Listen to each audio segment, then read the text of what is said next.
it's becoming a very unsafe place to live. Residents on edge in Towson following another shooting just steps away from the mall. The latest on the victim's condition. This is incredibly troubling. A mourning family seeing gunfire in their home just hours after they stand in support of an arrest. The speculation surfacing surrounding a cause. Tracking a few rain showers this morning. The wind is going to pick up later today. We'll talk about that in your full forecast. Live from WBFF in Baltimore, this is Fox 45 Early Edition. Good morning, everyone. Thank you for waking up with us on this Tuesday, February 21st. I'm Megan Gilland. Let's check right in with meteorologist Justin Chambers. He's got a look at today's forecast. 7 days, Megan. 7 days left in meteorological winter.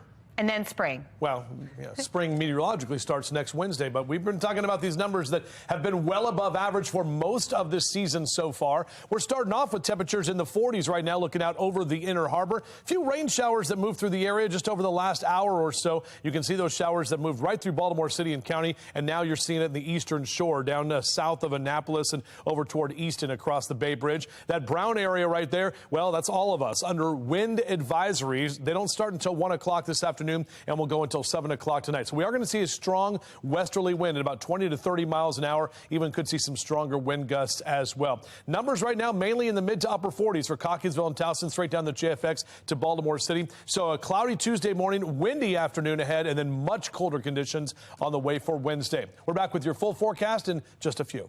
All right, Justin, thank you. Looking at our Len Stoller traffic network, we've got your live cameras pulled up around our region this morning, and pretty quiet out there. Do have some wet roads, so be mindful of that as you're getting up and heading out this morning. We do begin with counties under pressure and another shooting in Towson. According to police, someone shot a man around 7 last night. This was right near the Towson Circle, just steps away from the mall and the movie theater. That man was taken to the hospital in serious condition. Neighbors in the area describing the terrifying moment.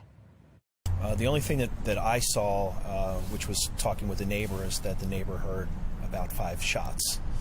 And once the shots happened, apparently there was an individual that walked over to the victim and looked at that victim and then walked away. And I don't know if the police apprehended that individual or not. We are working to find out that victim's condition here this morning. We know the investigation is open and it's ongoing. We want to hear from you. Do you feel safe in Towson? So far, we're waiting to see the number of people who are responding. You can go to foxbaltimore.com/vote. Click on the Pulse tab to weigh in. Well, Fox 45 News will continue to demand answers from Baltimore County leaders about the recent violence in Towson. You can find all of our past reporting, including our questioning of Baltimore County Executive Johnny Olszewski on the crime, on our website, foxbaltimore.com. Turning now to a city in crisis. Authorities say that someone opened fire on the family home of slain teen Deontay Dorsey. According to police, someone shot into the home while 11 family members and friends were inside just hours after the family stood in support of the arrest that was announced in Deontay's murder. No one was injured in the shooting. One of the bullets went through the window. Another hit the door. This is incredibly troubling. Now there is speculation on whether the shooting was part of a silent culture in Baltimore. The stop snitching phenomenon, something seen in the past in Baltimore. In 2002, the Dawson family was killed when their house was set on fire. A drug dealer firebombed their home while they were inside, killing Angela Dawson and her 5 children. Police calling it an act of retaliation after the mother had continuously called police about the drug dealing happening near her home. Former FBI agent Tyrone Powers remembers the horrific event and says not much has changed in Baltimore since. In terms of people not necessarily engaging the police then were the same issues we were dealing with now. In the meantime, efforts to encourage residents to come forward when they witness a crime. Last week, Maryland Delegate Kaylin Young supporting a bill that would increase rewards for people who offer information that leads to a conviction in a homicide case. The Baltimore City Council also pushing legislation to bolster cash rewards for tips in homicide and shooting cases. Mayor Brandon Scott signed that bill last March. Elsewhere in a city in crisis, the signs of spring are bringing back a familiar sound.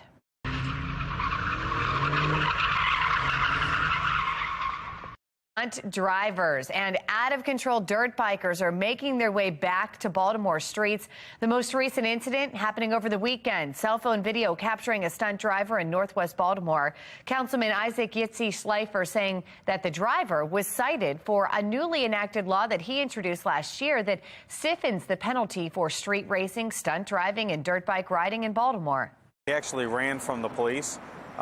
And they were able to stop him. This driver is also, my understanding, on a learner's permit, doesn't even have a full license, and he was coming from far away from Baltimore City. The car was being towed because it was overheating and it was smoking up. They were able to cite him with multiple citations, including putting in this new law.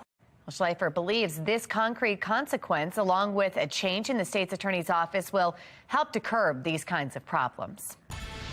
Time now, 4:36, and continuing coverage this morning. The fight over Baltimore's conduit contract with BGE is heating up. City Comptroller Bill Henry doubling down on his claim that the deal was rushed, telling Fox 45 News he wants to see projections and historical data showing that it would be a good deal.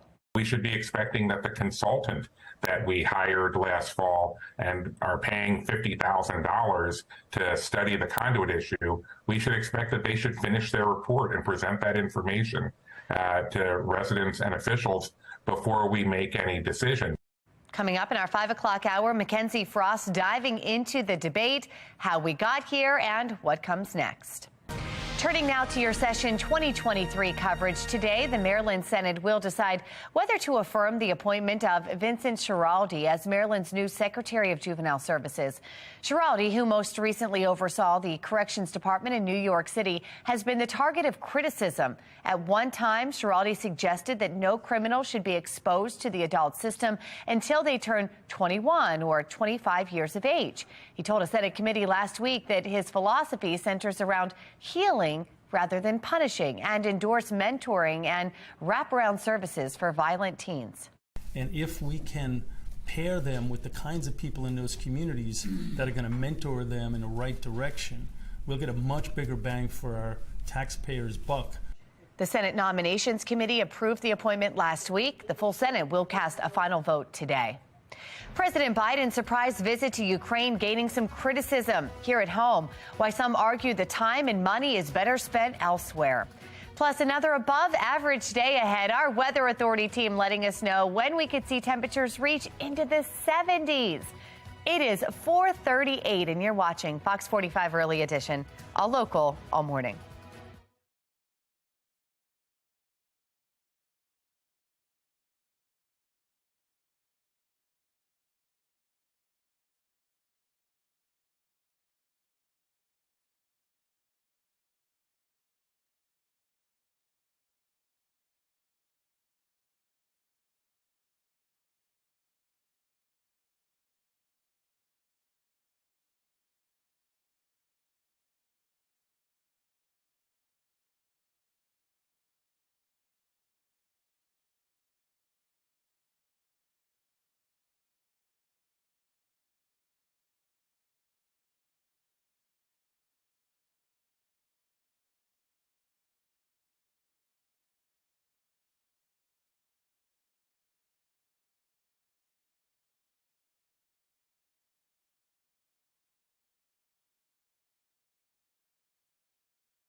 Welcome back. We're 20 minutes in front of 5 o'clock. Your Weather Authority forecast. Just tracking a few light showers that move through the area, and you're seeing that out on the eastern shore right now, some of those leftover rain showers. So the roads are wet, and then we have to focus on the wind that's going to pick up later today. Overall, our numbers are mainly in the mid to upper 40s right now, so just grab a light jacket as you head out. We'll track those above average temperatures and how much colder we get tomorrow. That's coming up. All right, Justin, thank you. It is 4:41, and here's a look at today's headlines. The Baltimore City Council Ways and Means Committee will weigh whether to approve $9 million to help renovate the Edmondson Village Shopping Center where Deontay Dorsey was killed last month. Governor Wes Moore's pick to lead the Department of Juvenile Services, Vincent Schiraldi, will go to a full Senate vote today. He passed a committee vote last week with 0 Senate Republican support. And the Ravens will introduce new offensive coordinator Todd Monken officially. They call it conscious parenting, and I'm Liz Bonus. We're going to tell you why specialists say can make a difference in the well-being of your child. It is just ahead. Plus, the United States' relations with China remaining frosty this morning. The ongoing questions surrounding surveillance balloons and China's response. 4:41 now, and you're watching Fox 45 Early Edition. All local, all morning.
It is 4:44 in your health headlines this morning. Many parents say they are embracing a trendy topic right now to help in their child's long-term development.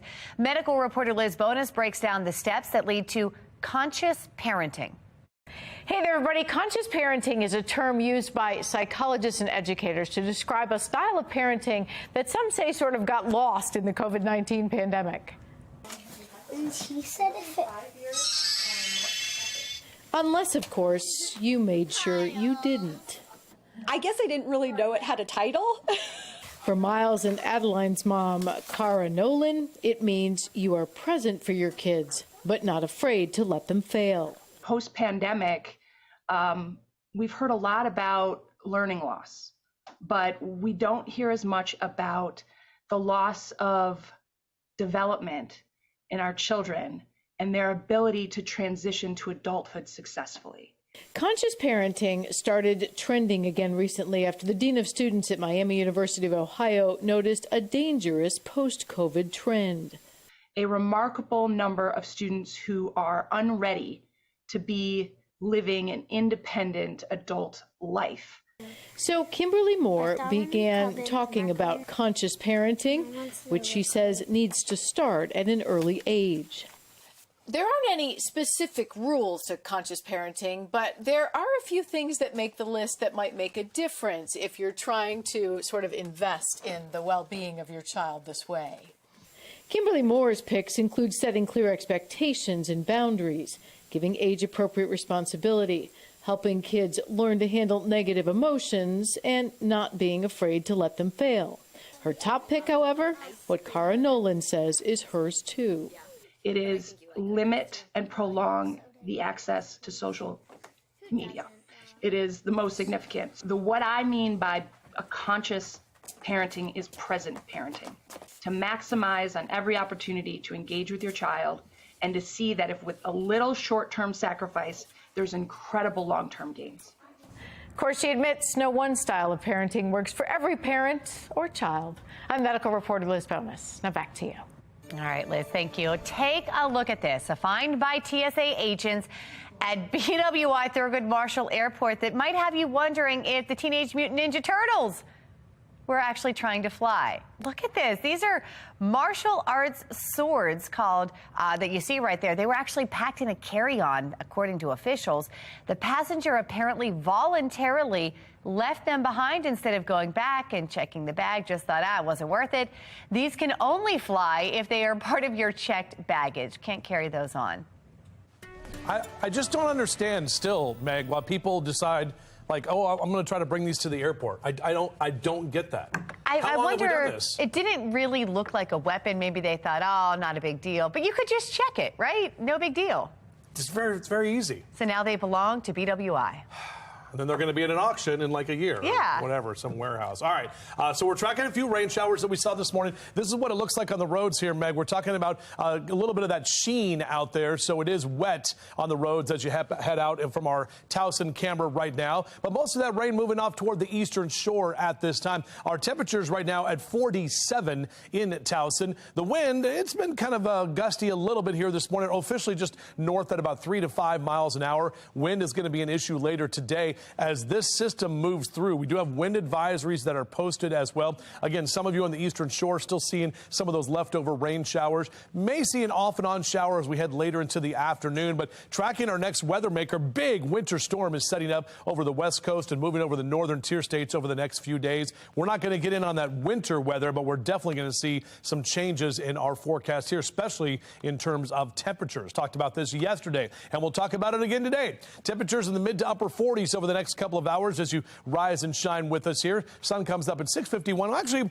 we'll see a little bit more of the sunshine. It did break out for a bit yesterday afternoon. Average high this time of year in the upper 40s. Most of us in the low to mid 60s again today. And with that wind, it is going to be blowing in from the west. So we're talking about drier air that is going to move in through the afternoon. Howard and Anne Arundel counties also in those low to mid 60s for your highs today. We got to 65 officially in Baltimore yesterday afternoon. Looking for a high very similar to that today. 67 in D.C., lower 70s in Richmond. So here's that temperature roller coaster, and you can really see those extremes here with 60s today, 40s tomorrow, mid to upper 70s Thursday, 51 on Friday, and only 41 on Saturday, where we actually drop below average. So this is going to be a wild couple of days in terms of our numbers. Here comes that strong cold front. This is coming in from the west, and this is what's going to help to push that moisture out of here, but also really pick up our wind as that cold front passes through. We'll wake up colder tomorrow morning. We start the morning dry, but by about, I'd say, 9, 10 o'clock into the morning time, we could see a couple of showers as well developing. Then we get the warmer air that will actually start to move in back behind that cold front and really start to warm us up on Thursday. That's where we could see record high temperatures. 1874 is when that record was set of 78 degrees. We're going to be really close to that number on Thursday before we drop off with our numbers into Friday and Saturday, staying mainly dry for the upcoming weekend, but our numbers go right back up starting on Sunday. Meg? All right, Justin, thank you. As the spring-like temperatures make an appearance this week, we want to see how you're enjoying the warmer weather. You can use your phone's camera to scan the QR code on your screen. That's going to take you to our website, foxbaltimore.com/chime-in, where you can submit your pictures and your videos. You can also use your Fox 45 News mobile app. Just click on the Explore tab and then chime in. Taking a look at our roads this morning, we've got your Len Stoller traffic network pulled up for you, and pretty quiet out there. A little bit of volume picking up here. The main concern, just the wet roads out there, but we don't have any issues to report as a result of it. For a check on mass transit, let's chat with Mark Jones with the MTA. How's it going, Mark? Well, good morning, Megan. Good morning, everyone. Going pretty well for travel out there right now on Metro Subway Link. It's operating on time in both directions. No delays or issues. But out there on Light Rail Link, you'll find single tracking between Nursery Road and North Linthicum stations. Allow time for travel there. You may take some delay. And you'll find on the MARC system, Penn Train 505 and Penn Train 403 operating with 5-minute delays for the start. The other trains and lines of MARC are on time for travel. For the MTA Transit Team, I'm Mark Jones. All right, Mark, thank you. President Biden grabbing headlines with that unannounced visit to Ukraine, what he promised and what it means for America in that war. Coming up. Plus, Baltimore County seeing more gun violence. Words from neighbors describing the terrifying incident. It is 4:52 and you're watching Fox 45 Early Edition, all local, all morning.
It is 4:54 and making headlines this morning. President Joe Biden's surprise trip to Ukraine has some re-examining how long America will provide such sweeping support for the war against Russia. Some say without U.S. aid, Ukraine may not be able to protect itself. Others say there's another geopolitical foe America needs to be more focused on. Sinclair Chief Political Correspondent Scott Thuman has the story. It's worth fighting for as long as it takes, and that's how long we're going to be with you, Mr. President, for as long as it takes. During that surprise visit, President Biden leaving no room for interpretation, saying the U.S. will back Ukraine without fail and offering more weaponry as part of $500 million to the country. That coupled with the roughly $113 billion given last year, about 3/5 of that toward defense needs, the rest for government aid, economic support, and resettling refugees. I think that we should take care of our own needs for our fellow Americans before sending another $100 billion to Ukraine. President Biden, though, still stopping short of providing fighter jets, which Ukraine's leader has long pressed for, saying they're needed to push Russia back. Some argue the battle's been prolonged, that Biden waited too long, only promising tanks as the war is about to enter its second year. And tolerance could erode if there's no end in sight. We could lose the will of the American people and therefore the Congress, and we're seeing the same dynamic in the European parliaments. Strong support now, but they're worried. And now, potentially a dangerous new wrinkle. Word that China is considering sending lethal aid to Russia. Over the weekend, Secretary of State Antony Blinken warning China against taking that step. Don't do this. The most catastrophic thing that could happen to U.S.-China relationship, in my opinion, that would change everything forever. Critics insist the administration needs to be more concerned about China, especially after that suspected spy balloon crossed U.S. skies. Protect our interests. We're not doing that, and the reason we're not doing that is we're over nation building in Ukraine. Begging the question, Capitol Hill may overwhelmingly currently back Biden's vow to bolster Ukraine, but for how long? In Washington, I'm Scott Thuman. Relations between the United States and China remain frosty after the downing of a suspected Chinese spy balloon over the Atlantic Ocean. Secretary of State Antony Blinken telling NBC's Meet the Press that his Chinese counterpart was not remorseful in a face-to-face meeting. I can tell you, no, there was no apology. But what I can also tell you is this was an opportunity to speak very clearly and very directly about the fact that China sent a surveillance balloon over our territory, violating our sovereignty, violating international law. And I told him quite simply that that was unacceptable and can never happen again. Blinken canceled a planned trip to Beijing earlier this month after the balloon crossed over the continental U.S. China disputes the balloon was a spying mechanism. The U.S. says it has gained valuable intelligence from the balloon. In other headlines, multiple people hurt after an explosion sparked a large fire at a metal factory near Oakwood, Ohio. Check this out. Southeast of Cleveland is where this is happening. Officials with the Oakwood Village Fire Department say 13 people were taken to local hospitals and one person was treated at the scene. The blast sent debris flying with smoke that could be seen for miles. Yeah, the debris is scattered, in an area probably a couple hundred yards. Caused damage even to this parking lot across the street and several vehicles. No injuries from the debris. The injuries are all sustained from the fire inside. Captain Brian DeRurco says most of the injuries were burns. He notes all staff members at the factory have been accounted for. The cause of the explosion remains under investigation. Last night, there was a shooting here in the heart of Towson. I'm Olivia Danson. Coming up next, all the latest on the victim's condition, plus hear from concerned residents. Shots fired into the home of the family of murdered teen Deontay Dorsey. Coming up, what this says about our culture of silence in the city. And our temperature. And pushback on Governor Westmore's pick for the Department of Juvenile Services. What we learned at a committee meeting just last night. Right now, our temperatures in the 40s. We're going to see above average numbers today, and the wind's going to pick up as well. We'll break it down for you coming up. Live from WBFF in Baltimore, this is Fox 45 Early Edition. Good morning on this Tuesday, February 21st. I'm Patrice Sanders. I'm Tom Rogers, and it looks like we have some rain to start this Tuesday morning. Oh. Want to sleep in, right? Yeah, that's what I heard when I woke up. Let's check in with meteorologist Justin. Good news, rain moving out. Good. So we saw the rain, or we heard the rain earlier, all of us coming in, and that rain continues to move out. May pick up a stray shower or two a little bit later today. The wind is what we're going to focus on for the afternoon. As we look out from our downtown Baltimore camera, everything looking good right here over the inner harbor. And putting the radar into motion here, most of those showers are for you out toward the eastern shore. That's what we're seeing right now. So those showers that moved right across Baltimore City and County, continuing out toward the eastern shore, moving, exiting stage right at this time. But we do have a wind advisory that starts at 1 o'clock this afternoon. Numbers right now are mainly in the mid to upper 40s. Here's a look at your weather story. A cloudy Tuesday morning, windy afternoon ahead, and then much colder conditions for tomorrow. We're back with your full forecast in just a few. Fox 45 News is following 3 big stories for you this morning. Towson rocked by more gun violence. Olivia Dance has the details surrounding that latest shooting. A mourning family seeing gunfire in their home hours after an arrest was announced in the murder of their loved one, Deontay Dorsey. Shannon Lilly is looking into the incident and what could have caused it. Plus, a big day ahead as the state Senate will decide whether to affirm Governor Westmore's pick for Secretary of Juvenile Services. Taylor Stewart is looking into why some are criticizing Vincent Schiraldi's philosophies.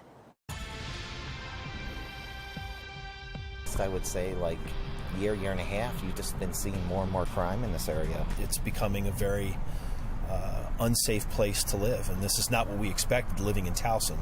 We begin with counties under pressure and the shooting in Towson. Residents are on edge as it becomes the most recent incident in an alarming trend in that area. Olivia Dance joining us live from Towson this morning with the latest details in this case. Olivia? Well, Tom, Patrice, this shooting happened right here in the heart of Towson. So right behind me about a block is Towson Circle. And then if we pan the camera this way, just over there is the mall. And the shooting happened right in the middle, right here off of Delaware Avenue. The bullets were flying just before 7:30 last night. When officers arrived, they found a man who was suffering from gunshot wounds. Now, the victim was taken to a local hospital and is in critical condition. But this isn't the first violent incident in Towson. On Super Bowl Sunday, there was another shooting near Chesapeake and Washington Avenues. And then earlier this month, police confirmed 3 people were raped at gunpoint near Towson Circle. The violence has residents feeling unsafe. 3 women being raped right off the Towson Circle not more than 2 weeks ago, and now you have this tonight. It's even to take a walk outside with your dog becomes sort of a life or death situation. Last week, I spoke with Captain Sam Houston with the Towson precinct of Baltimore County Police about these concerns. He says they have increased patrols in the area, and he believes that Towson is safe. This is not the norm. Towson is a very safe, it's a very vibrant place. As I've told many of the community groups, I have a daughter who's 17 who's planning on, she's accepted into Towson, and if I didn't think it was a safe place, I wouldn't let her go to Towson. And Captain Houston tells me that beyond the increased patrols, most of the businesses in this area have cameras. But as far as last night's shooting, it is still under investigation. For now, reporting live in Towson, I'm Olivia Dance, Fox 45, Early Edition. Thank you, Olivia. We want to hear from you. Do you feel safe in Towson? So far, 94% of those who have voted say no. Head to foxbaltimore.com/vote and click on the Pulse tab to weigh in. Turning now to a city in crisis. This morning, speculations are surfacing over why Deontay Dorsey's family was targeted over the weekend. Authorities saying someone opened fire right into the family home. Now, this coming just weeks after 16-year-old Deontay Dorsey was killed in a mass shooting at the Edmondson Village Shopping Center last month. The family has since been open in their calls for justice. Shannon Lilly is joining us live this morning from Southwest Baltimore with a closer look at the case and the culture behind it. Shannon? Yeah, well, we're told, Tom, that no one was physically hurt when gunfire rang out in the Deontay Dorsey's family home over the weekend. The emotional toll is huge. And remember, this comes just hours after the family stood in support of the arrest of that 16-year-old in connection to the murder of their loved one, Deontay Dorsey. And now there is questions about whether their support actually triggered the shooting. One of the bullets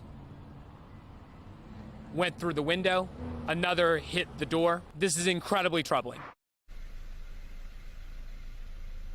Yeah, Baltimore City is gripped by a history of a silent culture, and this so-called stop snitching attitude has residents concerned about their safety, making them keep quiet about crimes, unwilling to help police. And this morning, Tom and Patrice, there is concern that what happened at the Deontay Dorsey family home over the weekend is just the latest example of that, trying to keep people quiet. Shannon, the stop snitching has been an issue for decades here. What exactly are lawmakers doing to try and curb this? Yeah, so there's a couple things that lawmakers are working on right now, Tom. In fact, we know in Annapolis just last week, Delegate Kaylin Young of Baltimore City is supporting a bill that would increase rewards for people who offer information that leads to an arrest in a homicide case. Now, on top of that, the Baltimore City Council also pushed legislation to bolster cash rewards for tips in homicide and shooting cases. And that bill was signed by Mayor Scott last March. Now, whether or not these efforts are going to help this culture, the silent culture in our city, that is still to be seen. Reporting live, I'm Shannon Lilly, Fox 45 News, Early Edition. 5:06 now to your session 2023 coverage. The Maryland Senate will decide tomorrow whether to affirm the appointment of Vincent Schiraldi as Maryland's new Secretary of Juvenile Services. Taylor Stewart is joining us live in studio to explain why Schiraldi has been the target of so much criticism. Well, when Governor Moore tapped Vincent Schiraldi to lead the Department of Juvenile Services, he called him a national leader in criminal justice and mass incarceration reform. Now, Schiraldi with some strong endorsement, according to some members on the Executive Nomination Committee, but not everyone felt that his strategies are what the state needs.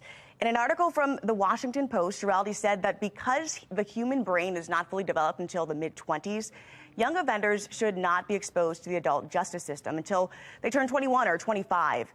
Right now, if you're 18 years old, you're sent to the adult system, and some young offenders who commit the most horrendous crimes are sent there. Even still, counties across Maryland are struggling to get a handle on the uptick of juvenile violence.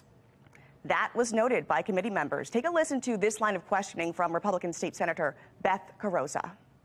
Many in Maryland don't think we're doing enough to protect them against violent offenders and violent juveniles.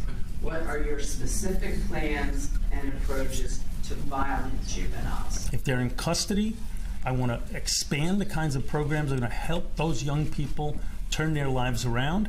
The ones that are in the community, again, we need high-intensity wraparound services for the highest-risk young people.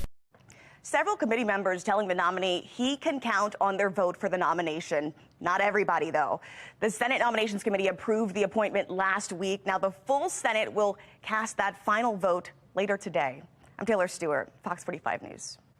The mayor says he reached a deal with BGE over access to underground network of utility wires, while his colleagues say the Board of Estimates vote never should have happened.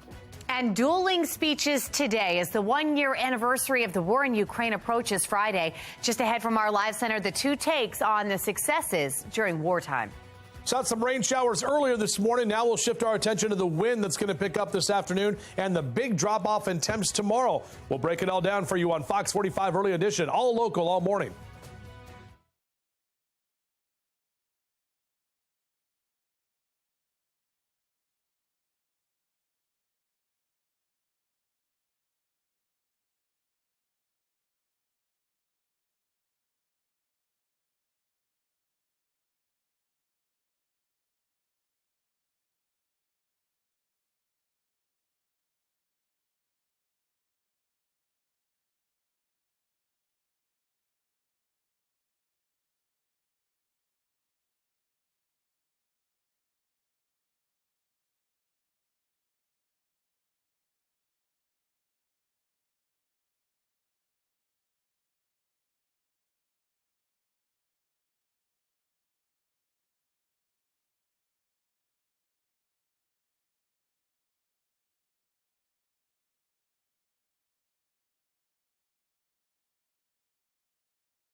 5:11 now. Today, President Joe Biden and Russian President Vladimir Putin are set to deliver rival speeches. Megan Gillen is at our live center now with how this is expected to play out. Megan? Yeah, guys, what we know right now is the two leaders are expected to promise two very different takes on Russia's war against Ukraine. Putin up first, actually speaking just about an hour ago in Moscow. And what he said was really just kind of railing against the Western nations in his long-delayed annual address, accusing them of fomenting conflicts. At 8 o'clock this morning, Biden will give his address. This is expected to happen from Poland. He is expected to highlight U.S. commitment to Central Europe, especially Ukraine, as the world prepares for that one-year anniversary of Russia's invasion happening on Friday. This, of course, comes after Biden's surprise visit to Kyiv yesterday. We know tomorrow we're getting word that the president and the president of Poland are planning to consult with leaders of the Bucharest 9, members of the easternmost NATO military alliance, who have been largely critical of Russia's aggression in Ukraine. The president is then expected to return to D.C. late tomorrow night. Taking you live to Poland here this morning. We are going to bring you that live. We're going to keep you posted as Biden's speech gets underway again, set for 8 a.m. That's the latest from our live center. Tom? Thank you, Megan. Still ahead, signs of spring. They're bringing back familiar sounds to Baltimore City streets. Latest details surrounding out-of-control driver and the new legislation cracking down on these offenders. New life could come to a shopping center, often at the center of violent incidents. Just ahead, how much money could be going toward the Edmondson Village Shopping Center?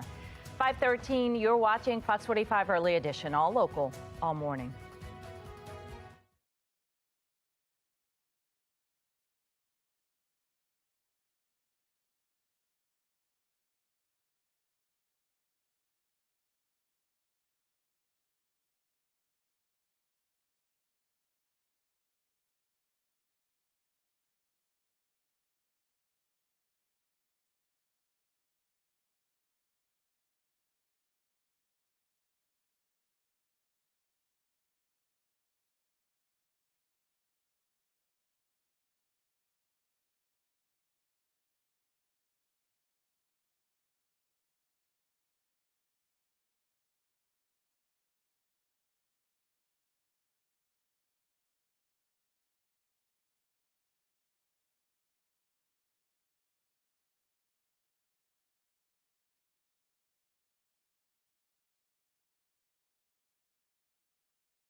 .15 and continuing coverage this morning, the fight over Baltimore's conduit contract with BGE is not over. City Comptroller Bill Henry is doubling down on his claim that the deal was rushed, telling Fox 45 News that he wants to see projections and historical data showing it would be a good deal. Fox 45 News' Mackenzie Frost has been following this story. She joins us this morning with those details. City Comptroller Bill Henry says the contract could actually help BGE get some tax breaks, noting he does not believe the contract has been finalized with the city yet. That's the exact opposite of what Mayor Brennan Scott and his administration are saying. They believe the contract was finalized during last week's BOE meeting. So we went through the city's charter to figure out what's going on.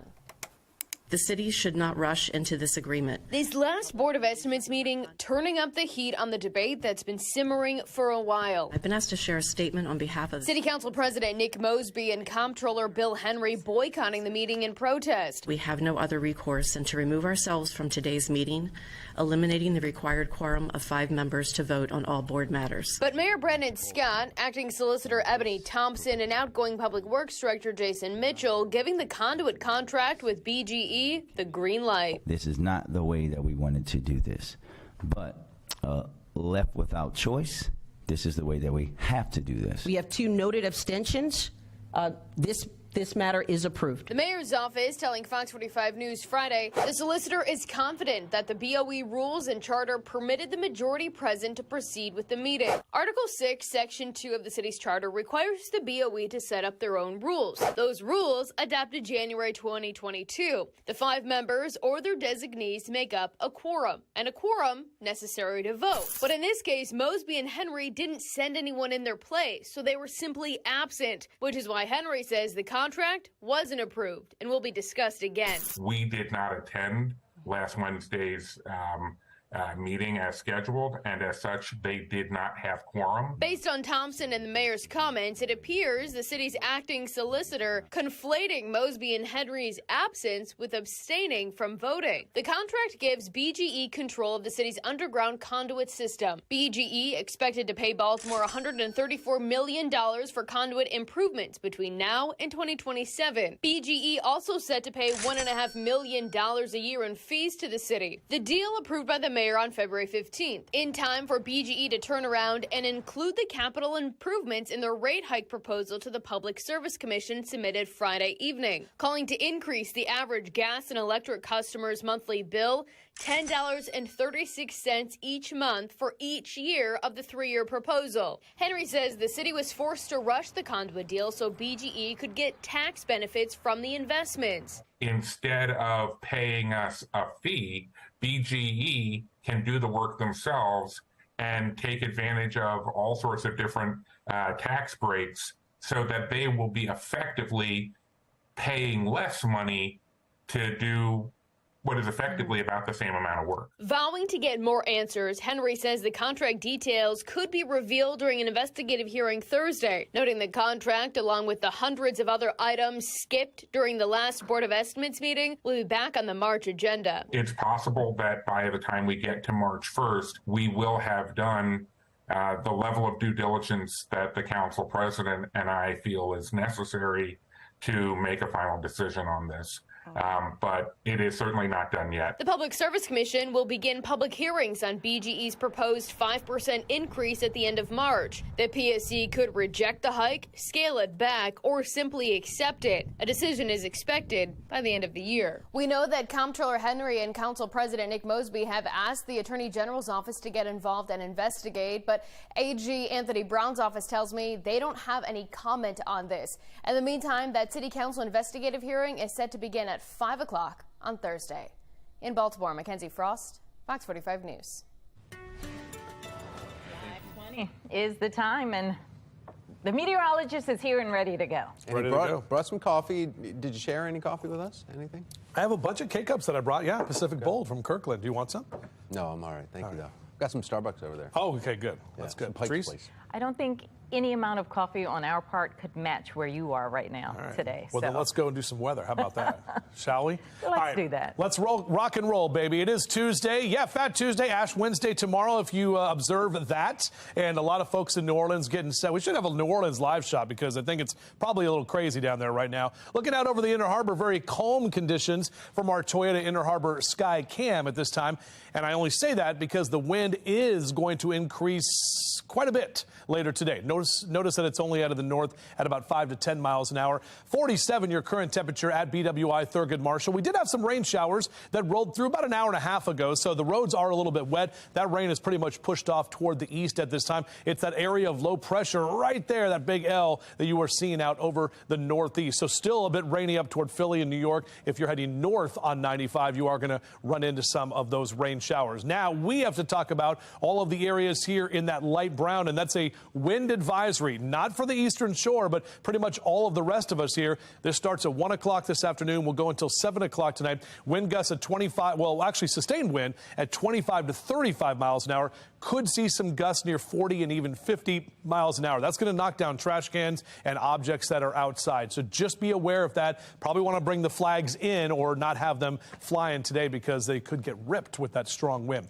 45 by 7 o'clock as the kids get back to school. Beep, beep, after the President's Day holiday. Right about 60 through noontime. Our temps today will be in the mid 60s. So overall, golfers at least a 2-club wind, if not 3 later this afternoon. But overall, our numbers are mainly going to be in the low to mid 60s. So your high temps still above average today. We will see more sunshine as we head later into the day. This is that temperature roller coaster we talked about yesterday. It's going to be quite a bit colder tomorrow. Possible record highs on Thursday, and then our numbers drop off pretty significantly into the weekend. It's this cold front that's coming through. That's why we have that westerly wind. Behind the cold front, colder air tomorrow. And even by about noon, 11 o'clock to noon tomorrow, a couple of light showers here will be scattered throughout the area. And then we'll tap into that warmer air, and that's going to start that big warming trend temporarily for that Thursday. Record 78, so we're going to be pretty close to that on Thursday afternoon here on your 7-day forecast. 51 on Friday, back to the lower 40s on Saturday, so much colder as we head toward the weekend.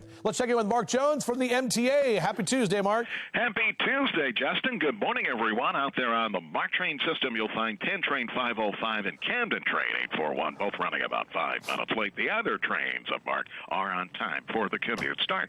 Light Rail Link has single tracking between Nursery Road and North Linthicum, and as a result, you may take a delay here and there, so certainly allow time for travel if your ride is Light Rail Link. Metro Subway Link, a different story. No delays, no issues there. On-time service in both directions. For the MTA Transit team, I'm Mark Jones. City Council may allocate millions of dollars towards revitalizing the embattled Edmondson Village Shopping Center. Just ahead, we're going to take a closer look at their meeting happening this morning. Street racing is an ongoing concern in Baltimore. I'm Olivia Danson. Coming up next, find out what city leaders are doing to crack down on the problem. You're watching Fox 45, Early Edition.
526 and topping your consumer news this morning, some good news for drivers. Gas prices, they've fallen about 2 cents in the Baltimore region. According to Gas Buddy, the average price for a gallon of gas in Baltimore area, $3.24.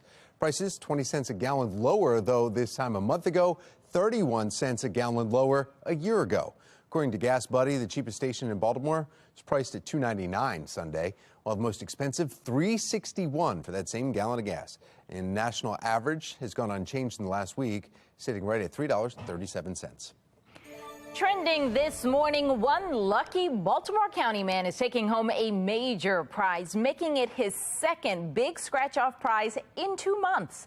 Back in January, the 56-year-old man took home a $30,000 prize playing the bonus crossword game. And this week, he claimed the first $50,000 prize on the Crazy 8 scratch-off. The winner says he's still undecided about how he's going to spend the money, but says that he and his girlfriend are about to celebrate 20 years together, and she's celebrating a 60th birthday, so a vacation may be in order. Still ahead on the early edition, windy day ahead. Meteorologist Justin Chambers letting us know when we can see our next chance of rain. Another deadly earthquake strikes Turkey and Syria as they're still working on recovery from the last one. We've got some new video just coming into our newsroom from the scene as crews search through rubble once again. Time now 5:27, and you're watching Fox 45 Early Edition, all local, all morning.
Live from WBFF in Baltimore, this is Fox 45 Early Edition.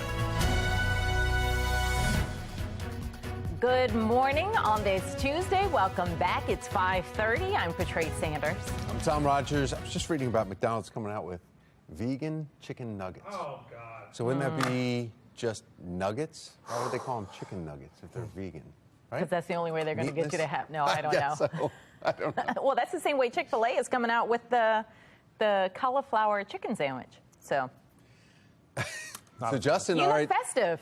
I went to New Orleans, like in the last Nice. 3 minutes ago. Yeah, and got right back. Happy Fat Tuesday, everybody, if you are so celebrating. I don't know, somebody had some beads back there, excited about the fact that it is Mardi Gras today, looking at our downtown Baltimore cam right now. Overall, not too bad. We did have some rain showers that rolled through earlier this morning, so those roads are going to be a little bit wet. Those areas in brown, that is because we have wind advisories, which start at 1 o'clock this afternoon. We are going to see a windy day with above average numbers. Statewide, we're in the 30s for Oakland and Cumberland right now. Lower 40s, Hagerstown over to Westminster, 47 Baltimore City and Annapolis at this time. So overall, Mr. Bo says we're good to go. Just watch for some of those wet roads. They'll continue to dry out over the next few hours with temps staying in the 40s. We're back with your full forecast. We'll do that in just a few. Thank you, Justin. Now to a city in crisis, an area that's known for violence may be getting some much needed help. Just last month, Edmondson Village Shopping Center in southwest Baltimore saw a shooting involving 5 teenagers, and ended up one died. Another teenager was the one involved behind the gun. Happening today, the Baltimore City Council will meet for a public hearing on whether to approve plans for redevelopment at the Edmondson Village Shopping Center. Jen Lilly is joining us live from southwest Baltimore with a look at those plans for one of the country's oldest suburban shopping centers. Shannon. Yeah, at City Hall today, Tom, leaders will be discussing appropriating some $9 million toward this funding, and that funding is going to go towards the redevelopment of the Walbrook Junction and Edmondson Village shopping centers. And yes, that is the same shopping center where just last month, 16-year-old Deontay Dorsey was murdered. 4 other teenagers were injured in a mass shooting that happened there. In fact, the Edmondson Village shopping center has long had a reputation, and it has not been a good one. It's known to be a hotspot for drugs and other illegal activity, but when it opened back in 1947, believe it or not, it was quite different. In fact, it was the first of its kind for Baltimore, designed to look like Williamsburg, and it drew shoppers from across the city. Well, now we are learning Chicago Trend is poised to purchase the property. In fact, in an article with the Baltimore Sun, the CEO says they've been working with neighborhood leaders on a new model to make it an asset for the community once again. So we expect to learn more on this later on this morning. Again, leaders will be meeting at City Hall at 10 a.m. Reporting live from the Southwestern Police District, I'm Shannon Lilly, Fox 45 Morning News. Thank you, Shannon. Elsewhere in a city in crisis, the signs of spring bringing back a familiar sound.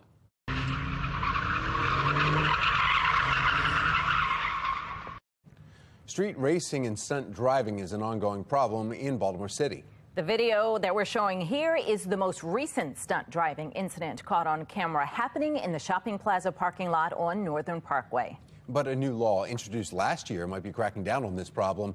Olivia Dance joining us live this morning with new information on the law and its impact. Olivia? The law was introduced by Councilman Schleifer, who on Sunday night heard that stunt driver in action. This time, though, the driver is facing consequences, a sign that maybe this problem is improving. He actually ran from the police, and they were able to stop him. This driver is also, my understanding, on a learner's permit, doesn't even have a full license, and he was coming from far away from Baltimore City. The car was being towed because it was overheating and it was smoking up. They were able to cite him with multiple citations, including putting in this new law. The law he introduced last year stiffens the penalty for street racing, stunt driving, and dirt bike riding in the city. It came after repeated incidents and complaints of intersections being shut down and neighborhoods taken over. But the law faced skepticism on whether police would actually enforce it. Also at the time, the now former Baltimore City State's attorney was not prosecuting certain lower-level crimes, including minor traffic offenses. But Councilman Schleifer believes these new consequences, mixed with a change in the state's attorney's office, will help to curb this ongoing problem. For now, reporting live, I'm Olivia Dance, Fox 45, Early Edition. Thank you, Olivia. Police investigating a suspicious death after an unidentified body was found in West Baltimore. According to police, the body was of a man found just before 4 yesterday, right near Pressman Street and Druid Hill Avenue. The victim's remains were taken to a medical examiner's office where an autopsy will determine the cause of death. Anyone with information surrounding this death is urged to contact detectives. The number, we'll put that at the bottom of your screen there. It's 410-396-2100. You can also remain anonymous by contacting Metro Crime Stoppers. That number, 866-7-LOCK-UP. The City Council will meet to discuss legislation regarding a local control of the Baltimore Police Department. Back in November, a majority of voters approved a ballot measure to bring the Baltimore Police Department back under local control. For more than a century, that department has functioned as a state agency, leaving the city without the authority to regulate the department fully. Now, Baltimore City will no longer have to seek approval from the Maryland General Assembly when it comes to policy changes. Today is an opportunity to review the legislation and provide a general overview of the processes and procedures.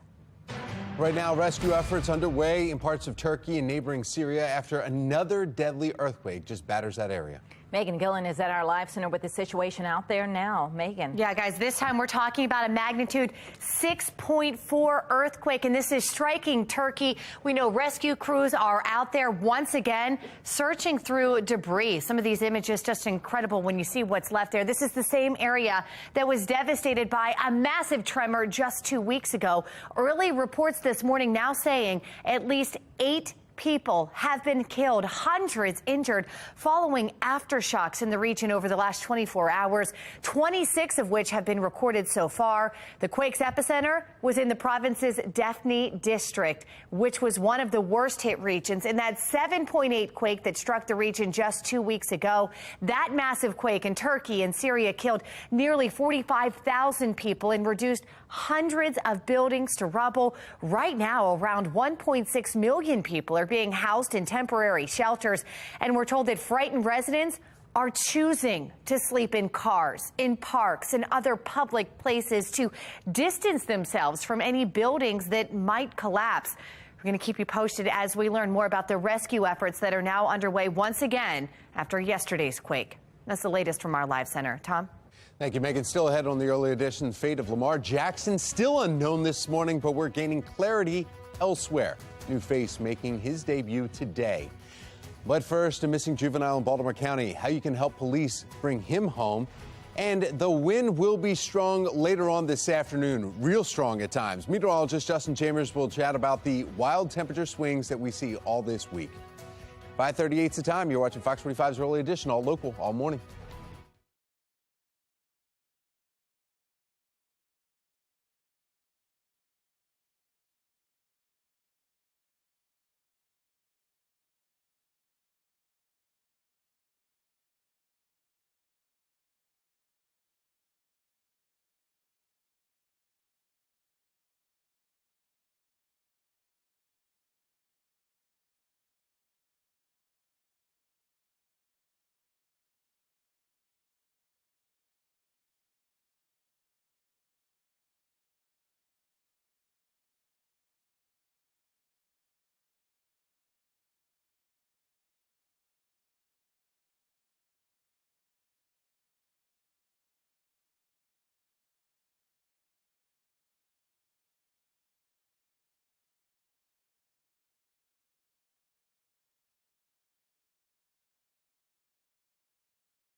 Welcome back. 5:40 is your time. We're about 20 minutes in front of 6 o'clock. Taking a look out over our downtown Baltimore camera. Overall, not too bad. Very quiet conditions. We had some rain showers earlier this morning. Wind is going to pick up later today, and that's when we have wind advisories. They start at 1 o'clock this afternoon. Will go until 7 o'clock. We could see that 25 and 35-mile-an-hour wind that could be blowing some things around. Temperatures, however, are going to stay above average. Note those numbers, mid to upper 50s through midday and low to mid 60s this afternoon. Tom. Thank you, Justin. Turning now to counties under pressure. Baltimore County Police need your help finding this missing 16-year-old. Look at the picture there on your screen. That is Darius Quentin Burrell, who was last seen on Friday in the Middle River area. He is 6'1", about 150 pounds. He was last seen wearing a black and white Adidas jacket, blue jeans, and black Nike boots. Anyone with information is asked to call 911, or you can call the number there at the bottom of your screen, 410-887-0220. It's becoming a very unsafe place to live. Residents on edge in Towson following another shooting just steps away from the mall. Latest on the victim's condition. This is incredibly troubling. A mourning family seeing gunfire in their home just hours after they stand in support of an arrest. The speculation surfacing surrounding a cause. 5:42, you're watching Fox 45 Early Edition, all local, all morning.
Fox 45 News, winner of 17 2022 Regional Emmy Awards, more than all other Baltimore news stations combined.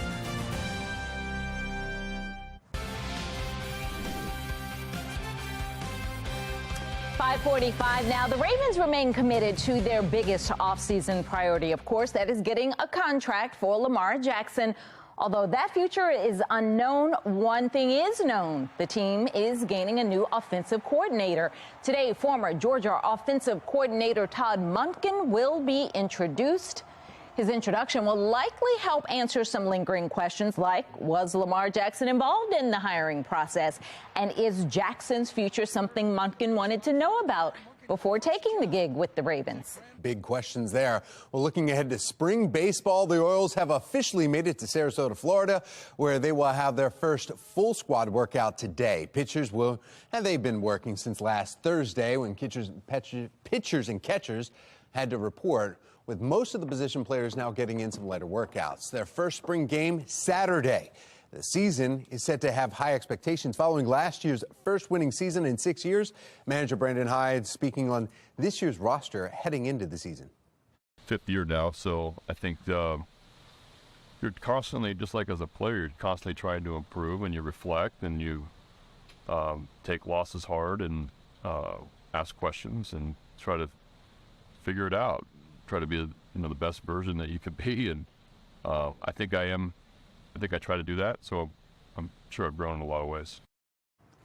The Washington Capitals grant a wish for a local kid. The Caps invited 12-year-old Liam to practice. Yesterday, he got to meet the team. He watched from the bench, scored some goodies. The Eldersburg native even got to get out on the ice. Liam will be the Caps' special guest at their game tonight. This is all courtesy of Make-A-Wish Mid-Atlantic. Last December, Liam was diagnosed with an aggressive brain cancer. Watch the shot. Come on, Liam. Pretty awesome. All right, yeah.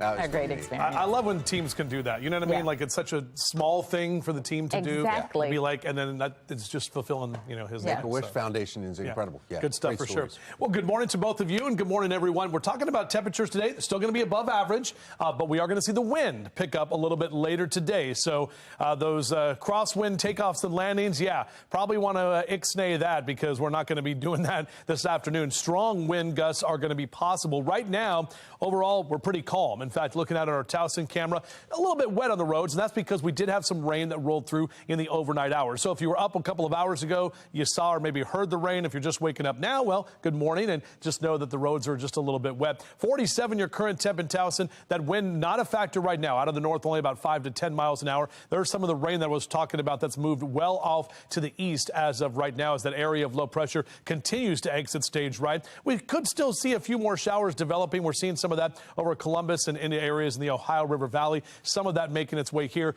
by the time we get to the afternoon. So even though we have the wind that we'll have to deal with today, again, still a couple of showers possible. These are your future scan wind gusts, and this is at 1 o'clock this afternoon, some 20 and 30 and even 40-mile-an-hour gusts that will be possible. That's going to be moving into the afternoon, more of a westerly wind that will be strong. And then tomorrow, that wind's going to shift. The arrows indicating where that wind's coming from, more of a southeasterly wind, and then more of that warm air moving in ahead of our potential record-setting day on Thursday. So the wind advisories posted. They start at 1 o'clock this afternoon, westerly at 25 to 35 miles an hour. Some gusts could be near 50 miles an hour later today. 46 in the next hour on your Rise and Shine cast. We'll keep those temps in the mid-40s for the next couple of hours, with the sun coming up about an hour from right now. Overall, our high temps, upper 50s and lower 60s, even some low to mid-60s across Carroll and Baltimore counties. Hartford and Cecil counties, you're also seeing those numbers in that lower 60-degree range as we head into the afternoon for today. And that's going to continue up and down the 95 corridor, heading down to the district today, 67, 59 down the ocean, but 72 your temp in Richmond. Here comes the cold front. That is going to be that wind that's going to be pushing through. Colder air moving in behind that. We start dry tomorrow morning, but by tomorrow afternoon, we're going to have more of these showers developing right around midday tomorrow, and then that warmer air really starts working in as we head into your Thursday. So that 7-day forecast looks like this. 60s today. We wake up in the 30s tomorrow, only upper 40s on Wednesday, and then look at that number on Thursday. You think that's got to be a mistake, right? Mid to upper 70s is what we're talking about. The record for the day is 78. Pretty close to that number expected by Thursday afternoon. Tom? Thank you, Justin. Taking a look at your Lynn Solar Traffic Network, and you see your drive times right there. The rain not impacting the morning commute so far at 5:50 in the morning. In fact, we want to take you out there right now, a live look from our Lynn Solar mobile track. We've got Graham and wide open roadways here heading west on 70. No issues to report there. Coming back for your mass transit report, we have Mark Jones with the MTA. Good morning, Mark. Well, good morning, Tom. Good morning, everyone out there on the BART train system. We've got Penn Train 407 operating with a 5-minute delay, and Camden Train 843 presently running about 5 to 10 minutes late. Allowed time for travel there. Light rail link is single tracking between the Nursery Road and North Linthicum stations, and as a result, you'll find a delay running about 10 to 15 minutes late now on light rail link. Certainly allowed time for travel there. Metro Subway link keeping to the schedule. No delays between Owings Mills and Hopkins Station. For the MTA Transit team, I'm Mark Jones. Thank you, Mark. People in East Palestine, Ohio, still not satisfied with Norfolk Southern and the government's response to the train derailment. I'm Autrell Nashar in Washington with what they still need. Plus, Baltimore County seeing more gun violence. Words from neighbors describing the terrifying incident. 5:51, you're watching Fox 45's Early Edition, all local, all morning.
.54 making your headlines this Tuesday morning. Calls for action after a night of chaos in Austin, Texas.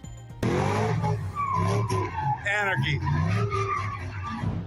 Police responding to multiple reports, people driving recklessly throughout the city Saturday night. Witnesses videos showing cars racing, running lights, blocking traffic, people shooting off fireworks. One instance, it took units 20 minutes to respond because there were not enough officers in the area. Residents and business owners want the city to come up with a solution. You got to deter this somehow, and if not, it's anarchy. Austin Police Association blames city policymakers, saying that they've defunded police and demoralized public safety. City council member says the behavior will not be tolerated, calling for community-backed solutions. One officer was hurt. Several police cruisers were damaged in all of that fray. In about 30 minutes, Olivia Dance will be talking about the issues of street racing here in Baltimore and how one Baltimore city leader is saying a new law cracking down on the issue is working. People living in East Palestine, Ohio, and surrounding areas are fearful that they'll be struggling with the effects of that train derailment for years. National correspondent Atra Al-Nashar reports on the confusion and frustration about whether more could have been done sooner to protect their health and property. More than 2 weeks after a Norfolk Southern train derailment upended their community, for people in East Palestine, it's what they still don't know that's scaring them the most. The Ohio Emergency Management Agency publishing these water test results. Ohio Governor Mike DeWine emphasizing it's safe, but acknowledges residents have questions. Ohio's Democratic Senator Sherrod Brown says they're right to be skeptical. Both the state and the federal EPA administrators said that but when you return to your home, we think the water's safe, but when you return to your home, you should be tested again. In a letter Saturday, both of Ohio's senators, Brown and Republican J.D. Vance, thanked the EPA and Ohio's EPA for what they called swift responses, but called for additional testing for dioxins, highly toxic compounds they fear could have formed in the air. Governor DeWine praising the federal response, citing consistent talks with the White House and speedy action from the Department of Defense and EPA. You know, we're there early on, and those were the people that we needed to have there. Transportation Secretary Pete Buttigieg pushing back on other Republicans' criticism that he was slow to respond, pointing to the National Transportation Safety Board arriving within hours, now conducting an investigation. I respect their independence, although we are providing technical support and have had people on the ground. Some say a senior administration official should have made an appearance sooner than last week when the EPA administrator toured the area. Democratic Senator Joe Manchin of West Virginia said, quote, "It is unacceptable that it took nearly 2 weeks for a senior administration official to show up." Vance frustrated with the CDC. He says he's not getting answers about thresholds for contaminants' impact on human health. There's a little bit of feet dragging that I feel from the CDC. Congress set to examine the impact of the incident and response from all levels of government, while the town of East Palestine and the optics of who shows up there, including a campaign stop by former President Trump later this week, also the focus of political scrutiny. In Washington, I'm Atra Al-Nashar reporting. An explosion is under investigation after it sparked a large fire at a metal factory near Oakwood, Ohio, that's southeast of Cleveland. Officials with the Oakwood Village Fire Department say 13 people were taken to local hospitals, one person treated at the scene. The blast sent debris flying with smoke that could be seen for miles. Yeah, the debris is scattered, in an area probably a couple hundred yards. Caused damage even to this parking lot across the street and several vehicles. No injuries from the debris. The injuries are all sustained from the fire inside. The fire department says most of the injuries, as you heard him say, were burns. They note that all staff members at the factory have been accounted for. Shots fired into the family home of murdered teen Deontay Dorsey. Coming up, we are going to take a look at what this says about our culture of silence in the city. And Maryland General Assembly set to vote on the governor's pick to lead the Department of Juvenile Services. The criticism and questions the nominee faced leading up to today. We are talking about temperatures starting off in the 40s, and we are seeing the wind that will pick up later today, but those above average numbers at least hanging around for today. We'll break down when they go away coming up. Live from WBFF in Baltimore, this is Fox 45 Morning News. Good morning on this Tuesday, February 21st. I'm Patrice Sanders. I'm Tom Rogers, meteorologist Justin Chambers joining us now with the windy forecast ahead. Yeah, guys. Fog in western Maryland right now, too. I'm seeing some fog out there. Yeah, we had some showers even earlier this morning, but they are all gone. So we're not talking about rain. Not necessarily this morning. May pick up a stray shower as we head later into the day today, but really that wind is going to be the big story. Downtown Baltimore, looking out toward Fed Hill right now, not much to show because everything is nice and calm. Overall, cloudy Tuesday morning. Windy afternoon is going to be ahead, and then much colder for tomorrow. So those numbers stay above average today, and then they're going to drop. So Mr. Bo says overall we are good to go. Temps staying in the mid-40s for the next couple of hours with drier conditions ahead. We'll talk about when that wind starts to move in later today. That's coming up in a few. All right, Justin, thank you. Looking out our Lynn Stoller traffic network and drive times at this early hour, you are looking good. If you have to get out now, you're in the green across the board.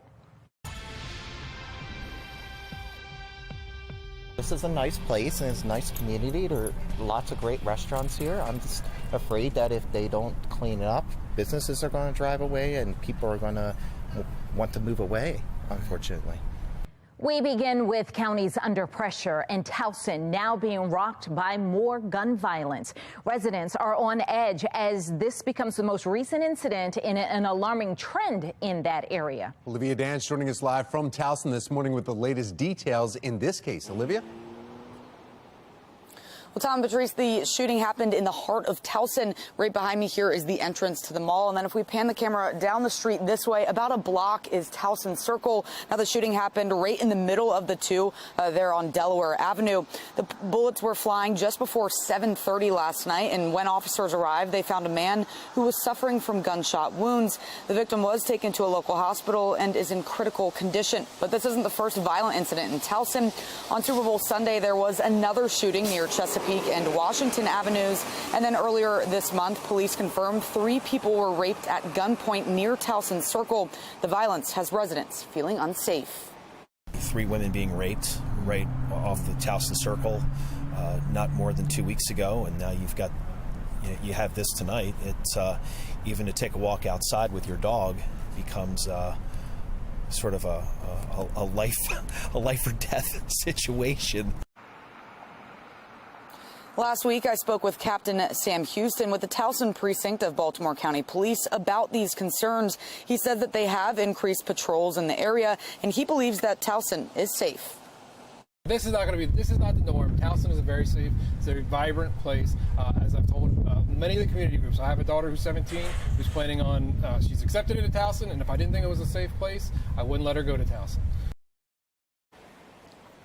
And Captain Houston tells me that beyond the increased patrols, most of the businesses in this area have cameras. As far as last night's shooting, though, it's still under investigation. For now, reporting live in Towson, I'm Olivia Dance, Fox 45 Morning News.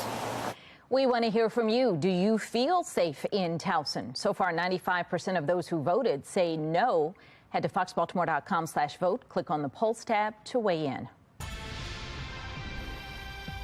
Turning now to a city in crisis. This morning, speculations are surfacing over why Deontay Dorsey's family was targeted over the weekend. Authorities saying someone opened fire into their family home. This coming just weeks after 16-year-old Deontay Dorsey was killed in a mass shooting at the Edmondson Village Shopping Center last month. The family has since been open in their calls for justice. Shannon Lilly joining us live this morning from Southwest Baltimore with a closer look at the case and the culture behind it. Shannon.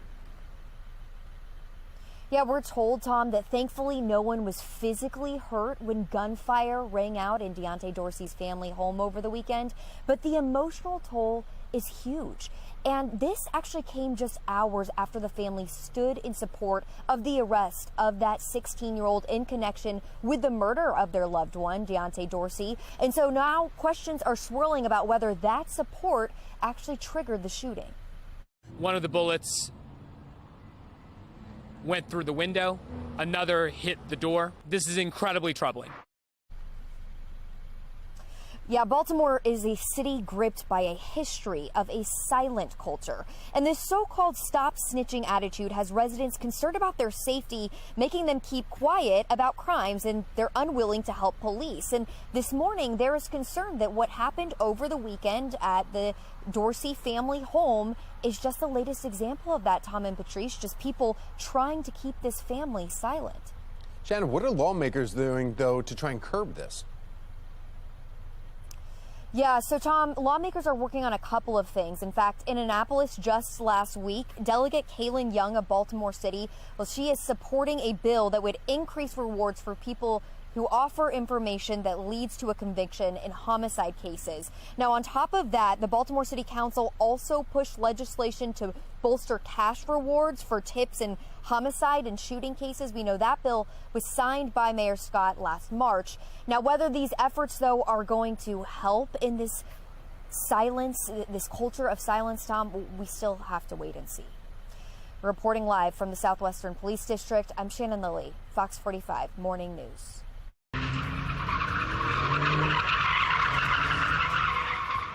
A familiar problem in Baltimore City coming up again.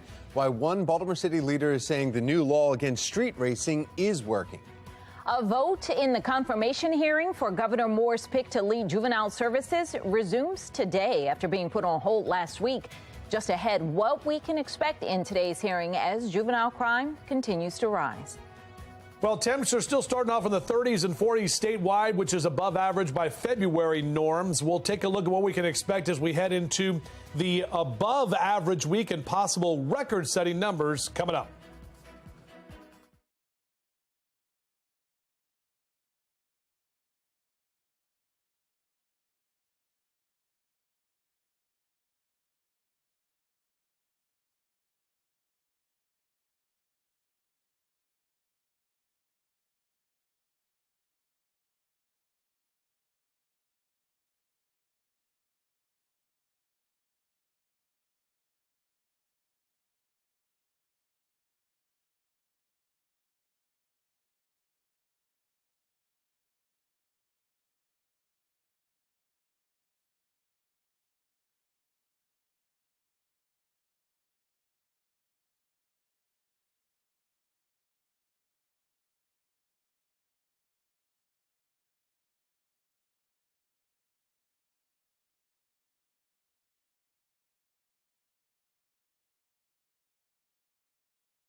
Welcome back. 6:08 is your time right now on your Tuesday morning. It is Fat Tuesday as that Mardi Gras getting underway, especially in New Orleans. Looking outside right now, though, we're taking a look at those numbers in the low to mid 40s for Westminster and Bel Air over to Cockeysville. 45 in Baltimore City and Annapolis. Same number for you in Stevensville across the Bay Bridge for the Eastern Shore. Now, overall, if you want to head out the door, grab the jacket and leave the sunglasses for later today. We are expecting more sunshine, but we do have that potential as well for a stray shower or two, so you may even need that umbrella later today as well. Out for a run or a jog next few hours. Overall, cool conditions with numbers staying mainly in the 40s. We're back with your full forecast, and we'll do that coming up in just a few minutes from right now. 6:09, and now to your session 2023 coverage. The Maryland Senate will decide today whether to affirm the appointment of Vincent Schiraldi as Maryland's new Secretary of Juvenile Services. Taylor Stewart is joining us live in studio to explain why Schiraldi has been the target of criticism. Taylor? Well, when Governor Moore tapped Vincent Schiraldi to lead the Department of Juvenile Services, he called him a national leader in criminal and juvenile justice reform, as well as mass incarceration reform. And he came with some strong endorsements, according to even members on the executive nomination committee. But not everyone has felt that his strategies are what the state needs. In an article for the Washington Post, Schiraldi said that because the human brain is not fully developed until the mid-20s, young offenders should not be exposed to the adult justice system until they turn 21 or 25. Right now, if you're 18 years old, you are sent to the adult system, and so are some younger offenders who commit some of the most horrendous crimes. Even still, counties across Maryland are struggling to get a handle on the uptick of juvenile violence, and that was noted by committee members. Take a listen to this line of questioning from Republican State Senator Beth Carrozza. Many in Maryland don't think we're doing enough to protect them against violent offenders and violent juveniles. What are your specific plans and approaches to violent juveniles? If they're in custody, I want to expand the kinds of programs that are going to help those young people turn their lives around. The ones that are in the community, again, we need high-intensity wraparound services for the highest-risk young people. Several committee members telling the nominee he can count on their vote for this nomination. Not everybody, but he did eventually make it through the Senate Nominations Committee. He was approved and last week appointed for this full vote that will happen today in the Senate. We'll keep out our eyes for that and update you with the latest. I'm Taylor Stewart, Fox 45 News. Thank you, Taylor. Juvenile crime continues to rise. In Anne Arundel County, police arresting 2 teens for allegedly trying to steal a car. Police tell us that officers responded to Antwerpen motor cars in Pasadena Friday, where 3 people were seen in a Kia sedan trying to remove the dashboard and start the vehicle with a USB cable. 2 13-year-olds were arrested and charged. Police are still searching for the 3rd person. In Prince George's County, police officers handing out steering wheel locks to Kia and Hyundai drivers who have not yet gotten the recently announced anti-theft software updates. Those vehicles have been targeted in part due to viral social media challenges showing people how to start those cars without using any keys. We've seen that all across the Baltimore region. Now, the Baltimore County Police Department is also offering steering wheel locks for Kia and Hyundai owners at risk. Russia's president delivering a wartime address as President Biden arrives in Poland. Just ahead from our live center, what we can expect the U.S. president to say in his speech here this morning. TSA agents at BWI find martial art swords in a carry-on bag. What the traveler did with them once the weapon showed up on the X-ray machine. 6:12, you're watching Fox 45 Morning News, all local, all morning.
6:14 today, President Joe Biden and Russian President Vladimir Putin are set to deliver rival speeches. Megan Gillen is at our live center now with how this is expected to play out. Megan. Yeah, guys, the two leaders are expected to promise two very different takes on Russia's war against Ukraine. Putin up first, actually speaking about 2 hours ago from Moscow, really just kind of railing against the Western nations, accusing them of stirring up conflicts. And this is the latest thing, saying that Russia must stand ready to resume nuclear weapons tests if the U.S. does so. At 8 o'clock this morning, just under 2 hours from now, President Biden will be giving his address from Poland. He's expected to highlight U.S. commitment to Central Europe, especially Ukraine, as the world prepares for that one-year anniversary of Russia's invasion on Friday. It comes after Biden's surprise visit to Kyiv yesterday. Tomorrow, we are getting word that he and the president of Poland are planning to consult with leaders of the Bucharest Nine. Those are members of the easternmost NATO military alliance who have been largely critical of Russia's aggression in Ukraine. He is expected to return to D.C. late tomorrow night. We want to take you live now to Poland again. We are awaiting President Biden's speech set for 8 o'clock this morning. We're going to bring it to you live as it happens. That's the latest from our live center. We'll send it back to you. Thank you, Megan. Pandemic-era SNAP benefits set to expire at the end of this month. Now, the Supplemental Nutrition Assistance Program, or SNAP, provides monthly stipends for low-income households to spend on food. More than 41 million Americans enrolled in this program. Congress authorizing the boost for eligible families at the start of the pandemic. When it expires, the average person's benefits will drop by about $90 per month. Nearly half the states have already opted out of this program. Families that fly on United Airlines Together will now have better options to sit together. Kids 12 and under can now sit next to an adult accompanying them without incurring an extra fee. Customers will start to see the changes immediately, but the official policy won't take effect until next month. United says if adjacent seats are not available because of full flights or maybe last-minute bookings, passengers can switch to another flight for free if the preferred seating on that flight is available. A bizarre and dangerous find by TSA agents at BWI Thurgood Marshall Airport. According to officials, these are martial arts swords that were packed in the carry-on luggage. Now, the passenger apparently voluntarily left them behind instead of going back and checking the bag that they were in. These can only fly if they are part of your checked baggage. I think people, do they forget that they had that stuff in that, and they're so used to having them, handling them normally, they don't think about it? Yeah. All right, well, we've got meteorologist Justin Chambers. Have you ever taken your clicker? Yeah. There are stories from other stations I've worked at where people have taken the clicker home. The guy comes in the morning and you're like, hello, did Myers do that before he would take it? That has happened here. Yeah, that sounds like a Myers thing. Microphones. Yeah, microphones too, I know. So guys, listen to this. Today, a week from today is the last day of meteorological winter. Are you depressed? No, not at all. I'm excited. I'm stoked. I can't wait. That's why I keep talking about it. Me too. Yeah. Puxatawny Phil says you're wrong. What's that? Puxatawny Phil says you're wrong. All right, let's take a look outside. Stop triggering me, Thomas. All right, our weather headlines right now. Looking out, we do have some cloud cover out there. We had some rain showers that rolled through earlier this morning, but overall, we're not looking too bad. Our final full week of meteorological winter, and let me tell you, it is not going to feel like that at all. However, we have some ups and downs with our temperatures we still have to get through. We're in the mid-40s right now, so a cloudy Tuesday morning. The wind is going to pick up later this afternoon, and then much colder conditions as early as tomorrow. So we'll see highs today back again in the low to mid 60s for the afternoon. We had some rain showers that moved through earlier this morning. All of those are gone right now as that area of low pressure continues to track to the north and to the east of us. But what we've got going on here is a very dynamic setup. We've got a cold front to our west, and we have this kind of warm front or stationary front hanging out right across central Maryland. So what's going to happen over the next couple of hours? We're not quite done done with the rain. This is our hourly future scan, taking you into that noon and 1 o'clock hour. Notice that little blob right there in Carroll County, moving out of Frederick County. With the areas in northern and northeast Maryland, we could see those showers and potentially even hear a rumble of thunder or two later this afternoon, because the wind is going to be strong and we've got kind of that change in temperature variant. So that's what we're going to see as we head later into the afternoon. Just a couple of stray showers mainly, but again, a rumble of thunder, cannot rule that out with a possible thunderstorm picking up. And then we'll get all of that rain out of here for Tuesday night. But the wind is going to be a factor, and that's what we're seeing, that westerly wind, 25 to 35 miles an hour, gusts near 50. So wind advisories, they start at 1 o'clock this afternoon and go through 7 p.m. All of us here in that light brown. So Cecil counties and all of our eastern shore counties, not in the wind advisory, but all of us will see that wind. So hang on to your hats today. Here's a look at your bus stop forecast. Beep, beep, as those kids get out to the bus stop, back to school today after the 3-day weekend. 45 next hour, 60s by noon and into the low and mid 60s, although it will be windy and at least a 2-club wind if you want to get out there and play some golf today. Got to play out at Wetlands yesterday afternoon. Whew, that was definitely a lot of fun. It's still winter golf. By the way, winter rules, it's always lift, clean, and place. You can tell them I told you that. 60 in Bel Air and Cockeysville today, 64 in Baltimore City, mid to upper 50s for the eastern shore. And here's that wild temperature swing. We'll drop to the 40s tomorrow. We shoot back up to the upper 70s on Thursday. Then we drop off into the 50s and even lower 40s on Saturday. Some of the models want to bring a little light snow flurries in parts of Maryland on Saturday, but I'm still holding off on that for right now because it's not looking very likely. Either way, those temperature swings are going to be something that we've got to take into account as we head into the final weekend of February. Tom? All right, thank you, Justin. Let's take a look now at your Lens Solar Traffic Network, and you can see the cameras throughout the area looking like everyone's moving along fine. No issues to report around the Baltimore region. Here's a live look from our Lens Solar mobile track photographer Graham. Currently, the outer loop frozen there. Let's see. Yeah, here we go.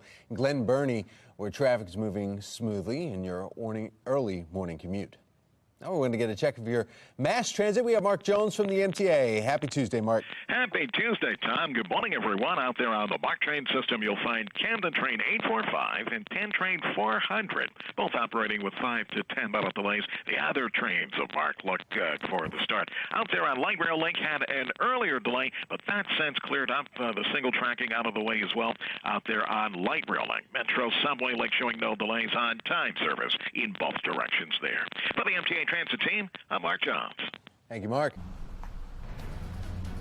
Millions of dollars towards revitalizing the embattled Edmondson Village Shopping Center. That is something that City Council is going to be discussing this morning. I'll have more information coming up. Make your home a little smarter by adding devices that you can control from anywhere. Just ahead, learn about which smart bulbs or plugs are best for your home. 6:22 is the time. You're watching Fox 45 Morning News, all local, all morning. Fox 45 News, winner of 17 2022 Regional Emmy Awards, more than all other Baltimore news stations combined.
6:25 now. If you've got smart home envy but feel like you're stuck in the Stone Age with a not so smart home, Consumer Reports is here to help. It turns out some inexpensive upgrades on everyday items can bring many smart home features right to you.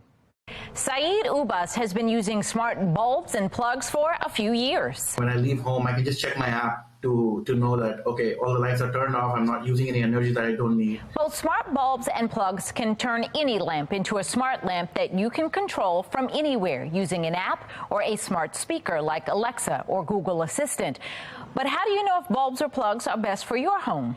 Smart bulbs are a better choice for lamps that have a lampshade because the bulbs themselves are kind of ugly looking. Bulbs are also a great choice for fixtures that can't be plugged in, such as overhead light fixtures. If you want lighting that can change color or even color temperature from warm to cool, then of course you would also want a smart bulb. After evaluating nearly a dozen smart bulbs, Dan says that these models from TP-Link Casa Smart and Cree are great budget options. If you want to dip more than your toe into the smart home trend, smart plugs offer a lot of options. With smart plugs, you can automate way more than just lighting. You can use them to control any appliance in your home, whether it's a fan or even a coffee maker. They're also really great for fire safety for devices like space heaters, hair straighteners, or hair dryers. If you forget to turn them off, you can do it remotely from your phone, even when you're not home. Consumer Reports says this smart plug from GE was one of the easiest to set up and works with both Alexa and Google Assistant. As for Saeed, he's moved well beyond smart bulbs and plugs. Alexa, movie night. Well, some smart plugs even offer energy monitoring so you can figure out which devices in your home hog the most energy and then turn them off when they aren't in use. It is going to be a windy afternoon, but our temperatures stay above average. Our Weather Authority team is letting you know when the next weather maker starts to move in.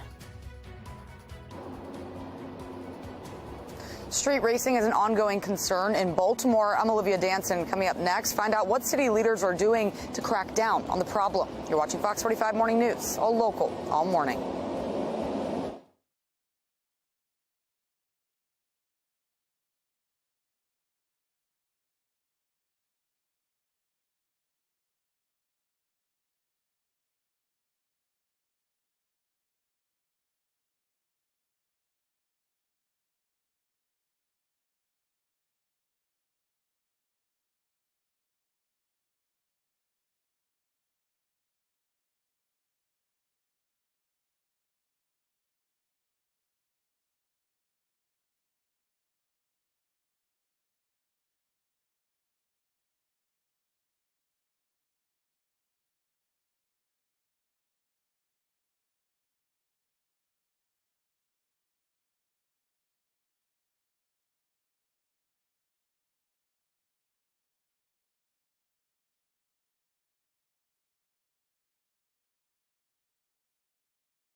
Live from WBFF in Baltimore, this is Fox 45 Morning News.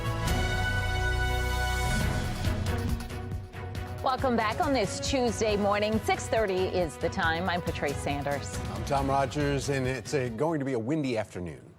Meteorologist Justin Chambers is here. At least the temperatures are still above normal. Yeah. That is the case, guys. Yeah, we're going to see those winds that will be picking up. The hair is going to be blowing all around, possibly your trash cans down into your neighbor's yard if it's trash day today or tomorrow. Even for that matter, we'll be talking about calm conditions right now. The clouds hanging around up over the Inner Harbor at this time as we look out over the Domino sugar sign, that sweet smell. Our cloudy Tuesday morning will lead to a windy afternoon, possibly some showers, maybe even a thunderstorm later today, and then much colder conditions for your Wednesday. So if you do want to get out for a run or a jog in the next couple of hours, we're talking about mid to upper 40s. And Mr. Bo says we are good to go with those 40s and lower 50s. But we do have wind advisories that start at 1 o'clock this afternoon, where we'll see those gusts anywhere from 40 to 50 miles an hour possible. The sustained wind at 25 to 35 miles an hour. Look at the difference in temps. 64 today, upper 40s tomorrow, mid to upper 70s Thursday. And dare I say, some areas could hit the 80-degree mark on Thursday in February. Back to you. Just leave it right there. All right. Well, we'll be driving around with tops down, no problem at all. But right now, this morning, a little bit different. Wet roads, but the rain has stopped. And now we're taking a look at your Lens Solar Traffic Network, and you can see all the cameras. Everyone's moving along with no major issues to report on Baltimore highways. Now to a city in crisis, an area known for violence may be getting some much needed help. Just last month, Edmondson Village Shopping Center in southwest Baltimore saw a shooting involving 6 teenagers. 1 died, 1 arrested. Happening today, the Baltimore City Council will meet for a public hearing on whether to approve plans for redevelopment at the Edmondson Village Shopping Center. Shannon Lilly is joining us live from southwest Baltimore this morning with a look at those plans and for one of the country's oldest suburban shopping centers. Shannon. Yeah, at City Hall today, leaders will be discussing appropriating some $9 million, Tom, to go towards funding to redeveloping both the Walkbrook Junction and the Edmondson Village shopping centers. And yes, this is the same shopping center where just last month, 16-year-old Deontay Dorsey was murdered and 4 other teenagers were injured in a mass shooting that happened here. In fact, the Edmondson Village Shopping Center has long had a reputation, and it has not been a good one. It's known to be a hotspot for drugs and other illegal activity, but believe it or not, when it opened back in 1947, it was quite a different story. In fact, it was the first of its kind for Baltimore. It was designed to look like Williamsburg, and it drew shoppers from across the city. Well, now we are learning that the Chicago Trend is poised to purchase the property. In fact, in an article with the Baltimore Sun, the CEO says they've been working with neighborhood leaders on a new model to make it an asset for the community once again. So we do expect to learn more on that this morning. Again, City Council will be meeting at City Hall at 10 a.m. Reporting live from the Southwestern Police District, I'm Shannon Lilly, Fox 45 Morning News. Thank you, Shannon. Elsewhere in a city in crisis, the signs of spring bringing back a familiar sound.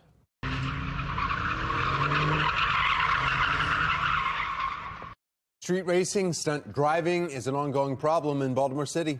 That video we were showing you, just the most recent stunt driving incident caught on camera, happening in the shopping plaza parking lot on Northern Parkway. But a new law introduced just last year might be cracking down on the problem. Olivia Dan's joining us live now with information on this new law and its impact. Olivia? Yeah, Tom and Patrice, the law was introduced by Councilman Schleifer, who on Sunday night heard that stunt driver in action. But this time the driver is facing consequences, a sign that maybe this problem is improving. He actually ran from the police. And they were able to stop him. This driver is also, my understanding, on a learner's permit, doesn't even have a full license, and he was coming from far away from Baltimore City. The car was being towed because it was overheating and it was smoking up. They were able to cite him with multiple citations, including putting in this new law.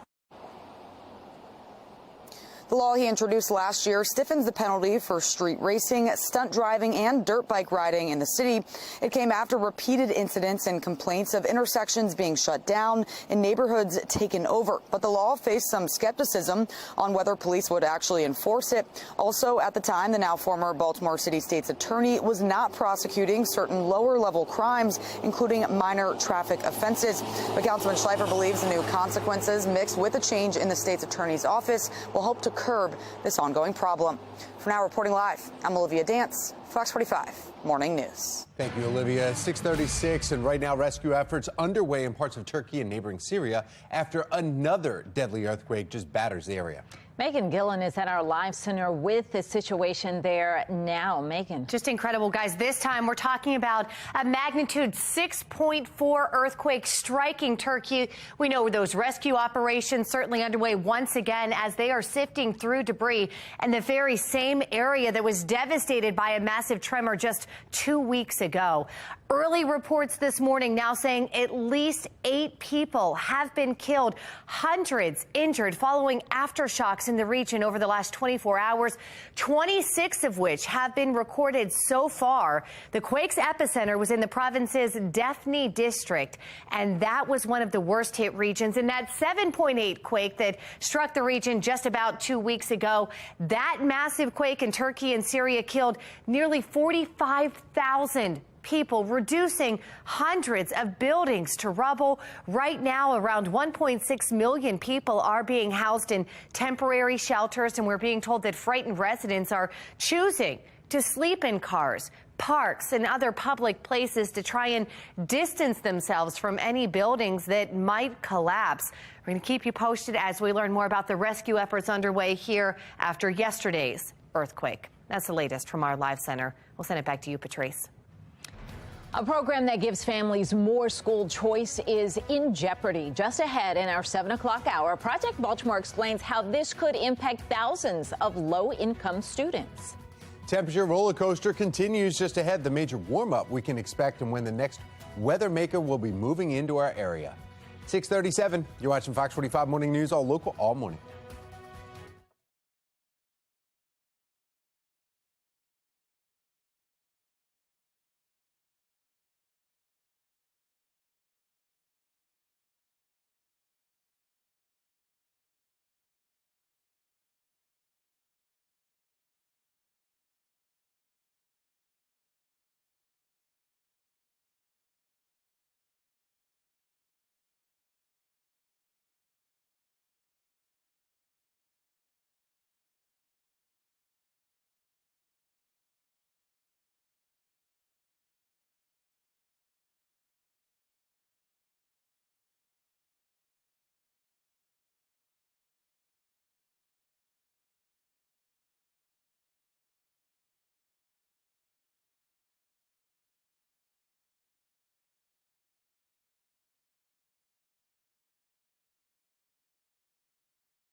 Welcome back, everybody. Our Weather Authority forecast right at 6:40. Looking out over our Towson camera. Those clouds start to move out just a little bit, so we will see more sunshine as we head later into the day today. We are also expected to see that wind really pick up. Low to mid 40s for your temperatures right now. As you head out the door, just grab a jacket. And then also the sunglasses. You'll need them later today. 64 for our high. We drop to the 30s tonight and only get to the 40s tomorrow. So definitely that colder air is in play for tomorrow afternoon. Back with your full forecast. We'll do that in just a few. Thank you, Justin. 641, turning now to counties under pressure. Baltimore County Police need your help finding this missing 16-year-old. Take a look at your screen. This is a picture of Darius Quentin Burrell, who was last seen on Friday in the Middle River area. He's 6'1", about 150 pounds. He was last seen wearing a black and white Adidas jacket, blue jeans, and black Nike boots. Anyone with information can call 911. Or you can call the number on the bottom of your screen there, 410-887-0220. Gun safety, juvenile crime, two topics that have the talk of Maryland. Just ahead in our State House Spotlight, Delegate Lauren Aricon and State Senator Joe Carter will be joining us live to weigh in on both topics. The Baltimore Police Department is losing hundreds of its officers, even with the many perks that come with the job. Just ahead, why the department continues to struggle with staffing. 641, you're watching Fox 45 Morning News, all local, all morning.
.644 and in your morning rush. Last night, there was another shooting in Towson. This is the most recent incident in an alarming trend in that area, and residents tell us they're on edge. Olivia Dance is joining us live now from Towson this morning. Olivia, what are the latest details on this investigation? Yeah, well, Tom, this shooting happened in the heart of Towson. For some perspective, right behind me is the entrance to the mall, and just down the street here about a block is Towson Circle. Now, the shooting happened right in the middle of the two on Delaware Avenue there. The bullets were flying just before 7:30 last night. When officers arrived, they found a man who was suffering from gunshot wounds. The victim was taken to a local hospital and is in critical condition. But this isn't the first violent incident in Towson. On Super Bowl Sunday, there was another shooting near Chesapeake and Washington Avenues. And then earlier this month, police confirmed 3 people were raped at gunpoint near Towson Circle. So the violence, as you mentioned, has residents feeling unsafe. So coming up in about 15 minutes, find out the actions that Baltimore County Police are taking to help curb this violence. Back to you. Well, this morning, the search is on for the person or persons who fired into Deontay Dorsey's family home over the weekend. Shannon Lilly is joining us from the Southwestern Police District. And Shannon, what do we know about the shooting? Is there a motive at this point? Nothing set in stone as far as motive so far, Patrice, but many are speculating that this comes down to the no snitching culture that has long been a part of Baltimore's history and trying to keep this family silent. In fact, the shooting into Deontay Dorsey's family home came just hours after the family held a press conference on Friday standing in support of the arrest of the 16-year-old that is now being charged with murder in connection with their loved one, the murder of their loved one, Deontay Dorsey. And so the family has not been quiet about their quest for justice. Stay with us because in 15 minutes, we're going to hear from the family's spokesperson following this latest shooting. Plus, we're going to hear how leaders in Annapolis are trying to curb this culture of no snitching and silence in our city. Now back to you. Thank you, Shannon. Signs of spring coming early to Maryland. Taking a look at this picture sent in by Andrea out of Falston. Crocuses already blooming in her yard, likely thanks to the warmer than usual weather we've been seeing all winter. I heard the birds chirping over that weekend, last few days. It's been nice. We want to see how you are enjoying this warmer weather. You can send us pictures by going to foxbaltimore.com/chime in or by scanning the code right there on your screen with your phone. All right, it's 6:47 now, and the warmer temperature is welcome for me. I'm sorry for all the people who like snow, though. I know. That's how I think. Just Justin Chambers, how long is it going to stay? Is this it? Are we in spring? I mean, we're still going to have these crazy dips with the temperature. I mean, it's going to be cold tomorrow. But did I hear you say possibility of 80 on Thursday? Absolutely. Yeah, that's going to be the thing. I'm shocked. And then possibility of snow on Saturday. You're exactly right. Yeah, we're going to go from here to here. Right there, up and down. So it's that roller coaster that we've been talking about. Our live cam right now from our Toyota Inner Harbor Skycam. Yesterday, I tweeted out a picture of the roller coaster and was talking about at Hershey Park, and they're like, just make sure it's fine by April 1st for opening day. So we'll do what we can for that. Looking outside right now, overall, not too bad. We got some cloud cover that is out there. We did have rain earlier this morning. We still may see a few showers, possibly even a thunderstorm later this afternoon. And yeah, that's February. You don't typically see that. So 45 your temperature right now, no wind to speak of. So we are dry. Those showers are well to the east of us. This is that area of low pressure that is tracking to the north and the east. But watching those showers starting to develop here in parts of western Maryland, really in West Virginia right now on the other sides of the mountains. So here's a look at our hourly future scan. This is what I was talking about right around 1 o'clock this afternoon. You'll start to see some of those clouds build from Frederick into Carroll County, moving into Baltimore City and County by about the 2 and 3 o'clock hour. And with that being said, the wind is going to pick up, but we do have that potential of a shower or two and possibly even a rumble of thunder that you may hear with this very dynamic weather pattern setting up. These are your future scan wind gusts taking you through about 1 o'clock. Notice that 20 and 30 to close to 40-mile-an-hour wind gusts. Mainly going to be that westerly wind that will be with us through the afternoon. Tomorrow, the wind is going to shift and be more southwesterly. That's going to bring in the warmer temperatures after we get the cold. So it's a very kind of complicated forecast here. I'm definitely going to see the wind this afternoon, which is why most of us are under wind advisories from 1 p.m. to 7 p.m. And some of those gusts could be near 50 miles an hour. So probably not a good day to have the flags up, and definitely watch those trash cans. They could be down the road later today. Upper 50s and lower 60s across northern parts of Baltimore County this afternoon, mid-60s for Baltimore, even upper 60s for D.C. this afternoon. And here is that temperature roller coaster. I mean, it looks like a stock market plunge, right? And then back and up and down. That's what we're looking at. 40s tomorrow, mid to upper 70s Thursday, back into the 50s and even lower 40s on Saturday. Quickly want to show you our future scan. There's the cold front coming through. That's the wind. The cold air moves in behind that. Tomorrow we'll have some showers right around midday. And then as we take you to tomorrow afternoon, we dry out. And then that much warmer air works in on Thursday. And that's when we could see the records broken. The record is 78. Listen to when this record last hit. It was 78 degrees in 1874. So that's a pretty long record that could fall on Thursday before we get colder for this weekend. Well, trending now, NBA legend Magic Johnson makes a stop at Morgan State University. Hall of Famer is also the chairman of Sodexo Magic. That's the company that provides dining services at that school and many others across our country. Johnson toured the college's facilities, oversaw their operations, interacted with students throughout the day. He said he's proud to help provide critical services to students on campus. It means a great deal to me to be here on the Morgan State campus to feed the young people as well as the faculty and staff. It creates job opportunities for those who want to work as well, and those who want to get into the culinary space. We can train them to also be chefs, and so there's so many different opportunities when you think about Sodexo Magic being on the campus here at Morgan State University. And that merger with Sodexo Magic in the making for 7 years now. He's been very vocal about it. Morgan State says its 5-year multi-million-dollar deal with Johnson's company has allowed them to upgrade their dining facilities, provide more student-friendly meal plans on campus. Well, the Maryland Zoo is officially welcoming its 5th endangered African penguin chick to its colony. Meet Panzerotti, the chick, the final one to hatch this breeding season. The Maryland Zoo tweeted that it is named in honor of the deep-fried Italian dish.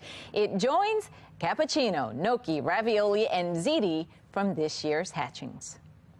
The CIAA tournament is now underway, and you can check out all the fun that is happening beyond the court. Just ahead, how One Spot is embodying the HBCU experience throughout the tournament. Oh, Live Golf is coming to Baltimore, CW Baltimore, and it's bringing the best golf tournaments right to your living room just ahead in our 9 o'clock hour. Why Live Golf is a little different from your traditional PGA golf play. So many sports to sit back and relax and enjoy.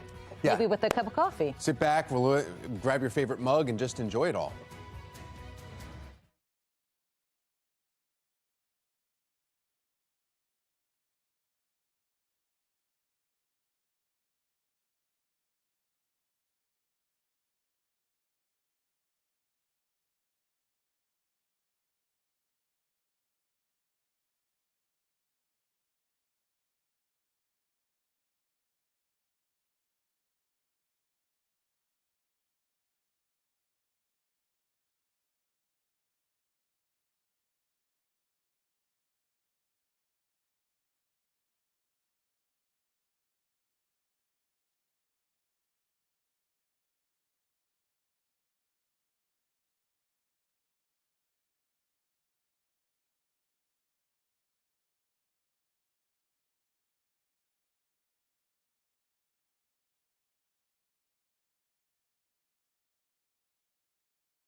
This morning in a city in crisis, a Baltimore City leader is saying a new law cracking down on stunt driving and dirt bikes is working. This recent screeching sound of squealing tires brought police and City Councilman Isaac Yichie-Slafer to a shopping plaza parking lot on Northern Parkway.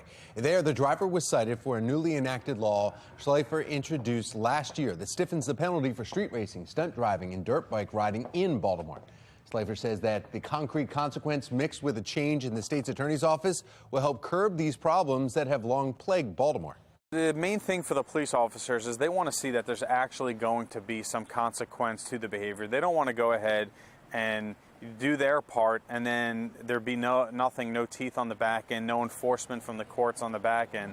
And so here we have a situation where there's actually a new law in place that's a pretty strict law. It's the strictest in the state. Well, this new law comes after repeated incidents and complaints of intersections being shut down and neighborhoods being taken over. In Annapolis, lawmakers also taking action to crack down on street racing. A bill introduced in the House and the Senate aims to increase the penalties that someone can face for street racing statewide. Now, if it passes, offenders could face up to a year in prison and a fine of $1,000 if the race results in someone being hurt. Austin, Texas is dealing with similar issues to Baltimore when it comes to illegal street racing. For this morning's Assignment America, Monique Lopez with our Sinclair sister station out of Austin shares why residents are raising concerns following weekend street racing incidents. In the wake of a night where the sound of screeching tires, engines revving, sirens blaring, and fireworks blasting filled the air, Austinites say they have more questions than answers.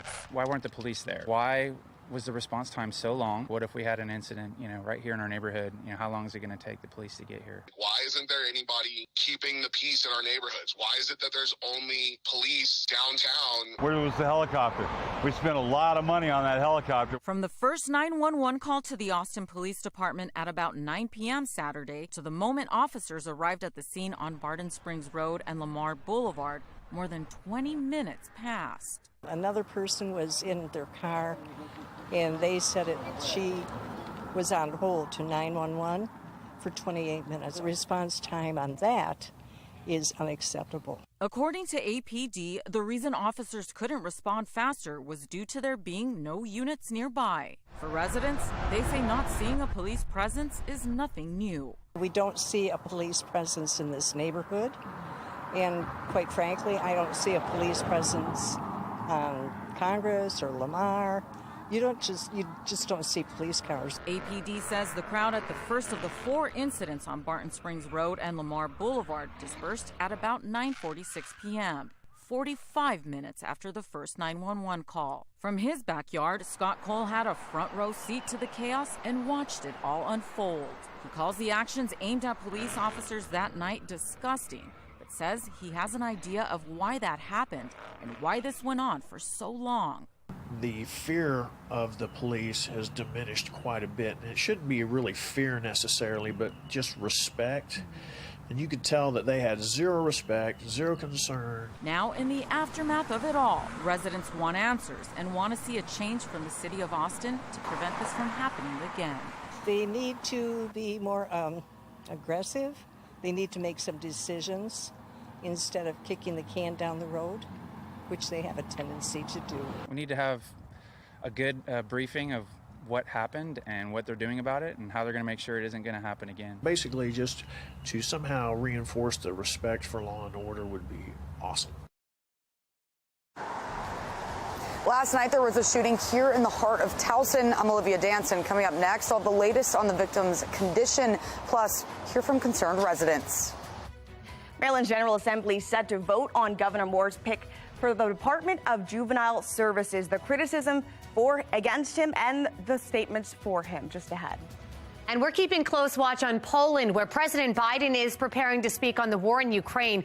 Hear what Russian President Vladimir Putin had to say in a dueling address earlier this morning. Temperatures not too bad right now. Wind is going to pick up today, possibly even a few more showers and maybe a thunderstorm. Yeah, it's February. We'll break down that forecast for you on Fox 45 Morning News. Let's go. Live from WBFF in Baltimore, this is Fox 45 Morning News. Good morning on this Tuesday, February 21st. I'm Patrice Sanders. I'm Tom Rogers. Meteorologist Justin Chambers joining us right now, looking at the forecast, and you're excited. Potski Day? How do you say it? What's that thing that everybody eats today? Fat Tuesday? Paczki or whatever? Don't know. Oh, I don't know. No? I don't know that one. I thought for sure you guys would know that. I don't know. When I think of Mardi Gras and Fat Tuesday, I think of the king cakes. Yeah, the king cakes. King baby. That's true. Baby. Yeah, not that. It's something else. Anyway, Okay. I don't know. It's something that looks really cool. I've seen it online, and I'm like, oh, that looks like it probably tastes pretty good. Either way, good morning to you. Our Towson camera right now, Mile 1 Auto Group cam. We are seeing a few of those clouds out there right now. The sun is up, and we will actually see more sunshine today. Also, we are going to see the wind pick up later this afternoon, and then much colder by the time we get to tomorrow. So we'll have another day of above average temperatures today. Mr. Bo says overall we're good to go with numbers in the low to mid 40s over the next couple of hours, eventually to about 50 by 9 a.m. And look at how these temperatures are going to be all over the place again. We'll see the 60s today, only upper 40s tomorrow, and then look at those mid to upper 70s on the way, with some areas close to 80 degrees on Thursday. We're back with your full forecast in just a few. Tom, how are we looking on the roads? Not bad at all, actually. Your morning commute greeting you here in the Lynn Solar Traffic Network, and taking a look at 695 in Liberty Road here, and you see just some slowdowns because of the outer loop, and that's just because of the volume as you're heading down towards Woodlawn area and Security Boulevard. No issues, though, around the area except for the volume. I would say like year and a half, you've just been seeing more and more crime in this area. It's becoming a very unsafe place to live, and this is not what we expected living in Towson. Yeah, this morning we begin with counties under pressure and the shooting in Towson. Residents are on edge as it becomes the most recent incident in an alarming trend in the area. Olivia Dance joins us live from Towson this morning with the latest details in this case. Olivia. Well, Tom and Patrice, this shooting happened right in the heart of Towson. For some perspective, behind me here is the entrance to the mall, and just down the street this way, about a block, is Towson Circle. Now, the shooting happened right in the middle of the two on Delaware Avenue there. The bullets were flying just before 7:30 last night, and when officers arrived, they found a man who was suffering from gunshot wounds. The victim was taken to a local hospital and is in critical condition. But this isn't the first violent incident in Towson. On Super Bowl Sunday, there was another shooting near Chesapeake and Washington Avenues, and then earlier this month, police confirmed 3 people were raped at gunpoint near Towson Circle. This violence has residents feeling unsafe. 3 women being raped right off the Towson Circle not more than 2 weeks ago, and now you have this tonight. It's even to take a walk outside with your dog becomes sort of a life or death situation. Last week, I spoke with Captain Sam Houston with the Towson precinct of Baltimore County Police about these concerns. Now, he says they have increased patrols in the area, and he believes that Towson is safe. This is not the norm. Towson is a very safe, it's a vibrant place. As I've told many of the community groups, I have a daughter who's 17 who's planning on, she's accepted into Towson, and if I didn't think it was a safe place, I wouldn't let her go to Towson. Captain Houston tells me that beyond the increased patrols, most of the businesses in this area have cameras. But as far as last night's shooting, it is still under investigation. For now, reporting live in Towson, I'm Olivia Dance, Fox 45 Morning News. Well, we want to know from you how you feel about Towson. Do you feel safe? So far, 94% of those who have voted say no. You can head to foxbaltimore.com/vote and click on the Pulse tab to weigh in. Elsewhere in Baltimore County, police need your help finding this missing 16-year-old. Yeah, take a look at your screen right here. Darius Quentin Burrell was last seen Friday in Middle River area. He's 6'1", about 150 pounds. He was last seen wearing a black and white Adidas jacket, blue jeans, and black Nike boots. Now, anyone with information can call 911, or you can call the number right there on the bottom of your screen, 410-887-0220. In Carroll County, an investigation underway into 2 deadly fires happening within hours of each other. Yesterday, firefighters responding to the Boston Inn just after 8:30 yesterday morning found a 48-year-old man who had died. Then first responders went to Daisy Drive just before 2:30 that afternoon and found a grandmother who had died in that fire. Now, Deputy State Fire Marshals say the fires are unrelated, but investigations are underway. Officials urge people to check their smoke alarms. Turning now to a city in crisis. This morning, speculation is surfacing over why Deontay Dorsey's family was targeted over the weekend. Authorities say someone opened fire into the family home. And this comes just weeks after 16-year-old Deontay Dorsey, seen there, was killed in a mass shooting at the Evanston Village Shopping Center. Now, the family has since been open in their calls for justice. Shannon Lilly is joining us live this morning from Southwest Baltimore with a closer look at this case and the culture behind the speculation that people are talking about. Shannon? Yeah, thankfully, Patrice, no one was physically hurt when gunfire erupted inside the Deontay Dorsey family home over the weekend.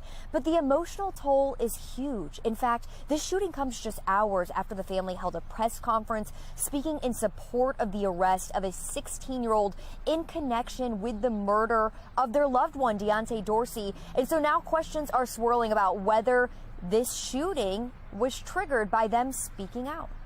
One of the bullets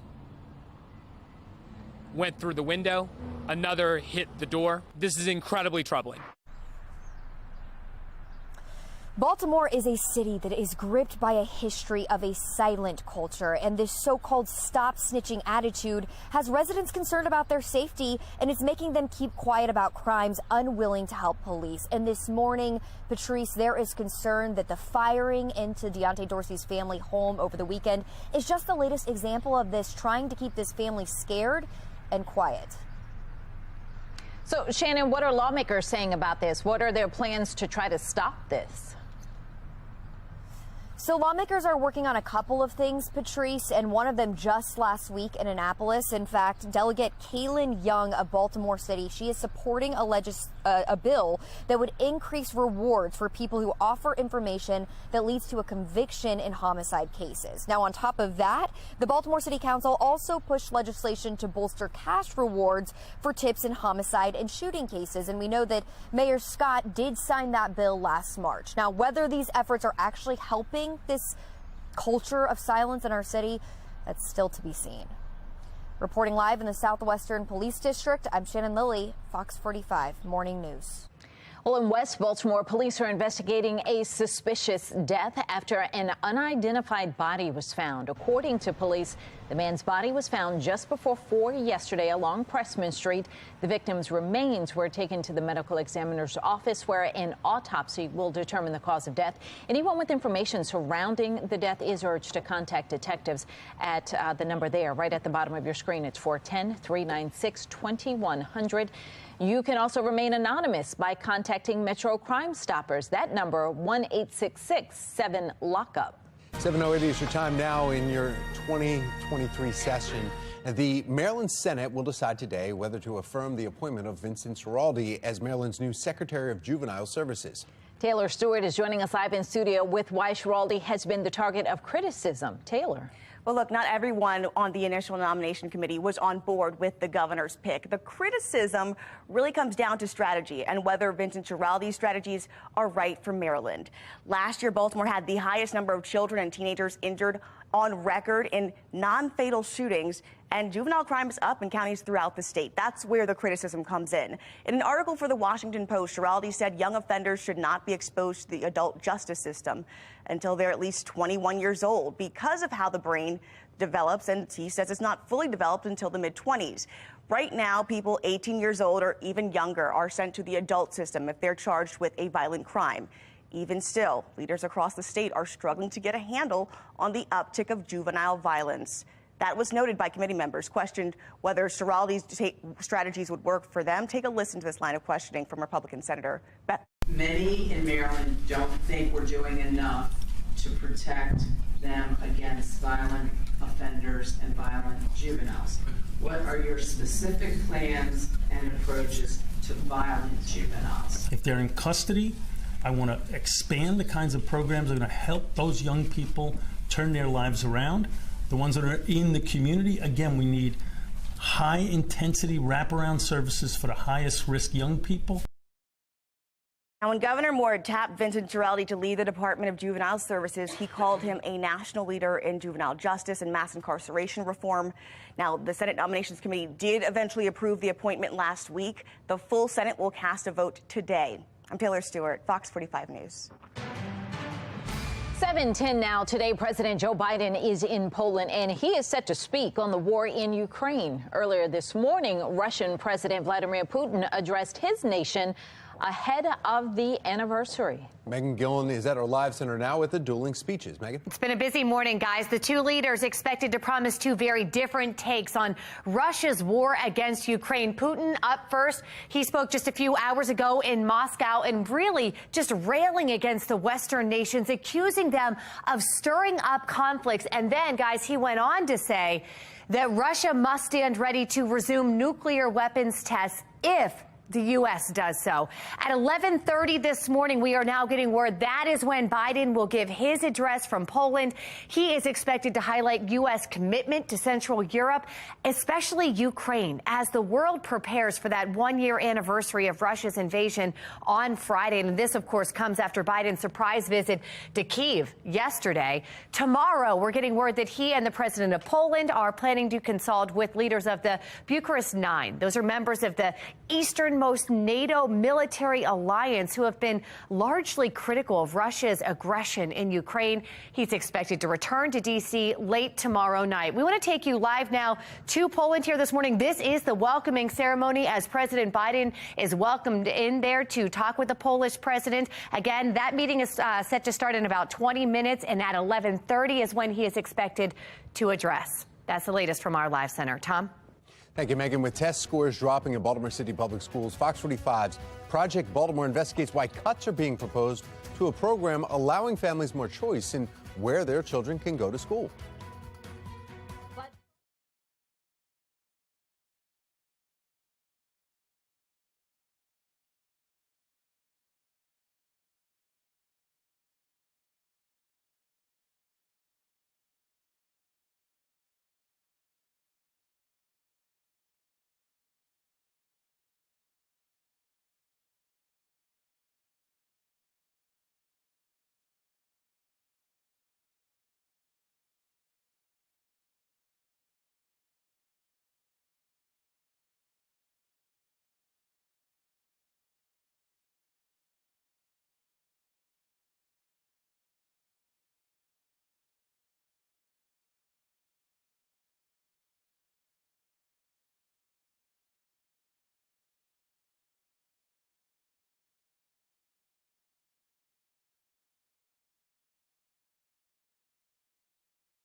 Was charged as an adult, and I was put into a adult facility. Even on the most serious offenses, you're talking about taking an individual and putting them into a program for 6 to 9 months and then returning them to the street. In Annapolis, lawmakers debating a law to change how juvenile offenders are handled by the justice system. If Senate Bill 93, also known as the Youth Equity Act, passes, all cases involving offenders under 18 years will begin in juvenile court regardless of the offense. Well, that bill, regardless of the crime committed by the juvenile, plus another bill involving tracking devices installed on bulk gun sales. Joining us now to debate for this week's State House Spotlight, Democratic State Senator Jill Carter, Republican Delegate Lauren Aragon. Ladies, thank you so much for joining us. Thanks for having us. Senator Carter, I want to start with you first here because we're talking about the juvenile crime and that bill that you actually introduced. Tell us about what that means, as you just heard a little bit, just a couple quick sounds there of people saying, well, you can kill somebody and only have to serve 9 months as a juvenile. So right now, everybody with 33 enumerated offenses, not just the worst of all offenses. So 33 children can be automatically charged as adults, and they are. But the data tells us that out of that number of children automatically charged as adults, 90% of them have their cases either transferred back to juvenile court or adjudicated in the adult system, and they're wound up not guilty. So many times they're back on the street. So frankly, this bill is more of a public safety measure than the current law. And I want to just explain, nothing in the bill precludes a state's attorney from being able to waive a child up in those worst circumstances. The issue here is that we have too many automatically starting as adult, and then they get no services while they're there. They get no rehabilitation while they're there, and most of them wind up back outside anyway with no services. Delegate Aragon? Well, I'm obviously concerned about any kind of process that takes away the public's right to see what's going on. I mean, we have a skyrocketing juvenile crime situation. And frankly, as soon as the street finds out that they can use kids even more to commit their crimes, they're just going to put more pressure on children to be participating in criminal activity, because they'll be able to tell the kids, don't worry, you're just going to go to juvie for a few months. That's scary to me. Yeah, and I know that Senator Carter, you and I have discussed that before too, saying that it possibly could put them more in danger. I mean, that's the argument coming back at you. Do you have a response for that? You know, I don't agree with that at all. I think that, first of all, the juvenile system is designed to treat children with their psychological needs, their psychosocial needs. They have treatment and programs that they simply don't get in adult services, in adult jails. And so, frankly, putting them in adult jails puts them in much more at risk. Okay. The other issue here that is coming up is another bill that's debating through Annapolis now, and that's tracking guns that go through the system, but it says bulk sales. So, Delegate Aragon, can you explain a little bit more about the pros and the cons of this? Well, the technology is really in its infancy, first of all. And also, I'm really not sure who they're targeting with bulk sales. I mean, the only people that I know that buy in bulk are police departments and like the military. So, you know, if they're trying to get street guns off, they're not doing it by tracking them from large sales. I don't believe that's how, in fact, the data shows that's not how criminals are actually getting access to guns. They're not using bulk police officers' firearms. They're stealing them, usually at one-offs in robberies. So I just don't see the purpose of it. And frankly, I think it's a huge violation of the Second Amendment. Last word there, Senator Carter. Absolutely. I think it's a good measure. I mean, first of all of our data shows that in Maryland, it's 10 years between a legal transaction and an illegal activity with a gun. 10 years, one of the longest in the state. Another issue is that we are not, most of our guns are coming from out of state that are being used in crimes illegally. So I think it's a good measure. It's just one more public safety measure. Senator Carter and Delegate Aragon, thank you so much. We appreciate your time. Thank you. Thank you. It is 7:19 now, and we need to get back over to what's in store for us today. Yeah. Sunblock and then shovels. Basically, the way to explain the next few days, right? Maybe. By the way, it's paczki. That's how you pronounce it. It's a Polish thing. I've never had one. They look like donuts. I know. They look really good. Maybe they are good. I need to get some. I know. The Polish know what they're doing with their pastries. And a king cake. All of the above. Yeah. It is Fat Tuesday, my friends. Pancake day as well. So that's something else you can put into your menu du jour. Our Mile 1 Auto Group cam, look at that. If you have a moment, the sun popping up over those clouds. So we definitely started cloudy this morning, even some rain earlier. The roads are still a little bit wet from some of that rain that rolled through here about 4 o'clock in the morning. It was even earlier than that, but that rain is done for now. We've got a very dynamic atmosphere setting up here. The wind is going to pick up later today. We have all of this mid-level and upper-level action and a cold front coming in from the west. All of that is going to combine for a very active afternoon in terms of the wind and also potentially a thunderstorm or two. And yeah, you'd think February, we typically don't have that. Well, you're right, we don't. But when you get numbers like this is what we are potentially seeing. Now, this is about noon on our hourly future scan. You're going to see that little green blob right there with a yellow moving from Frederick over to Carroll and into Baltimore County and City by about 1 o'clock this afternoon. That's going to be our best chance to see some of those light showers and, again, possibly a rumble of thunder or two, pushing into that 2 and 3 o'clock hour as it moves out of here. It's quickly going to be done. But,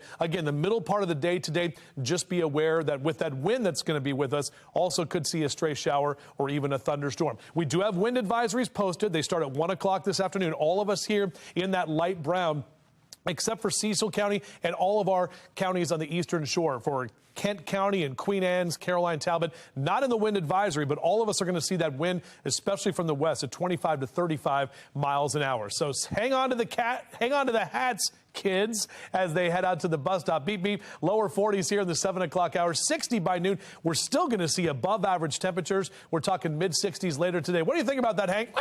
All right, yeah. Well, he's going to have to hang on to his little, tree branch there because the birds are going to be fluttering around with all of that wind out there. Low to mid 60s for your highs today. Another day of above average numbers. And look what happens tomorrow. We wake up in the 30s and we'll only get to the 40s tomorrow afternoon. And then record high numbers are possible on Thursday before we drop off again. Just seems to go up and down and up and down. Here's that 7-day forecast for you guys. We are tracking some of those showers as well, as I mentioned, tomorrow. And then another round of showers possibly this weekend with temps that only get to 41 on Saturday afternoon.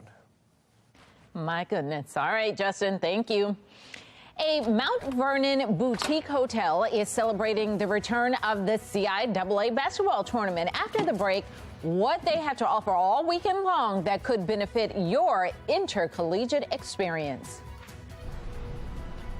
Millions of dollars may be going towards the revitalization of the embattled Edmondson Village Shopping Center.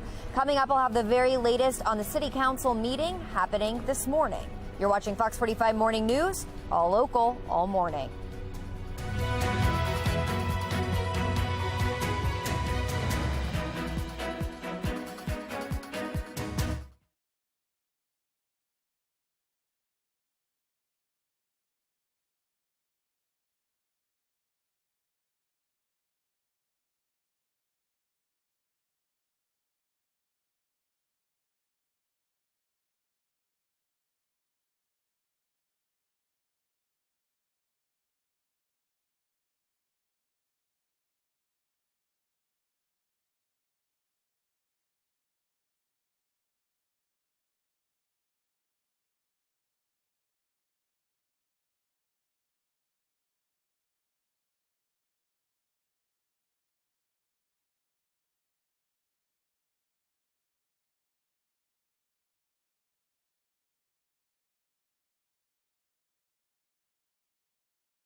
7:25. The CIAA men's and women's basketball tournament is underway, and a boutique hotel in Mount Vernon is celebrating its return. For What's So Baltimore this morning, Revival's Director of Culture and Impact, Jason Bass, joining us live with some special events happening for visitors, locals. Good morning, Jason. Good morning. How you doing, Patrice? I am great. All right, talk about how Revival celebrates this big week, CIAA week. All right, so this is the second year we've really embraced the conference, and we're super excited about it. The first year we had a Revival University, which pretty much was clothing and apparel that we created to embrace the HBCU experience, right? In the spirit of what it's like to go to a historically black college university. From there, we started to develop programming to support that. That looks like workshops around the hospitality industry, panel discussions to talk about the culture, and of course wellness experiences that include yoga and other types of wellness things. Now the workshops and the programming, is that all happening there at the hotel?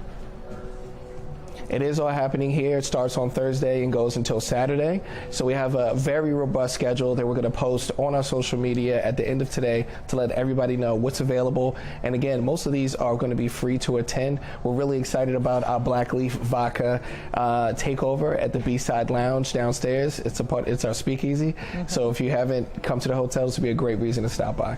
All right, Jason, lots going on there. Thank you so much. We appreciate it. Enjoy this week. My pleasure. You too. All right, well, if you want more information on getting the merchandise or going to the events they have planned, go to our website. The information is all there, foxbaltimore.com/newslinks. Well, today we have another above average day with windy conditions coming up. Meteorologist Justin Chambers is taking a look at when we could actually see record high temperatures this week. This is more than just about an education. A program that gives families more school choice is in jeopardy. How concerns over recent Baltimore City public school test scores are to blame. 7:27 is the time.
Live from WBFF in Baltimore, This is Fox 45 Morning News.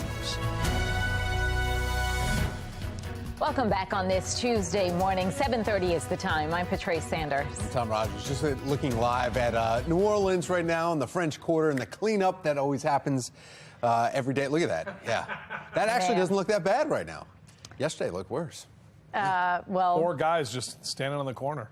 Are they getting up or are they going to bed? I don't know. What's their status? I don't know what this guy's doing on the right. Whoa, there's some stuff going on. Yeah. All right. It's a rough morning for some people out there. Yeah, let's move on to our forecast before we get glimpses of things going on down there. Yeah, well, it is Fat Tuesday, guys. That's why we were showing you that. Of course, Mardi Gras tonight, essentially, and then Ash Wednesday tomorrow. And we are taking a look at our temperatures, and look at that sun. Really pretty shot. If you have a moment to check out your sky cam right there on your TV, we've got that sun that is up with the blue skies, a few clouds kind of hanging around. Numbers are going to climb again today, mid to upper 50s through midday, and on the way to the low and mid 60s for the afternoon. We are going to have to contend with a pretty decent amount of wind here, especially as we head to the later part of the day, and even another shower or two by midday. So we'll be talking more about that. High of 64 today, much colder tomorrow, and then we warm back up. Could be talking record highs Thursday. Back with your full forecast in just a few. Tom. All right, thank you, Justin. To your Len Stoller Traffic Network here. Looking around some of the area cameras, and really the volume is really what is going to greet you this morning now at 7:32. There's a couple incidents, though, on 95. 95 South right at the Harbor Tunnel Thruway. There are 2 vehicles involved, not causing any delays according to the maps now. There's another one north of that, 95 South, right near the Baltimore, right near 695, just south of White Marsh here, that exchange here at White Marsh. And there's also a 2-vehicle accident there. Still, again, not causing any delays. The delays are just because of the volume. As recent test scores raise concerns over Baltimore City Public Schools, a program that gives families more school choice is in jeopardy. Project Baltimore's Chris Papps explains the move could impact thousands of low-income students who will no longer have an alternative to their public school system. This is more than just about an education. Nefertari Lee is a mom from Baltimore City. Earlier this month, she testified in Annapolis about a program called Boost, which she says changed her son's life. He's gone on to college and is thriving. Boost is a state program that offers scholarships, similar to vouchers, to students from low-income families, allowing them to attend parochial and other non-public schools.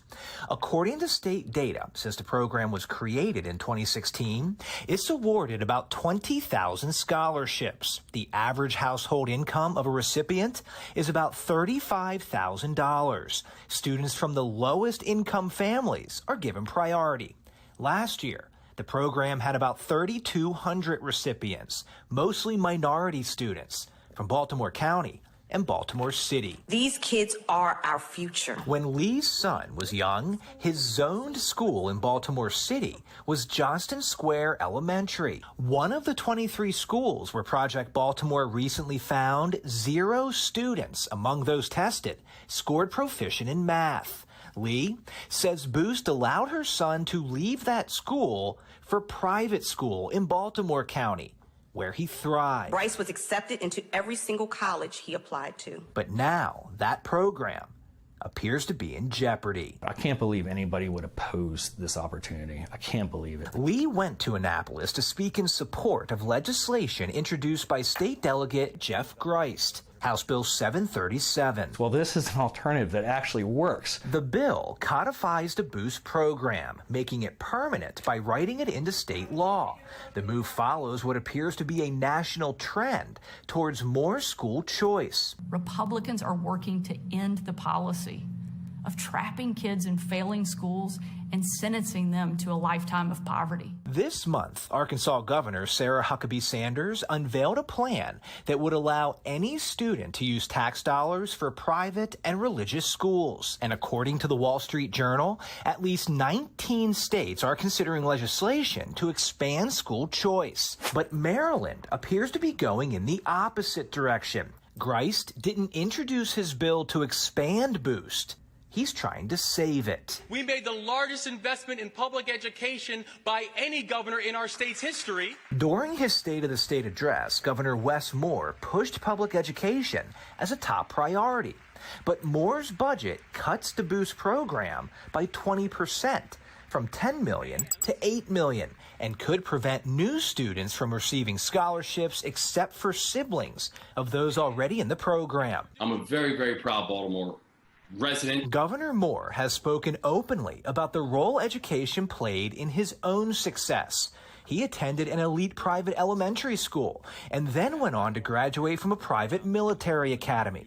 But by cutting Boost, Grice says, Moore is limiting opportunities for today's students to seek a better education. This is a lifeline that we're going to see results now. We don't have to wait 8 or 10 years when the blueprint is implemented. It may or may not work. Project Baltimore asked Governor Moore's office why his budget cuts Boost by $2 million. We also asked, are you concerned about the impact this will have on thousands of students from low-income families?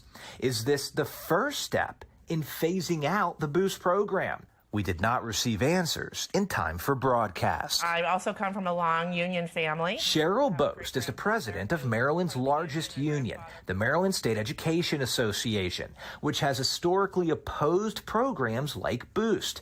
The union says these programs hurt public schools, which lose money when students leave. Education and the union have kind of gone hand in hand in my family. We sent an email to Boast and the teachers union, which endorsed Moore for governor, asking for an interview to discuss providing scholarships for students who attend what are considered failing schools. We did not hear back. The folks that are opposing this bill, they're opposing it for mainly one reason. It has everything to do with money and very little to do with the students themselves who are trapped in a desperate situation. This Wednesday, the bill to fully restore Boost funding goes before the House Ways and Means Committee. Grice, a Republican, knows it'll face significant opposition from Democrats. But he hopes stories like Lee's, and there are thousands of them, will have an impact. The $2 million needs to stay in there and get back in there so these programs can still thrive and survive. Don't cancel the future success stories like Bryce. I'm Chris Pabst, and this is Project Baltimore. Another deadly earthquake rocks Turkey and Syria. The rescue operations underway right now in the same area devastated just 2 weeks ago. Today's temperature is going to be above average. Colder day tomorrow is coming. Our weather authority team, though, takes a look at how the temperatures hold up moving into the weekend and some dramatic changes. You're watching Fox 45 Morning News, all local, all morning.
Well, right now, rescue efforts are underway in parts of Turkey and Syria after another deadly earthquake just batters that area. Megan Gillen is at our live center. She's got the situation there right now. Megan. Those folks dealing with this yet again, guys, this time talking about a 6.4 magnitude earthquake striking Turkey. Again, as you mentioned, rescue operations once again searching through debris. And guys, this is that very same area that was rocked by a massive tremor just 2 weeks ago.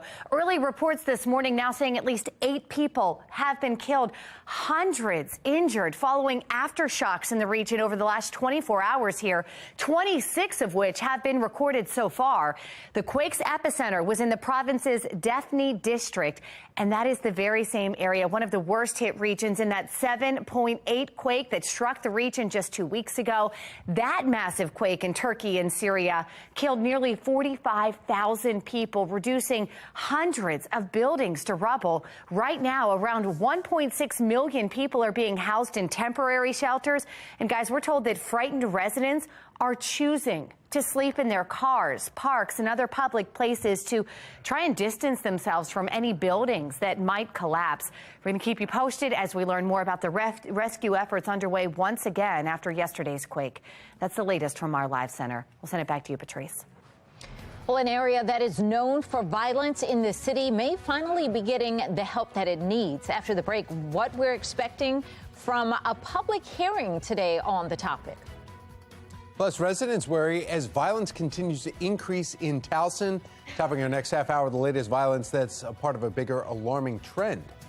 7:43 is the time. You're watching Fox 45 Morning News, all local, all morning.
.45 and now to a city in crisis, an area that's known for its violence may be getting some much needed help. Just last month, Edmondson Village Shopping Center in southwest Baltimore saw a shooting involving 6 teenagers. One died, one was arrested.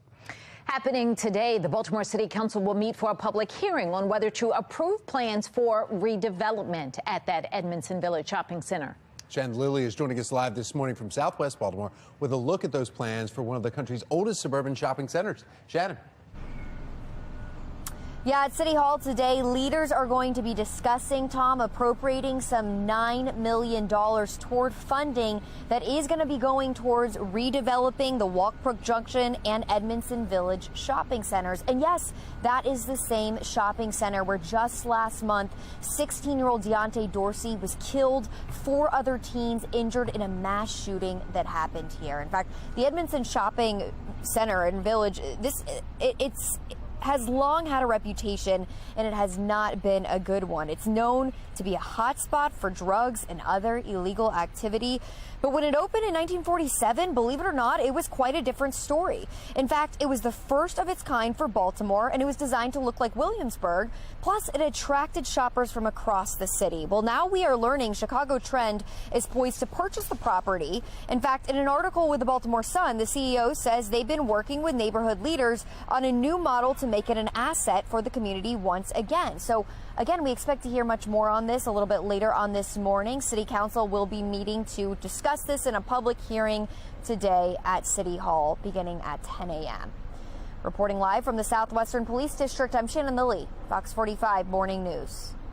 Elsewhere in a city in crisis, today the City Council will meet to discuss legislation regarding local control of the Baltimore Police Department. Back in November, a majority of voters approved a ballot measure to bring the Baltimore Police Department back under local control. For more than a century, the department has functioned as a state agency, leaving the city without the authority to regulate the department fully. Now, Baltimore City will no longer have to seek approval from the Maryland General Assembly when it comes to policy changes. Today is an opportunity to review the legislation and provide a general overview of the processes and procedures. Well, it's 7:48 right now. We need to find out exactly how bad this weather roller coaster is going to be this week. I am amazed at what is going to happen. Meteorologist Justin Chambers is here. I know. I was looking at it earlier this week, and I was like, come on, not 77. And I'm like, yeah, 77. It keeps coming through on all those models. But then is exactly right. Patrice is going to get cold. And yes, we could be talking about, what did you say, flip-flops and shovels at the same time? Yeah, right? Sunblock and shovels by the end of the week. That's a good way to put it, Tom. Sunblock and shovels. No, we're not going to see that kind of snow. I'm sorry, snow lovers, but there is definitely going to be the potential for some precipitation as we head into the weekend. But I'm going to step out. Look at this beautiful shot. If you have a moment, take it in full high definition. That's gorgeous sun that is up. It's still a little chilly outside. Numbers on the right side of your screen. Most of us are in the 40s. 43 your temp officially at BWI Thurgood Marshall. Notice the wind at a big old goose egg right there. Different story this afternoon as that wind is really going to pick up. We are dry right now on our HD radar. We had some showers earlier this morning, tracking a few showers coming in on the mountains of the Alleghenies, but we've got a very dynamic atmosphere setting up here with not only the wind later today, but possibly some more showers rolling in by midday. This is noon on our hourly future scan right through Frederick County and into parts of Carroll County, moving into Baltimore City and County into that 1 o'clock hour. The way the atmosphere is setting up, we do have that potential to hear a rumble of thunder, possibly some strong wind gusts as this weak little system passes through. This is kind of as that cold front is moving through later today. Now, it's not enough for a weather alert day, but it's definitely something that we're keeping our eyes on as we take you into the afternoon. It's going to be very short-lived. It's out of here by about 4 p.m., and then we dry out heading to the evening time. But the wind is something that is going to be there no matter what. This is at 1 o'clock on our future scan. We're talking about 20 and 30 mile an hour sustained winds with gusts in that 35 to 45 mile an hour range. Tomorrow, the wind's going to start to turn and be more from the south and the southwest eventually. And after the cold air is here, we'll get into some much warmer air. But the wind advisories, 1 o'clock until 7 o'clock this evening, westerly at 25 to 35. Could see some stronger gusts near 50 miles an hour. Most of those will be in the mountain locations. But either way, at least a 2-club win, golfers. If you're out there on the golf course, my buddy British James is always making fun of me, saying it was more than a 2-club win, mate. It was like 3 or 4. So either way, pilots, probably not the best day to fly either. It's going to be VFR. We're talking visual flight rules, but unless you got a runway that's 24 or 25, yeah, going to be out of luck. A lot of that crosswind is going to be here with that westerly wind coming in. Upper 40s tomorrow. That's one of those cooler days, because then we get right to the 70s on Thursday, right back to the lower 50s on Friday, and only lower 40s on Saturday. That's going to be the coldest day of the next 7. Tom? Thank you, Justin. Taking a look at your Lens Solar Traffic Network around the Baltimore region here, and look at some of these cameras. The volume is really what's causing some slowdowns around the inner and outer loops here. The only issues to report, 95 right before you get to the tunnels, southbound, and then just south of White Marsh. 2 accidents. They're actually not causing much of a slowdown. It's just the volume around Old Court Road right there on the top left. You see that? Now we want to take a look from your Lens Solar mobile track, and look at this beautiful shot. This is photographer Graham. He's on 695's outer loop, moving around, obviously heading west at this point. Well, still to come this morning, the events and programs the Mount Vernon Boutique Hotel is providing during this year's CIAA basketball tournament. Stay tuned for how you can get involved.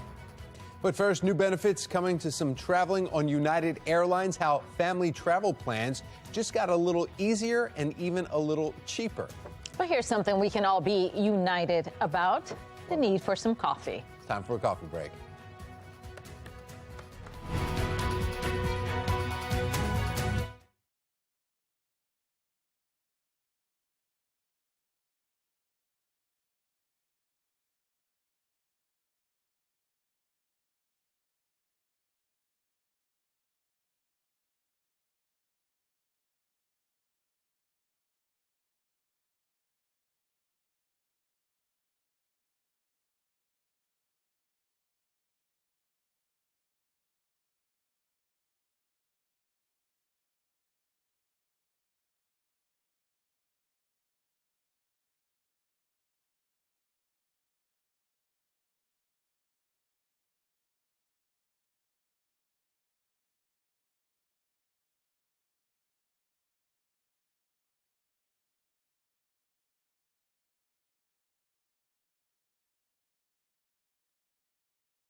Making headlines this morning, the Transportation Security Administration confiscates a record number of guns at airports in 2022. The total number, get this, 6,542. And of that number, 88% were loaded.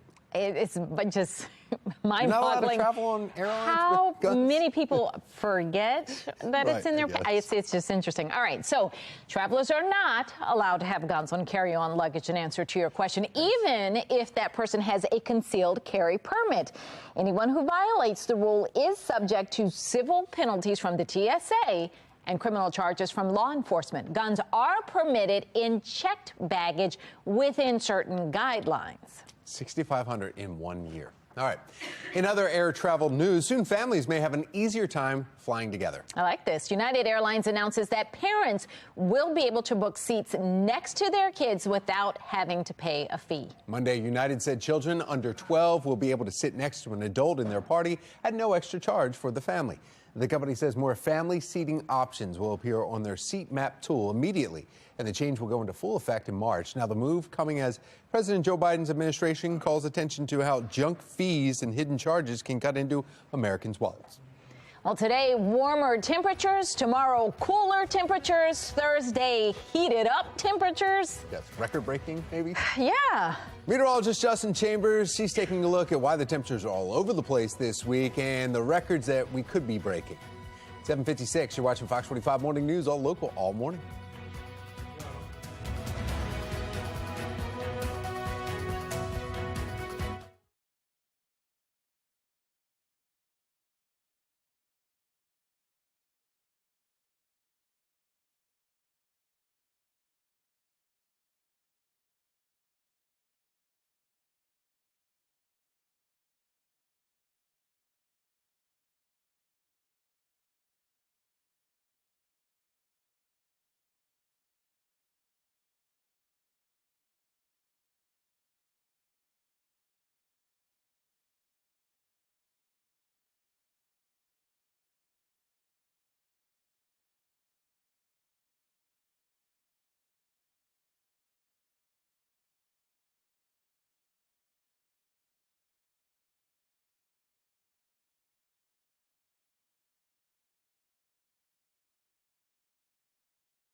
Last night, there was a shooting here in the heart of Towson. I'm Olivia Danson. Coming up next, I'll have the latest on the victim's condition, plus hear from concerned residents. Shots fired into the family home of murdered teen Deontay Dorsey. Coming up, what this says about our culture of silence in the city. Maryland's General Assembly set to vote on the governor's pick to lead the Department of Juvenile Services. A closer look at the nominee's juvenile crime strategy, along with the criticism and questions the nominees faced leading up to today.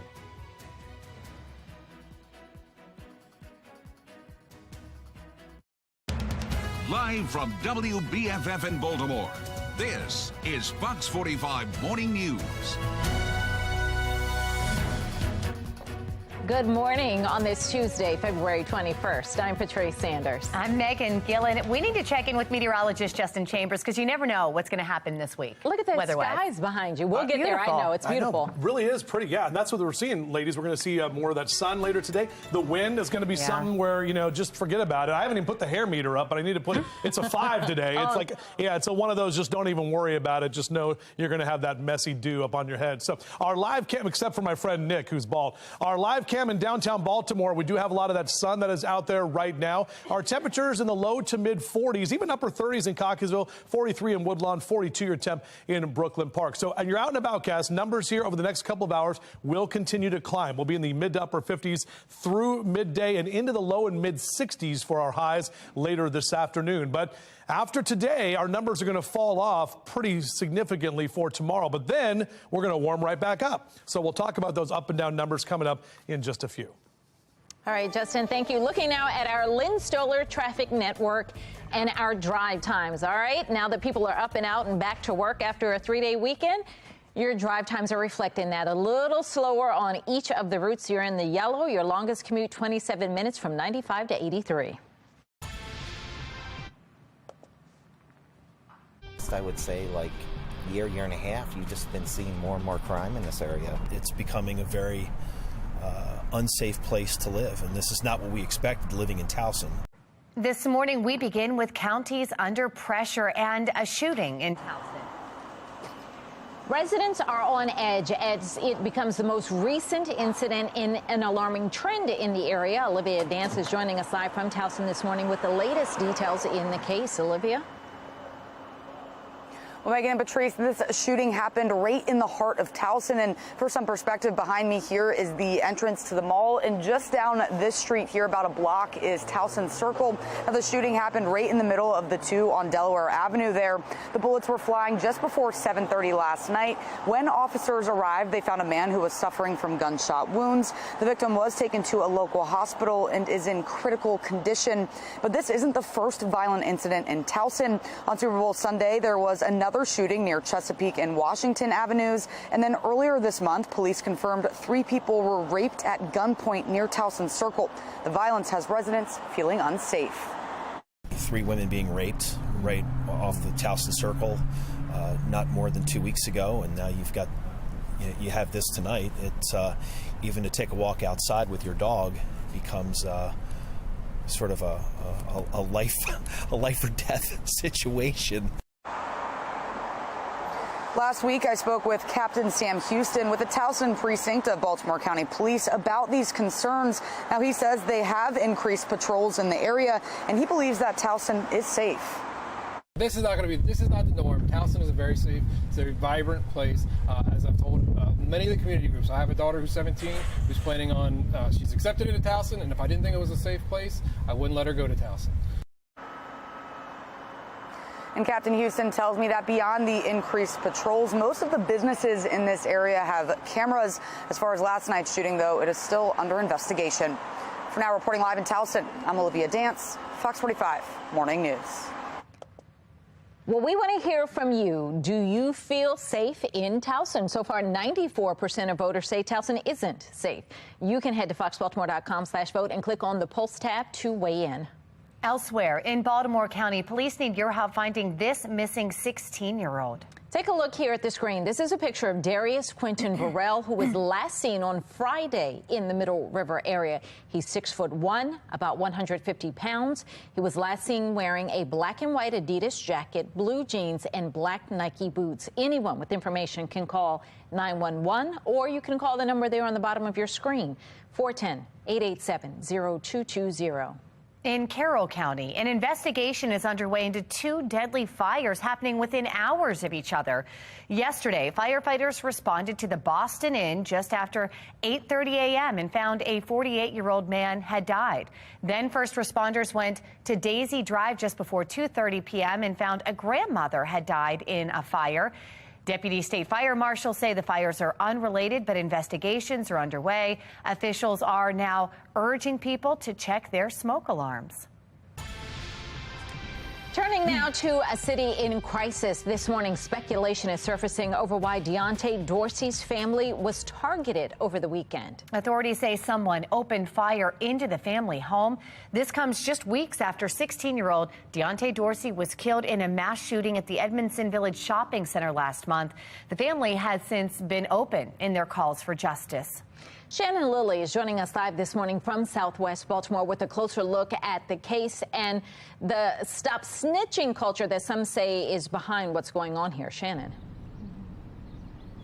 Yeah, thankfully, Patrice, no one was physically hurt when gunfire rang out in the home of Deontay Dorsey's family over the weekend. But the emotional toll is huge. In fact, the shooting came just hours after the family held a press conference standing in support of the arrest of a 16-year-old in connection to the murder of Deontay Dorsey, their loved one. And so now questions are swirling about whether that support they were showing, them speaking out, actually triggered this shooting. One of the bullets went through the window, another hit the door. This is incredibly troubling. Baltimore is a city gripped by a history of a silent culture, and this so-called stop snitching attitude has residents concerned about their safety, making them keep quiet about crimes and being unwilling to help police. And this morning, there is concern, Megan and Patrice, at this firing into Deontay Dorsey's family home over the weekend, that this is just the latest example of that, trying to keep this family scared and quiet. So, Shannon, what are lawmakers doing to try to stop this?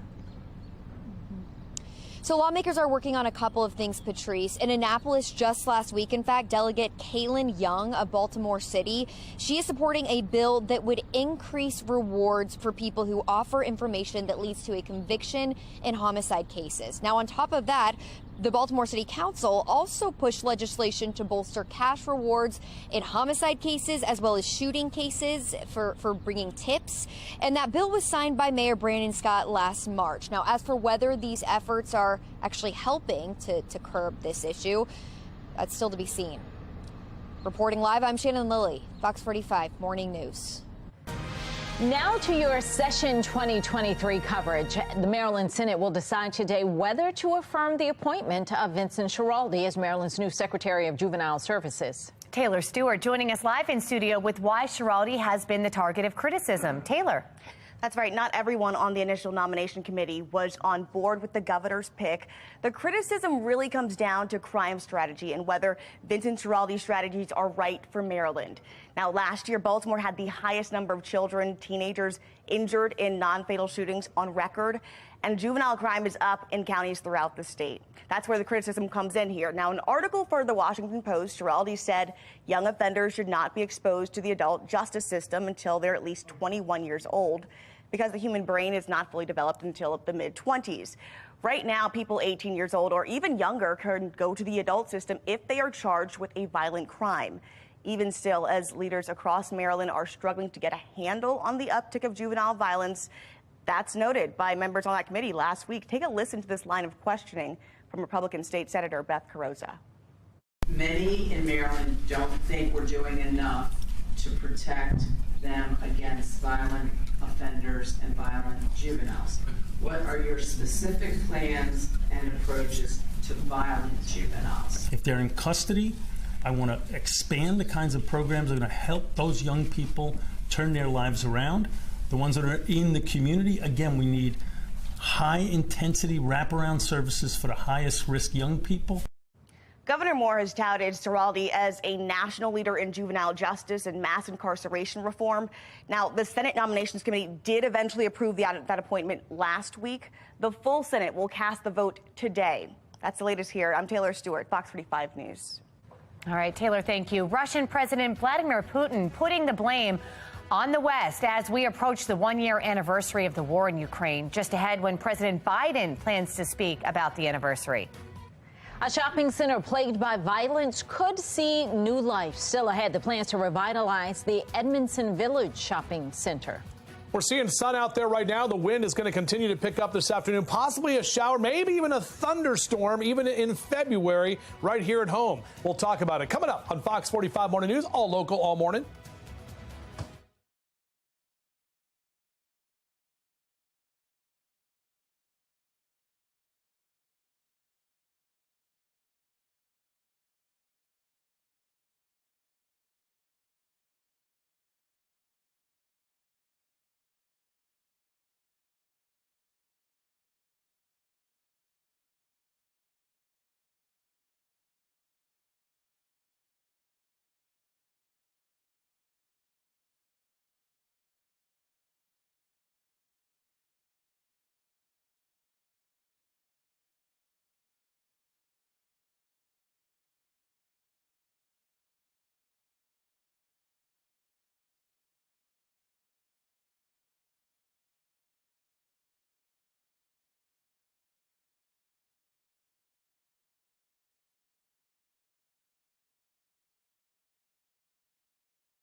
Welcome back, everybody. 8:12 is your time right now on your Tuesday morning. It is Hump Day Eve. It's also Lent tomorrow. That means today is Mardi Gras or Fat Tuesday, if you observe those things. Our Mile 1 Auto Group cam, we've got a mix of clouds and sun out there right now. The wind has not picked up as of yet. Our temps are still mainly in the 30s and 40s across Maryland, even mid-40s for Baltimore down through Annapolis, and 42 currently in Bel Air. Now, we're on our way to the mid-60s today. We'll drop to the upper 30s tonight and only get to the mid to upper 40s for tomorrow. So definitely a colder day on Wednesday. And then we're talking about the potential for record-breaking temperatures by Thursday. More on that in just a few. All right, Justin, thank you. Today, President Joe Biden is in Poland, and he is set to speak on the war in Ukraine. Earlier this morning, we know Russian President Vladimir Putin addressed his nation ahead of the anniversary. He spoke just hours ago, and what he was saying is really just railing against Western nations, accusing them of stirring up conflicts. And then he went on to say this, that Russia must stand ready to resume nuclear weapons tests if the U.S. does so. At 11:30 this morning, Biden will give his address from Poland. He's expected to highlight U.S. commitment to Central Europe, especially Ukraine, as the world prepares for that one-year anniversary of Russia's invasion on Friday. It comes after Biden's surprise visit to Kyiv yesterday. Tomorrow, we're getting word that he and the president of Poland are planning to consult with leaders of the Bucharest Nine, members of the easternmost NATO military alliance, who have been largely critical of Russia's aggression in Ukraine. He is then expected to return to D.C. late tomorrow night. Meantime, taking you live to Poland here again, we are awaiting President Biden to speak at 11:30 this morning. Right now, he is meeting with the Polish president. We'll keep you posted. That's the latest from our live center. An ongoing problem in Baltimore City is back. Still ahead, why one Baltimore City official says the new law against street racing is working. And the staffing shortage remains at the Baltimore City Police Department. Just ahead, the role national news could be playing when it comes to finding qualified officers. 8:15, you're watching Fox 45 Morning News. All local, all morning. Fox 45 News, winner of 17 2022 Regional Emmy Awards, more than all other Baltimore news stations combined.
I had to be here today to make sure that justice gets done for our son.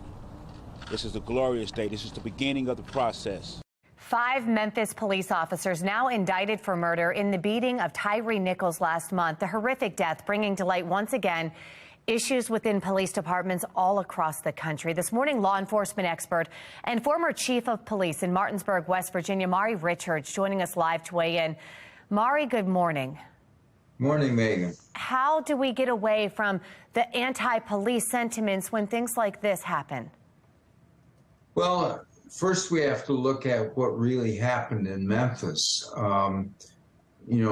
Memphis is short 500 officers, and to try to fill that, they lowered their hiring standards so much that they hired people that weren't qualified to be the police. Wow. And these 5 so-called cops that beat Tyree Nichols to death, they weren't really police. These were thugs that never should have been cops in the first place. But when you lower your standards, this is what you get. When you talk about lowering your standards, is it a lack of training that was done there? What do you mean that they weren't ready to be police officers? Well, what Memphis did, and many other cities are doing this as well, when you go through, background checks, there are certain red flags, criminal history, character defects, lack of a, solid work record, things like this. And what Memphis did was ignore those things. Like I said, red flags that normally would disqualify someone. Not everyone can be the police. This is a very special job. High integrity, people have to be committed, disciplined, honest. So I guess the question is, how do you get those officers in place? We're seeing shortages here in Baltimore as well. How do we make sure that we have the numbers up and that they're ready to go and that they're safe and trusted? Well, it's tough because, there's been a war on police for about 10 years now, demonizing that they're, racist, that they're killers. So there's a really toxic atmosphere out there. You have to start with having a city administration that supports your police. And unfortunately, with Mayor Brandon Scott, you don't have that. It's just the opposite. He has a police reduction plan, in effect. Last year, 279 officers retired or quit.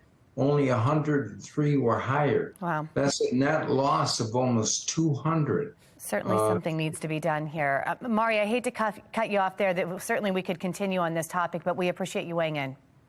I thank you very much, Megan. Thank you. Temperatures back in the mid-60s today.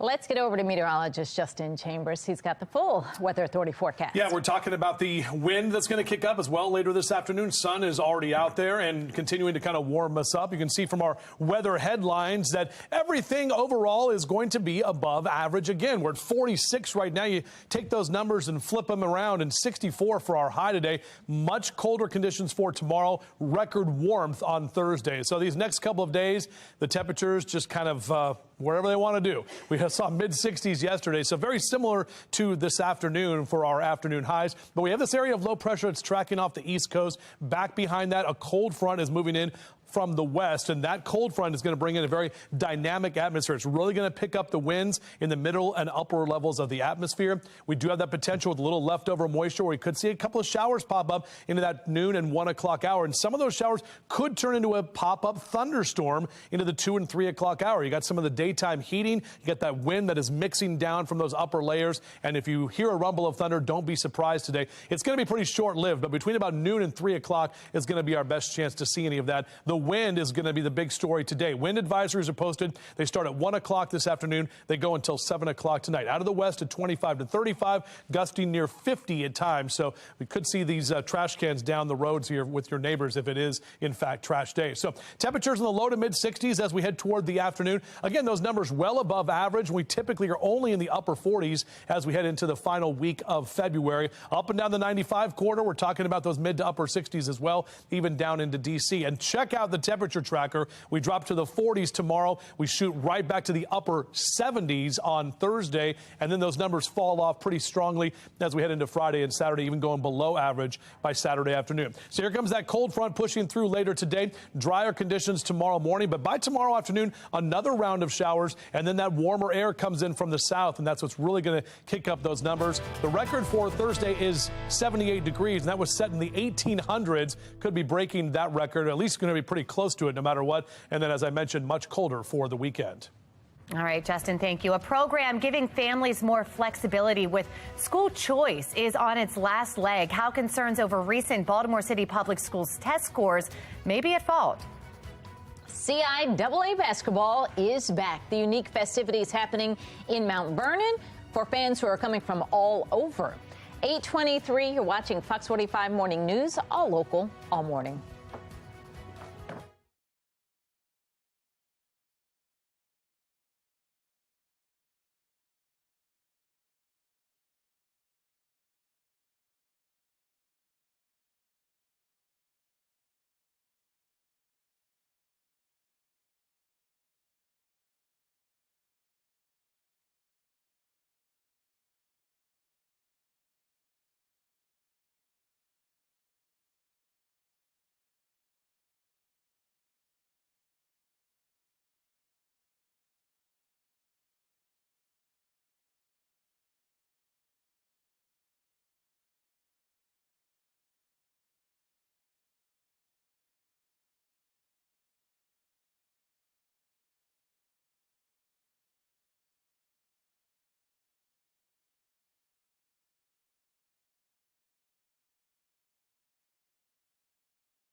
It is 8:26. The CIAA men's and women's basketball tournament is now underway in Baltimore, and a boutique hotel in Mount Vernon is celebrating its return. Today's So Baltimore has us dribbling to the championship with all kinds of fun.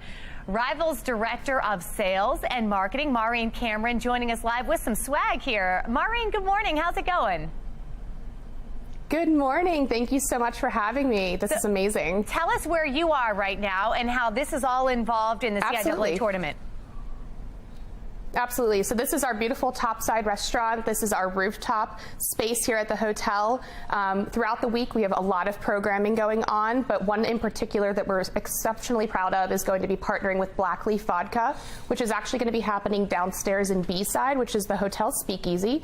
It's going to be happening on Thursday, Friday, and Saturday. It's a locally made organic vodka. It's incredible. We'll be partnering with a few other spirits and programming throughout the course of the week, but you know, there's a lot to happen here at the hotel this week. This is a party atmosphere. Of course, it's centered around the games, but this is fun for the whole city. Yep. Oh, absolutely. Yes.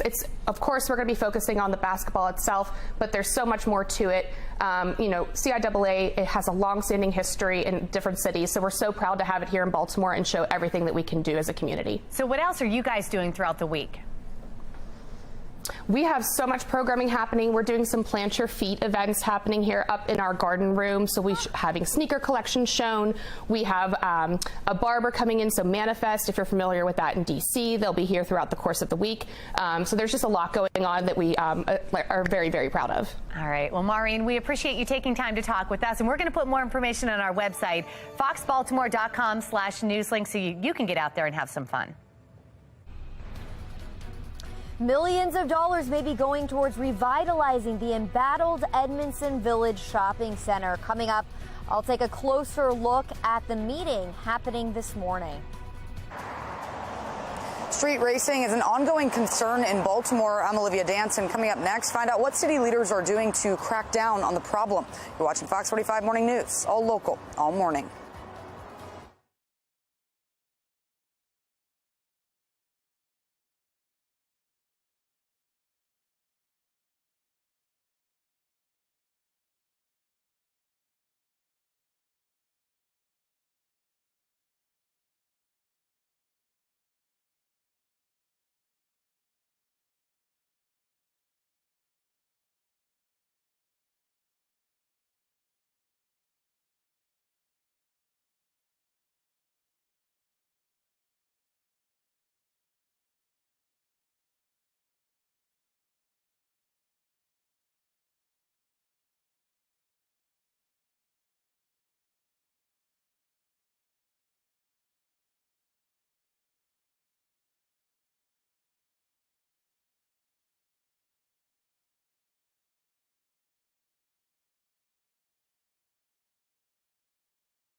Live from WBFF in Baltimore, this is Fox 45 Morning News.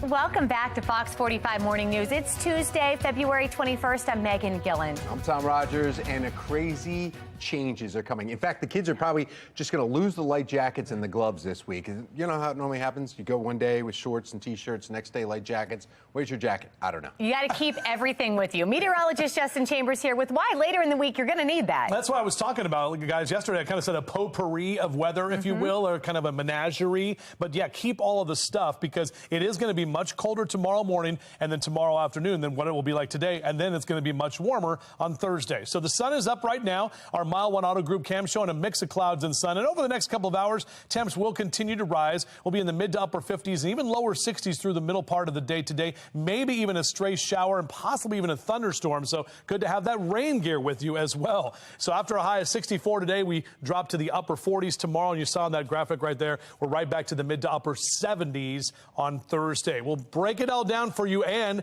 how much colder we get for the weekend. Yeah, there's more where that came from. Back to you. Thank you, Justin. Recent test scores raise concerns over Baltimore City Public Schools and a program that gives families more school choice. That's now in jeopardy. Project Baltimore's Chris Papps joining us live this morning. Chris, the move could actually impact thousands of low-income students who will no longer have an alternative to their public school. What can you tell us about this? Yeah, good morning. Now, there's a situation in America right now where school choice, that movement, seems to be gaining a lot of momentum. Recently, we have seen states like Arizona pass these giant voucher programs where if students are caught in these schools that aren't meeting their needs, they can take taxpayer dollars and they can go to another school, and that school gets those taxpayer dollars. We've seen new bills being introduced all around the country, including Florida, Georgia, Arkansas. But here in Maryland, it appears that we are going in the opposite direction. We are getting away from school choice, and we are getting more focus on the individual schools that kids essentially have to go to if they're zoned there. So this brings us to the story that we had this morning, which is about a program called Boost. Boost started about 8 years ago with Governor Larry Hogan. And what it does is low-income families can apply for a scholarship or a voucher, you call it either way, to be able to take money, these are public taxpayer dollars, and go to a different school than the one that they are zoned in. Generally, it's a private Catholic or parochial school. Well, under Governor Westmore's new budget, he cut that program by 20%, which essentially means no new families can come into the program. And many people feel that this is just a first step in completely phasing this program out, which about 20,000 low-income families, mostly minority, mostly from Baltimore City and Baltimore County, have used this program to get out of their schools they believe are failing, to go to schools that they think can meet their children's needs better. Well, Chris, does the governor then have an alternative to this? Is he coming out with his own program that may expand this or change it a little bit?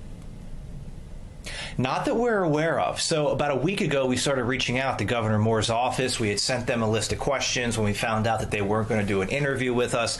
We're trying to find out if his plan is to phase out Boost, the Boost program, which it does appear that way based off his current budget. Is he going to replace it with anything? And these are relevant questions because Governor Wes Moore, he was a child who went to private schools growing up, elite private schools in New York City, in Pennsylvania. So he is somebody who has said that his early childhood education was very helpful for him to get where he is today, which is governor of Maryland. But yet these programs that he's cutting, the Boost program, gives other students the exact opportunities that he had. So I think it's a legitimate question to ask him about that and why he wants to cut the Boost program, and also the thousands of kids that are involved in it right now from low-income families. Where are they supposed to go, or what are families supposed to do that are trapped in these failing schools and they can't afford to get out? So we're going to stay on this. It's a big issue. It affects thousands of people and millions of taxpayer dollars. All right. We'll be watching. Chris, thank you. Now Well, now to a city in crisis, an area that's known for violence, may be getting some much-needed help. Just last month, Edmondson Village Shopping Center in southwest Baltimore saw a shooting involving 6 teenagers. One died. The other one has been arrested. Happening today, the Baltimore City Council will meet for a public hearing on whether to approve plans for redevelopment at the Edmondson Village Shopping Center. Jan Lilly joining us live from southwest Baltimore this morning with a look at those plans for one of the country's oldest suburban shopping centers. Shannon. Yeah, at City Hall today, Tom, leaders will discuss appropriating some $9 million that could or would go towards funding for the redevelopment of the Walkbrook Junction and the Edmondson Village shopping centers. And yes, that is the same shopping center where just last month, 16-year-old Deontay Dorsey was killed and 4 other teenagers were hurt in a mass shooting that happened here. In fact, the Edmondson Village Shopping Center has long had a reputation, and it has not been a good one. It's known to be a hotspot for drugs and other illegal activity. But believe it or not, when it opened in 1947, it was quite different. In fact, it was the first of its kind for Baltimore, and it was designed to look like Williamsburg. It drew in shoppers from across the city. Well, now we are learning that Chicago Trend is poised to purchase the property. In fact, in an article with the Baltimore Sun, the CEO says they've been working with neighborhood leaders on a new model to once again make it an asset for the community. So again, we expect to learn much more in this meeting happening at City Hall right at 10 a.m. and we will be monitoring it. Reporting live from the Southwestern Police District, I'm Shannon Lilly, Fox 45 Morning News. All right, Shannon, thank you. An alarming trend in the area has residents concerned. In our next hour, the ongoing violence in Towson and what Baltimore County is saying about these concerns. And hang on for the temperature roller coaster ride this week. Meteorologist Justin Chambers tracking the rise and then the sudden drop in temperatures. 8:38 is the time you're watching Fox 45 Morning News, all local, all morning.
All right, welcome back, everybody. Time right now, just about 8:41 as we look out from our live cam over the Inner Harbor. And we've got this sun that is glistening off the Chesapeake and the Inner Harbor at this time. 64-year temp. Technically, that's the Patapsco, I know. Mid-60s here this afternoon. However, it will be windy, some pop-up showers, maybe even a stray thunderstorm as well. We're going to take a closer look at that coming up in just a few minutes.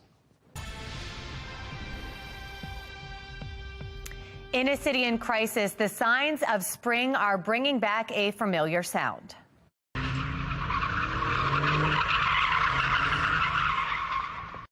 Street racing, stunt driving, ongoing problem in Baltimore. That's right. This video showing the most recent stunt driving incident caught on camera happening in the shopping plaza parking lot on Northern Parkway. But a new law introduced just last year might be cracking down on this problem. Olivia Dans joining us live this morning with the information on this new law and its impact. Olivia? Well, the law was introduced by Councilman Schleifer, who on Sunday night heard that stunt driver in action. But this time the driver is facing consequences, a sign that maybe this problem is improving. He actually ran from the police, and they were able to stop him. This driver is also, my understanding, on a learner's permit, doesn't even have a full license, and he was coming from far away from Baltimore City. The car was being towed because it was overheating and it was smoking up. They were able to cite him with multiple citations, including putting in this new law. The law he introduced last year stiffens the penalty for street racing, stunt driving, and dirt bike riding in the city. It came after repeated incidents and complaints of intersections being shut down and neighborhoods taken over. But the law faced some skepticism on whether police would actually enforce it. Also, at the time, the now former Baltimore City State's attorney was not prosecuting certain lower-level crimes, including minor traffic offenses. Councilman Schleifer believes the new consequences, mixed with a change in the state's attorney's office, will help to curb this ongoing problem. For now, reporting live, I'm Olivia Dance, Fox 45 Morning News. Olivia, still ahead, the fate of Lamar Jackson still unknown this morning, but we're gaining some clarity elsewhere. The new face making his debut today.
$8:45, Baltimore County Police Department looking for you, citizens willing to train and assist police. The program is to help neighbors, businesses, and religious organizations get a chance to see why police interact in particular ways for certain situations. Joining us now to explain the importance of this program, Baltimore County Officer Erica Dingle. Thank you so much for coming in, Officer. No problem. This program, though, 9 weeks, not a lot of time, and you're not going to become an officer. You're not going to be able to make arrests or anything. No. This is something where you just kind of get to interact as a police officer, find out a little bit more of your training. You actually learn our training. Okay. So it's 9 sessions. Yes. Which includes the Saturday class that we have. Okay. It's a morning class, so we don't take your whole day. The program is basically for the citizens of Baltimore County to learn about our training and how we proceed through any type of incident through Baltimore County. Okay. So you kind of get an idea of where an officer may be coming from when they start questioning you or they ask you to do certain things. Then you're like, oh, I get it now because you've experienced this. This is the safest way to approach it. 3 hours for one night, 1 day a week for this session, and then one Saturday, and do Do you get a certificate? What do you get afterwards? You get a certificate, Okay. you get a picture with the chief and all your commanders throughout Baltimore County Police Department. So you get to meet the commanders of colonels and majors, and it's a really good time. We have cake and refreshments. Nice, yeah. We also serve refreshments on our evening classes because we're having you during our dinner time. So we like to make you comfortable while you're learning as well. How many people can get involved, and how do we get involved? So we have a slot for about 35 to 45 people in the class. You can apply on our Baltimore County website of www.baltimorecountymd.gov on our police tab. It'll bring you over to an application and it'll be sent directly to me. And then I know that there's background checks. Is there anything though that we need to bring with us, or when we go to apply, that we should have? No. Okay. Once you do your application, we'll get all the information from you there, and then we'll send you the program information so you can get started. How long have you been doing this program? It's almost about 10 years I've been doing this program. So, and we're talking about hundreds of people or thousands of people now kind of interacting with this and understanding what because we've done 2 in the past. Yes. We are currently doing 2 classes a year. So we're getting a lot of people through, and we're changing a lot of minds. That's great. Well, thank you so much for doing that. Of course, we get to see a lot of what you do. The news, you get to see the negative. This is all the other aspect, a lot of behind the scenes. Instead of giving somebody 3 minutes to discuss what they do for a living, you actually get to experience a little bit more. You get to stand in our shoes. There you go. Officer Erica Dingle, thank you so much with Baltimore County Police. We appreciate it, and thank you for your service. No problem. All right, well, and now it's going to be a windy afternoon. There he is, smiling over there, but not flying today. No, we have our meteorologist, Justin Chambers. Yeah, exactly right, Tom. You and I were going to try to get up there in the friendly skies, but it's just going to be too cross-windy, as they say, because that wind is going to be a straight westerly wind. So unless you have one of those 2.4 or 2.5 runways hanging around, I think 2.9 is probably the closest I can think over there at Bay Bridge. But either way, it's going to be quite a bit windy for the afternoon. Now, we're not seeing the wind right now. A mix of clouds and sun out there from our Towson camera. Right now, officially 46. That southwest wind pretty calm, only about 3 to 5 miles an hour. It is going to pick up as we get through the next couple of hours. That's because we've got this dynamic next weather maker that is rolling through. So you have this kind of warm front that's kind of draped in northeastern Maryland. There's a cold front that is to the west of us in the Ohio River Valley. That's already sparking a few showers along the Alleghenies and areas to the west of us. We still could see a few showers later today. In fact, even at 1 o'clock hour, check your hourly future scan. We'll stop the clock there. Some showers moving into Frederick and Carroll counties, into that 2 and 3 o'clock hour, right across Baltimore City and County and out toward the eastern shore through about 3 and 4 o'clock this afternoon. And with that, we may even hear a rumble of thunder, could even see a pop-up thunderstorm with some of the strong gusty winds coming out of that. But all of that is out of here by about 4 p.m. and we're done with any of that precipitation. Now let's talk about the wind. Anywhere from 35 to 40 mile an hour wind gusts we're seeing, mainly that westerly wind that is going to continue to cross here as we take you into that 4 o'clock hour. Tomorrow, more of that wind will be from the south and the southwest. That's going to shift and bring in more of that warmer air to our area, and that's when we could see that record high temperature by Thursday. Here's the west wind today, and we do have the wind advisories. They start at 1 o'clock this afternoon, go until 7 o'clock tonight. Gusts near 40 and even 50 miles an hour. So this will be a day where possibly your trash cans are down the street. Definitely golfers at least a 2-club wind today, which basically means you need a couple of extra, clubs to get to that spot on the green, because you'll be hitting right into that wind. If you got a downwind, maybe you don't even need that because you'll have that wind coming behind you. Upper 50s and lower to mid 60s across Carroll and Baltimore counties for your highs today. Howard and Anne Arundel counties also in those low to mid 60s for your numbers this afternoon. Eastern Shore a little bit cooler, mid to upper 50s for Chestertown and Rockall, down through Centerville, even Easton and Talbot County, almost 60 degrees this afternoon. Here comes the cold front on our future scan. That's why that wind is going to pick up today. We start tomorrow cold and dry. Right about 11 a.m., though, another round of showers into your Wednesday midday and into the afternoon, and then those warmer temperatures are coming in. The record for Thursday is 78 degrees. Listen to this, set in 1874. So we would break a pretty long record for February 24th if that were to happen. Looking in the upper 70s no matter what, and then much colder for the weekend. Time to take a look at a view through your window. Charlene sent this picture in, and we've been seeing a lot of great pictures of these great flowers that are already blooming. I believe that's a daffodil. I'm not sure. But anyway, Charlene, thank you very much for posting that picture. We'd love to see the view through your window, too. Just go to our website, foxbaltimore.com/chime in, or take a picture of that QR code right there on your screen. Let's talk to you about your Lens-Stoller traffic network, and we do have, look at this, taking a look at the map here, just got updated. You saw the reds and the yellows. That's all your slowdowns. All the way to your left there, right at West Friendship, there's a multi-vehicle accident traveling eastbound on 70. That's backed all the way up to Cooksville. So it doesn't show you the red delay there on this map, but it's backed all the way up, and traffic eastbound is stopped right now on 70. Elsewhere, though, when we go through the Harbor Tunnel there, also we have some disabled in the roadway there, so that's making a backup southbound. And then we also have one other incident that we need to talk to you about on 40 westbound right at Harbor Tunnel Thruway. There's also a vehicle blocking traffic if you're heading eastbound or northeast on that road. So a lot to look out for. Taking a look at this, though, signs of spring this morning coming to Maryland.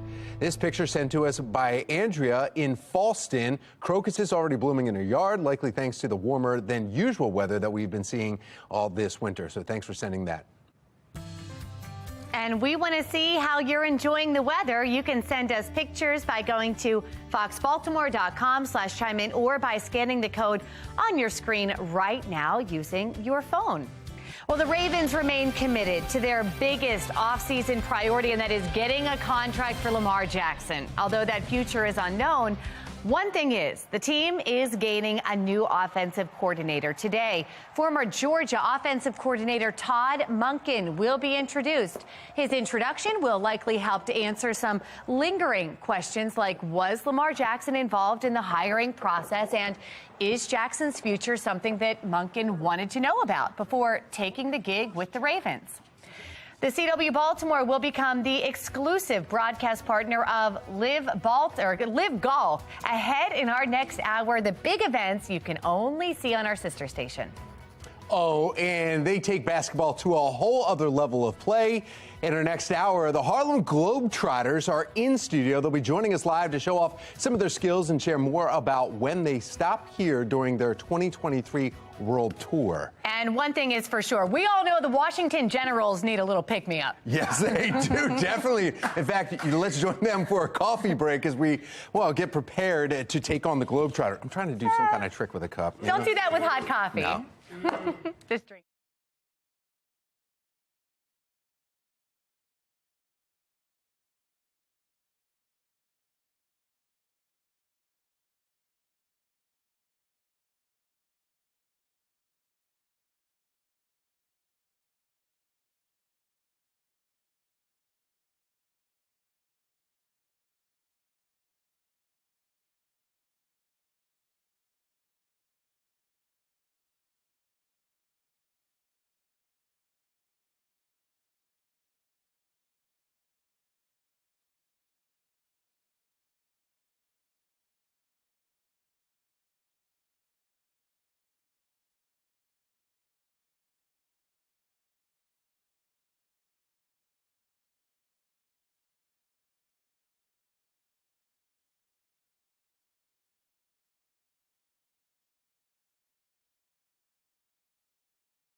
8:57, we are back with a recall alert. Some Enfamil plant-based formulas are being recalled over a possible bacteria contamination. The formula company is voluntarily recalling 2 batches of its Pro-Sobi formula. That recall affects 145,000 cans distributed in the United States, Guam, and Puerto Rico. So far, there is no evidence the bacteria made its way into the formula, and there are no reports of people becoming sick. The formula was made between August and September of last year and has an expiration date of March 1st of next year. Topping your morning business report now, United Airlines is making it easier for families to sit together. The airline says parents will soon be able to book seats next to their kids without paying a fee, although some parents probably would like to have a few seats between them. The company says more family seating options will appear on their seat map tool immediately, and the change will go into full effect in March. The move coming as President Biden's administration calls attention to how junk fees and hidden charges can cut into Americans' wallets. Meanwhile, United's competitor Southwest Airlines is raising its Wi-Fi fees for passengers with connecting flights. The dominant carrier at BWI Thurgood Marshall Airport is eliminating its day pass for Wi-Fi, which gave passengers Wi-Fi access per day for $8. Instead, customers will pay $8 per flight. Southwest A-List preferred members will still be able to access internet for free on flights. Netflix is getting rid of its Surprise Me feature. A spokesperson for the streaming giant says the company discontinued the feature last month because people weren't using it that much. The feature was introduced in 2021 under the assumption that users were feeling choice fatigue among the site's many offerings. But turns out users tend to get on Netflix to see a specific show, a movie, or genre. Netflix says that it will continue to offer users new ways to discover content. Dead car batteries never happen at a convenient time, and roadside assistance can be slow and expensive. Nick Calderon is here with a 10-in-1 tool that will get you moving in no time. Here's today's America Steals and Deals. The following segment is sponsored by Naki. Not today, man. Dead car batteries. Every single time you're trying to get out of the house on time, be someplace, it happens. That click, click, click. Or you're on the side of the road on a gray, cold, dark day like today. It's never fun, but I have the answer for you. It's called the Jump Smart, and it can get you back on the road quickly. Watch this. Plug the 2 alligator clips in right here. Red clamp to red on the battery. Black to black, I get a beep and a green light, and now I can start my car back up. Just like that. I don't have to wait for roadside assistance or anybody else to come and help me out. I keep a Jump Smart in every family member's car. My daughters have one, my wife has one, and I know I have peace of mind, and so do they. It's also a 10-in-1 tool. It's got a compass, a thermometer, it's a flashlight and a strobe light, many other tools as well. And my favorite part, you can charge your cell phone with the 2 included USB ports on the back. If you lose power in a storm or something, just plug your phone in and you can stay connected with family and friends. Speaking of them, put one in every family member's car. 25% off right now at asadeals.com.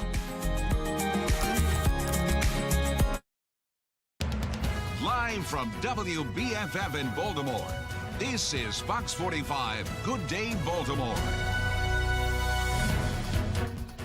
Good morning on this Tuesday, February 21st. I'm Patrice Sanders. I'm Megan Gilland. We have meteorologist Justin Chambers here with us with a look at our forecast. Fat Tuesday, Shrove Tuesday, Potchkey Day, Pancake Day, all of these things And today. Taco Tuesday. And it's Taco Tuesday. So get ready for Lent, everybody. But we are taking a look outside. We're going to see warm conditions. Taco Tuesday on the deck. However, you got to hold on to those really loose, toppings because the wind's going to be blowing around those taco shells. Charm City tank shot right now. Not looking too bad. Already shaking in the top of that Transamerica building. We will continue to see those wind speeds increase as we go through the day. And our numbers are picking up a little bit. 48 in Baltimore right now in Rosedale, 48 Essex, Middle River, 47 in Glen Burnie. Woodlawn, you're at 44 this hour. So here's what's going on. Windy for your afternoon, much colder tomorrow, and then record warmth will be possible on Thursday. That's when those numbers are really going to skyrocket. Overall, next couple of hours, numbers will continue to rise, but the wind will pick up as well. We'll be to the lower 60s through midday today. Back with your full forecast. We'll do that in just a few minutes from right now. Megan?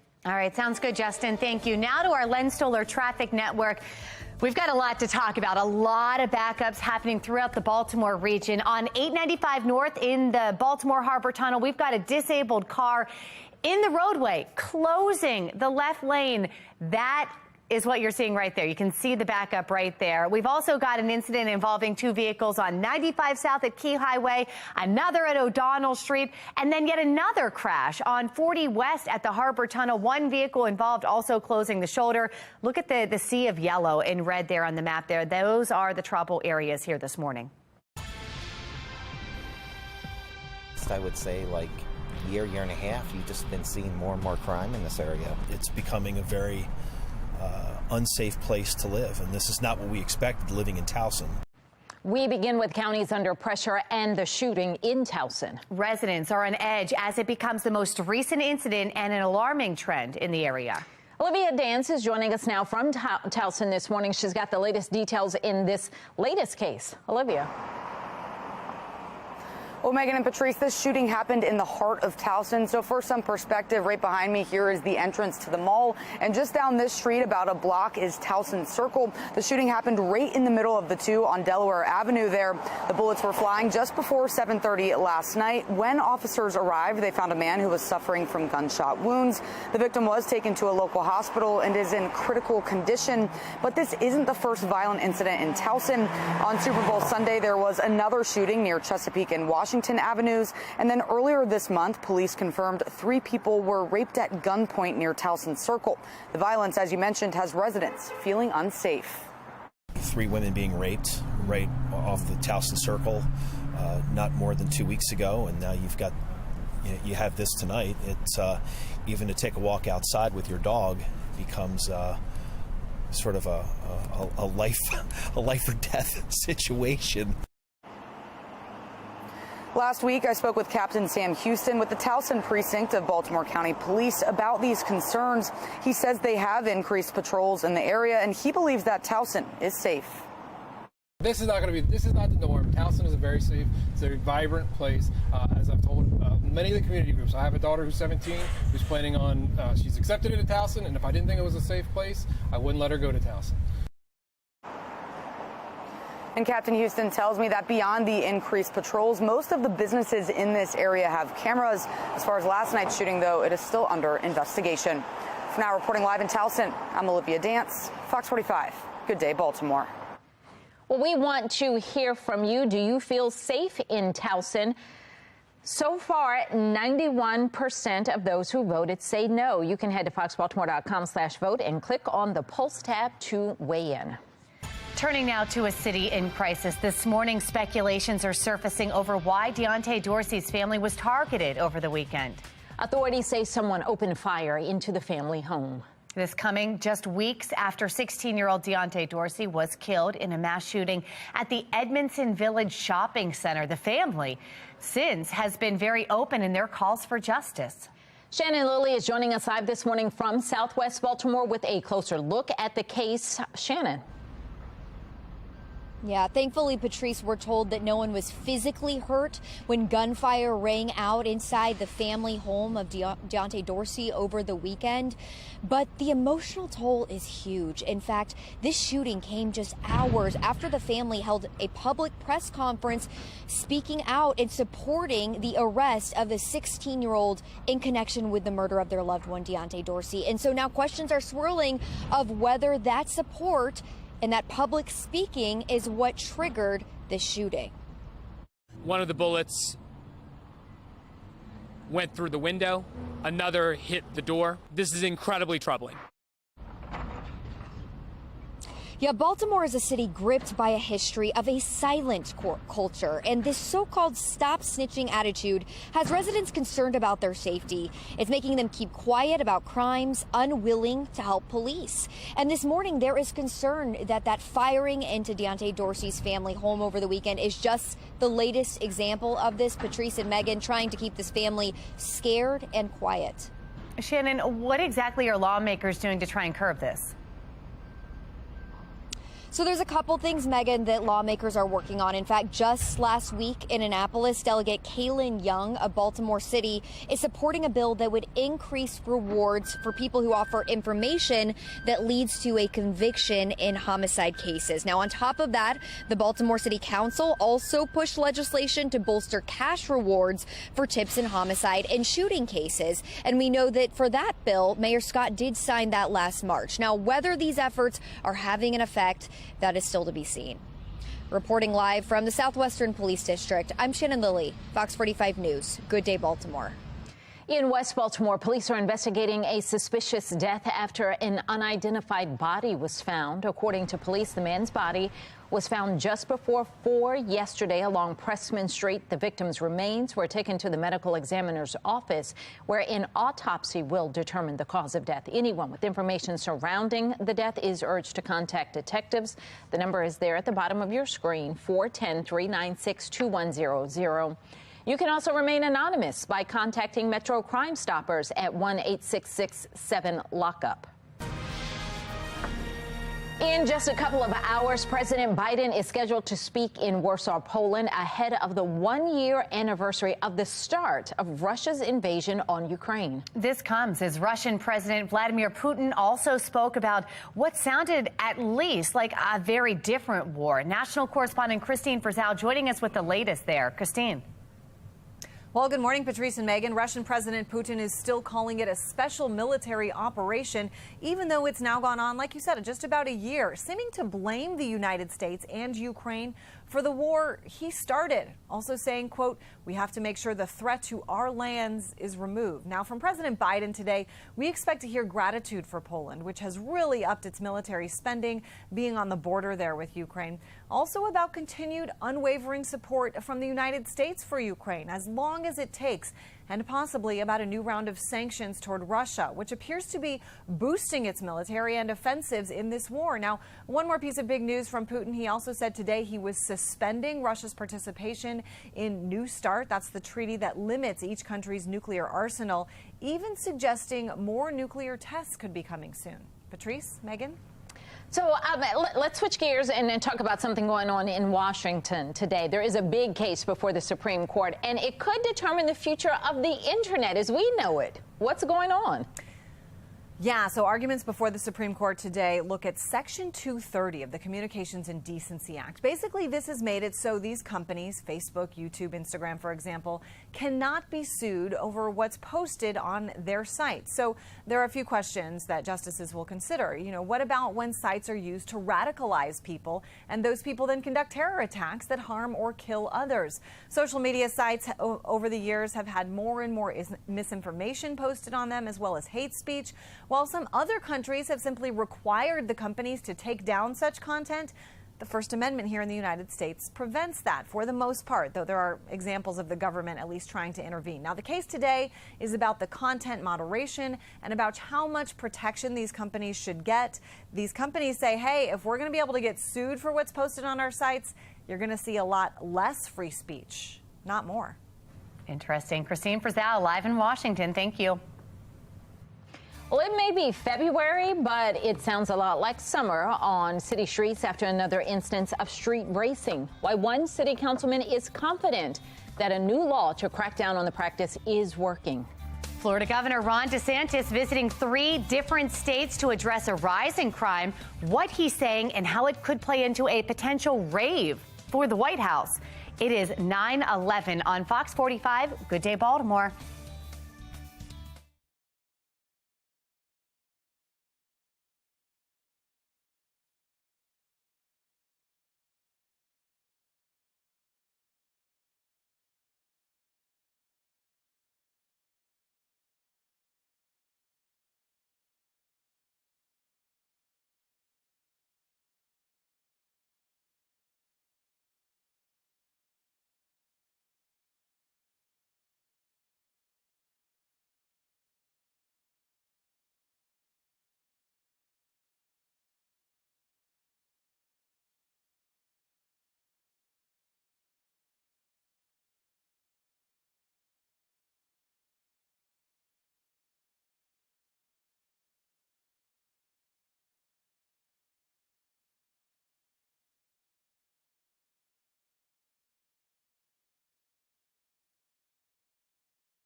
9:14 and happening now, one possible presidential contender continues to show his support for law enforcement. Florida Governor Ron DeSantis is meeting with officers in largely Democratic cities. The National Desk Angela Brown met with the governor outside of Philadelphia. Ron DeSantis, the governor of Florida. Governor Ron DeSantis visiting Philadelphia at a difficult time. The city of brotherly love mourning the murder of one of their own, a Temple police officer. And I think if somebody goes out and murders a police officer, they should get the death penalty for murdering the police officer. Applause rumbling throughout his speech in front of dozens squeezed into the American Legion, less than 40 minutes outside of Philly, a city facing a violent crime crisis, 516 homicides last year. We're going to get this country back. We're going to get the big cities under control. DeSantis drawing a contrast between Florida and deep blue cities with progressive DAs, like impeached Philadelphia DA Larry Krasner, under fire for failing to prosecute some crimes and dropping cash bond for others. We had a fella in Tampa that had said there were certain laws that he was not going to enforce or prosecute in the state of Florida that had been duly enacted by our legislature. And so I removed him from his office. He's fired. DeSantis in New York, Chicago, and Philadelphia areas embraced inside of these events, facing backlash outside. Before stepping foot in Illinois, their governor tweeting this out. DeSantis' dangerous and hateful agenda has no place in Illinois.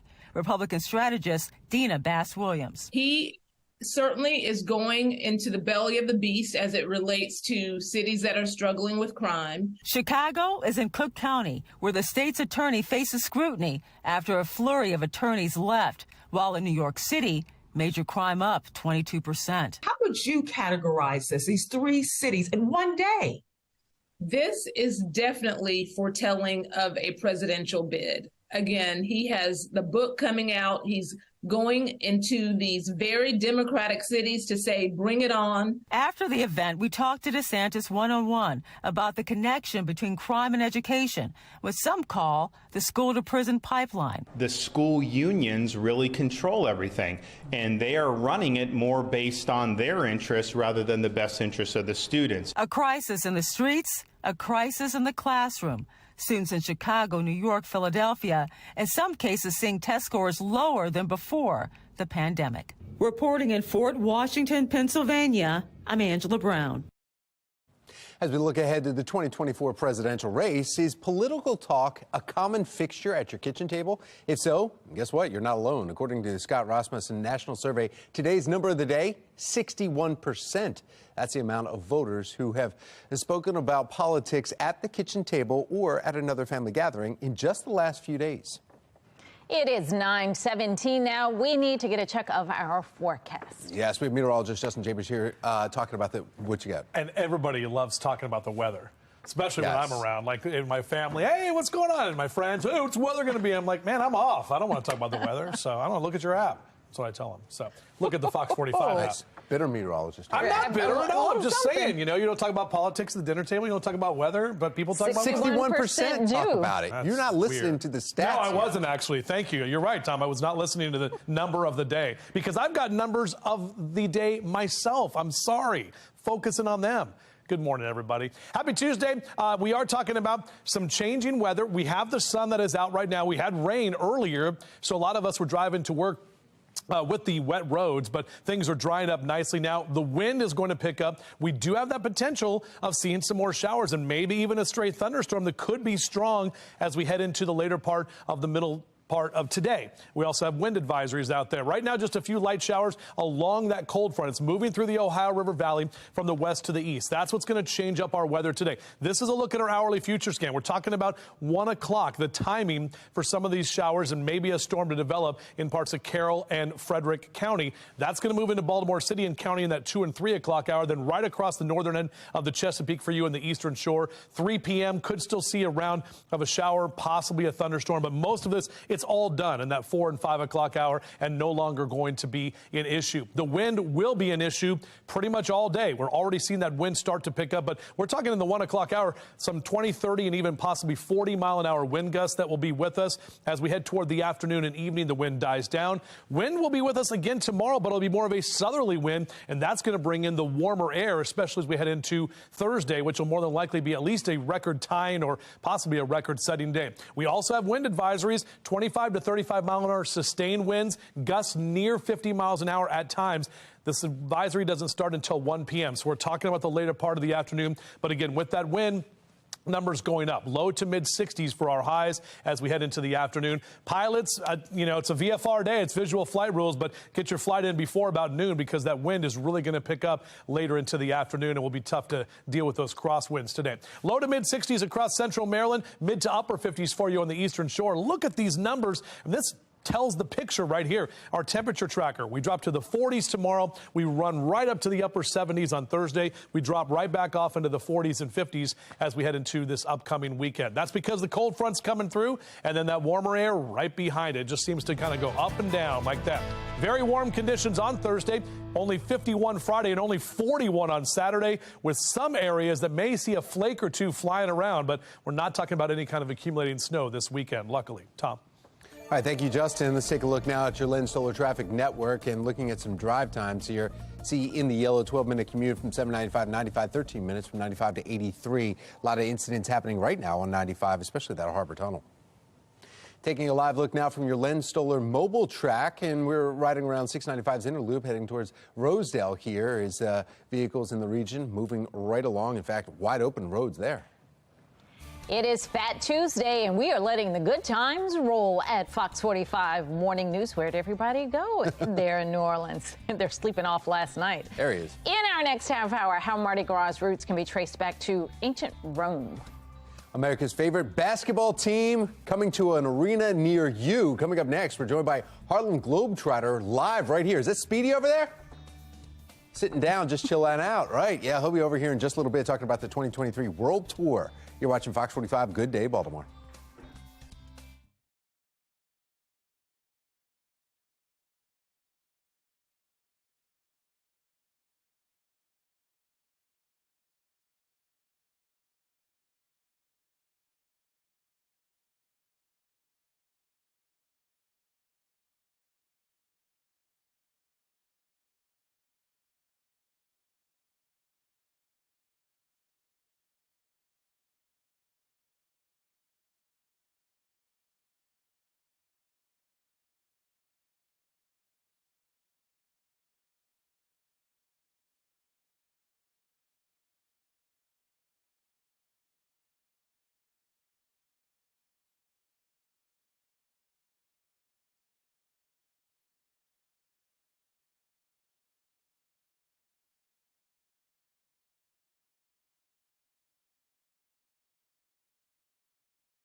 This segment is sponsored by the Harlem Globetrotters, and you might as well just get ready to be amazed. Question the laws of physics and just laugh out loud. The Harlem Globetrotters 2023 World Tour is happening now, and you have a couple of chances to see them in Maryland next month. We all know Sweet Georgia Brown. We all know that sound. We all know the ball, and we all know Speedy, too, joining us in this studio this morning.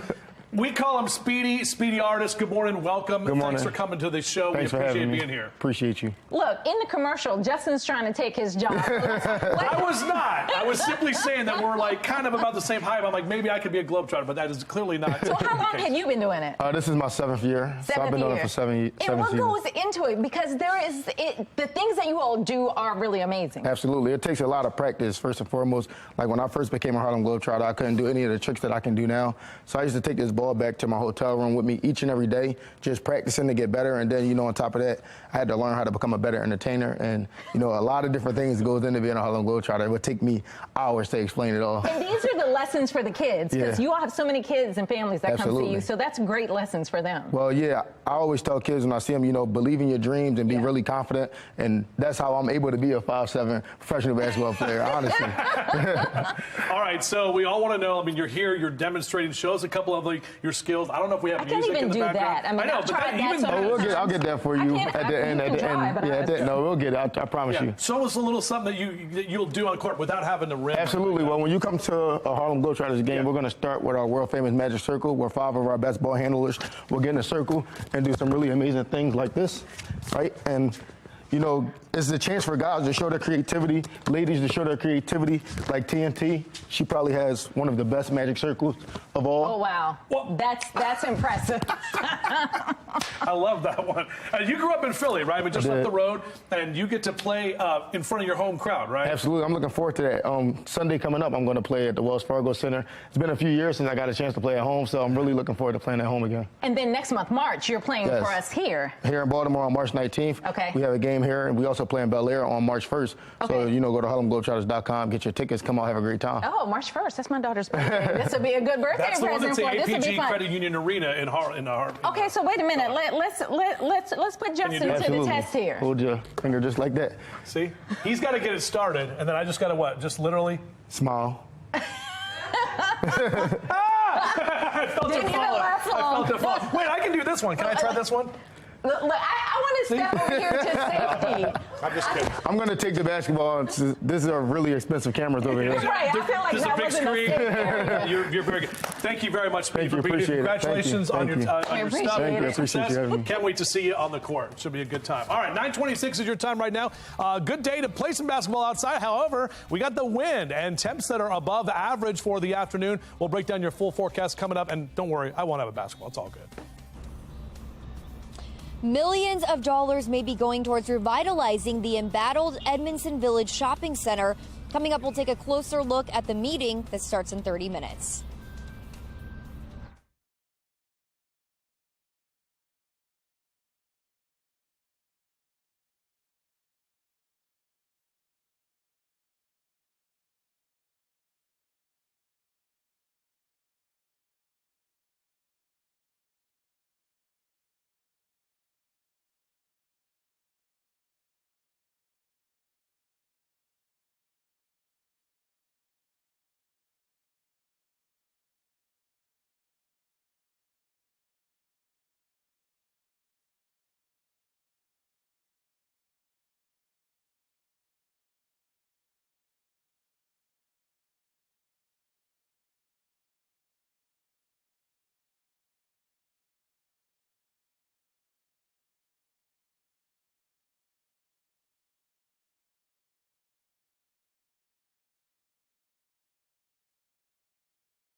Live from WBFF in Baltimore, this is Fox 45 Good Day Baltimore.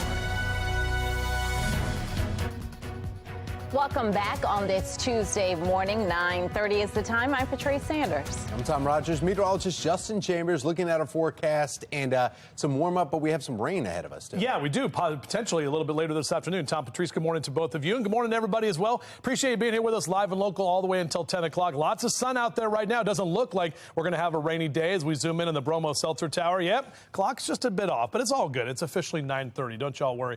Our temps in the mid to upper 40s right now for Cockeysville and Baltimore. 48 Dundalk, almost 50 in Rosedale, and we're at 48 in Glen Burnie. So here's a look at your jogging cast. Low to mid and upper 50s over the next couple of hours. If you do want to get a run in, should be fine. It's midday when we'll have the best chance of seeing some pop-up showers, maybe even a stray thunderstorm. And really after about 1 p.m. is when we'll have that best chance for any of that action. But 64 for our high today. We're only going to be in the upper 40s with a little more rain tomorrow. And then look at those numbers on the right side of your screen. 77 Thursday. Some of us close to 80 degrees on Thursday afternoon. Winter's still here, but sure can't find it. We'll take a closer look at that forecast in just a few. Tom. Thank you, Justin. Now to your Len Stoller Traffic Network. Taking a live look from your morning commute here, right over Loch Raven Boulevard, inner and outer loops. A little slowdown here, but it is as the volume is really starting to dissipate right now, and people are heading along all the major roadways. No issues to report around the Baltimore region, except for the Harbor Tunnel northbound. That's a disabled vehicle there is causing a slowdown. Now to a city in crisis, an area that's known for violence may be getting some much-needed help. Just last month, Edmondson Village Shopping Center, southwest Baltimore, saw a shooting involving 6 teenagers. One is killed, another arrested. Happening today, the Baltimore City Council will meet for a public hearing on whether to approve plans for redevelopment at that Edmondson Village Shopping Center. Shannon Lilly joining us live from southwest Baltimore with a look at those plans and for one of the country's oldest suburban shopping centers. Shannon? Yeah, in just about 30 minutes, Tom, leaders will be meeting at City Hall to discuss the appropriation of some $9 million to go towards this funding that could be going towards the redevelopment of the Walkbrook Junction as well as the Edmondson Village Shopping Center. And yes, that is the shopping center where just last month, 16-year-old Deontay Dorsey was killed. 4 others were injured in a mass shooting that happened right there. In fact, the shopping center has long had a reputation, and it has not been a good one. It's known to be a hotspot for drugs and other illegal activity, but believe it or not, when it opened in 1947, it was quite different. In fact, it was the first of its kind for Baltimore. It was designed to look like Williamsburg, and it drew in shoppers from across the city. Well, now we are learning the Chicago trend is poised to purchase the property. In fact, in an article with the Baltimore Sun, the CEO says they've been working with neighborhood leaders on a new model to make it once again an asset for the community. So we do expect to hear more on that in this meeting this morning. Again, it's taking place at City Hall at 10 a.m., which is just 30 minutes from now. Reporting live, I'm Shannon Lilly, Fox 45 News. Good day, Baltimore. Well, happening today in a city in crisis, the City Council will meet to discuss legislation regarding local control of the Baltimore Police Department. Back in November, a majority of voters approved a ballot measure to bring the police department back under local control. For more than a century, the department has functioned as a state agency, leaving the city without the authority to regulate the department fully. Now, Baltimore City will no longer have to seek approval from the Maryland General Assembly when it comes to policy changes. Today is an opportunity to review the legislation and provide a general overview of the processes and procedures. 9:33 and elsewhere in a city in crisis, the signs of spring, well, they're bringing back a very familiar sound.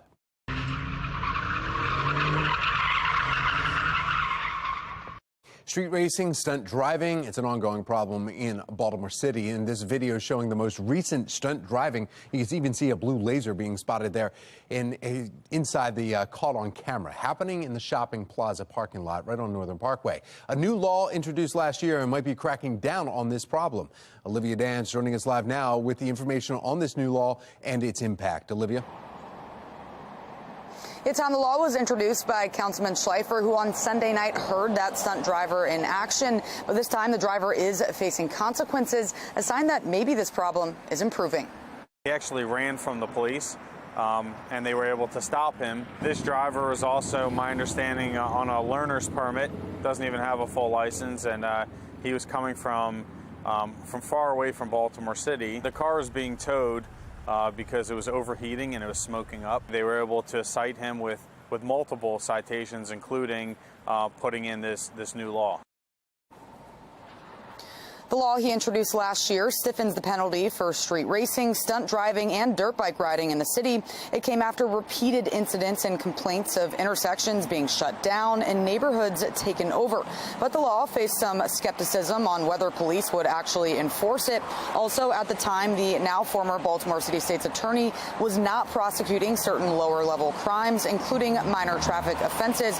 But Councilman Schleifer believes the new consequences mixed with a change in the state's attorney's office will help to curb this ongoing problem. For now, reporting live, I'm Olivia Dance, Fox 45. Good day, Baltimore.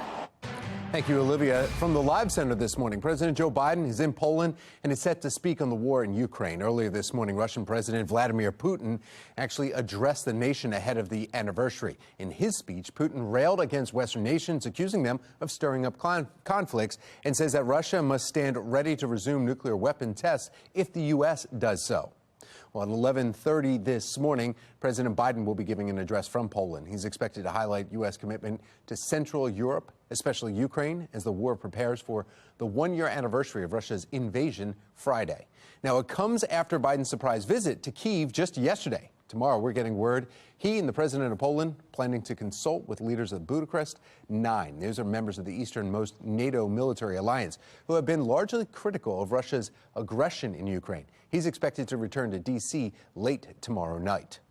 Taking you live now to Poland as we await Biden's speech set again for 11:30 this morning. You can see that will be taking place here. That is the latest from our Live Center. Twitter could be sued for not paying rent at the company's headquarters. Coming up, how much they could be forced to pay. And it will feel a lot like spring today, but winter temperatures will be here by tomorrow, and then summer, and then winter, and I don't know. Meteorologist Justin Chambers letting us know when we can expect another big warm-up ahead in his full Weather Authority forecast. Time now, 9:36. You're watching Fox 45. Good day, Baltimore.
Mark is off today, so I get to do this. The CIAA men's and women's basketball tournament now underway, and it is so Baltimore. In fact, this morning we're joined by Revival's Director of Culture and Impact, Jason Bass, and then Director of Sales and Marketing, Maureen Cameron. Thank you both for joining us.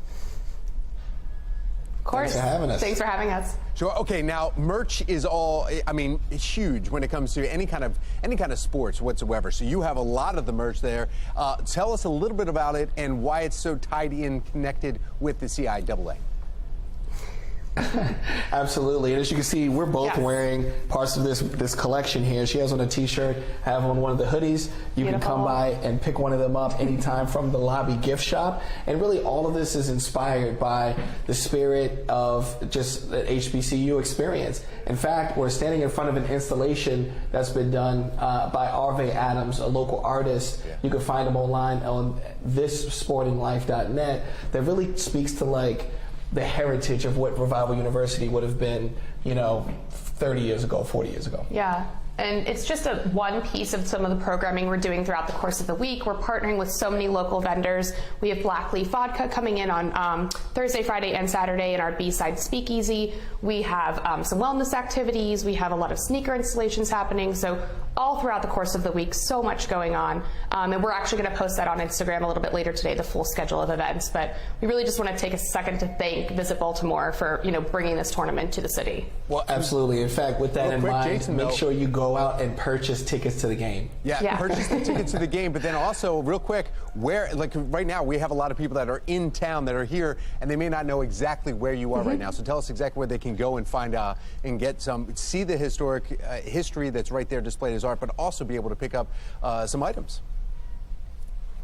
Well, thank you for that oop. Thank you for that assist, Tom, in the spirit of basketball. You can find us in Midtown Baltimore at Revival. It's a hotel that really just embraces the community and the creative class. So, we're really excited to show the community what we have. Jason and Maureen, thank you. We appreciate it. Of course. Thank you so much. Have a good one. Sure, you too. For more information, go to foxbaltimore.com/newslinks. Now, these boots were made for walk-in, but you better walk straight to the bank if you plan on buying them. Can we zoom out a little bit, or is that it? No. The hype behind the boots and how much a pair will cost you.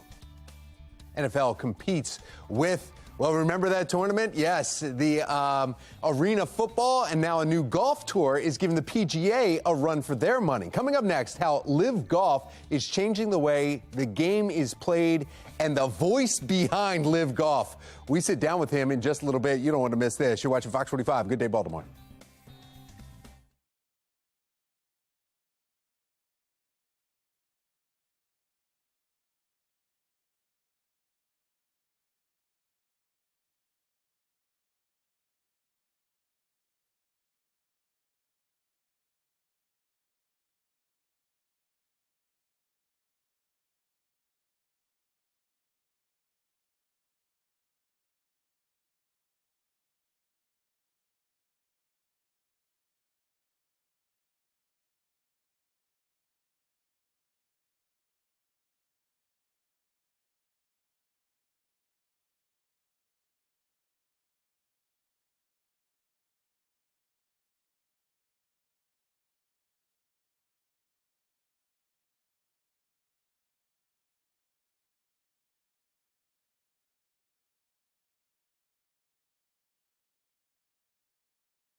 Live Golf is coming to CW Baltimore, bringing some of the best golf tournaments straight to you. And joining us now with Live Golf host David Faraday, a.k.a. the bad boy of golf announcers, or just the lucky Irishman. We're going to find out. David, thank you so much for giving us a few minutes.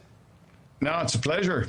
Perfect personality to bring out frustrated, quieted golf fans. You know, you're like the John Wayne of the quiet man, right? You're coming to America. You've been here for some time now, and you're bringing a whole different personality to what people think of golf. My kids are like, oh, you're watching golf. We're looking forward to watching you. Well, I'm looking forward to being with you too. And, you know, speaking of John Wayne, one of my favorite quotes, you know, life is hard, but it's even harder when you're stupid. You've got a lot of quotes. I mean, there's so many quotes that you say behind there. You're the color commentator, but now they're putting you in charge. I mean, you're the one that's got the microphone now. It's going to be parties. Live Golf is completely different, though, than when you think PGA golf or that old man kind of golf playing. This is something different. What is the most exciting thing that you're looking forward to after last year's golf? Now getting more names. Bubba Watson now jumping in? Yeah. Well, you know, the events are so much more exciting just from an atmospheric standpoint. You know, we've got live music around the golf course, and there's no quiet please signs Tom. No quiet please in Live. It's like louder please. And there's a younger crowd that is coming out to watch us. It's just a fantastic vibe. And for me to have this opportunity at my stage in life, you know, I don't know, I'm a few years away from a walker with tennis balls on the end of it. Yeah. You know, it's a great opportunity for me to be part of something really exciting in golf. People will tune in and listen to you because, you know, normally there's this quietness, but you come in with these liners the entire tournament. This time, though, it's going to be a little bit more in your face, right? Yeah, I hope so. You know, we're on the CW, and, you know, we can't wait to get going. And it's Mexico this week, down in Cancun, and we'll be going to places, you know, like we're going to Spain, to Singapore, to Australia, to London. You know, it's a global game, and, you know, we're going to bring it to parts of the world. Also, we have a tournament in Jeddah, you know, so it's a really international game, and we're a really international network right now. All right, last question, personal note for you here then. Looking forward to CW and watching all these tournaments and traveling all around the globe with you, especially that team sport now with golf. Any of your children play golf? None of my children played golf. You know, I had 5, and they all had more sense. I think, you know, there was a couple of them didn't know that I played golf, you know, for the longest time. Yeah. How can they not know? You're a celebrity. They probably just thought you were hobnobbing with all the people in Hollywood. They knew I was in television. They knew I was in television. They just didn't know why. David Faraday, thank you so much. We appreciate a few minutes of your time with us. Really looking forward to the Live Golf tournaments coming out at CW Baltimore. And, of course, that's starting February 25th. You can watch it right here on CW Baltimore. So, David Faraday, thank you, and have fun. Well, 9:48 and making your headlines this morning, Twitter's facing several lawsuits over unpaid bills. A Wall Street Journal report says that the social media platform's pending lawsuits total $14 million plus interest. 3 lawsuits involve the company's San Francisco headquarters, which alleges that Twitter failed to make almost $6.8 million in rent payments.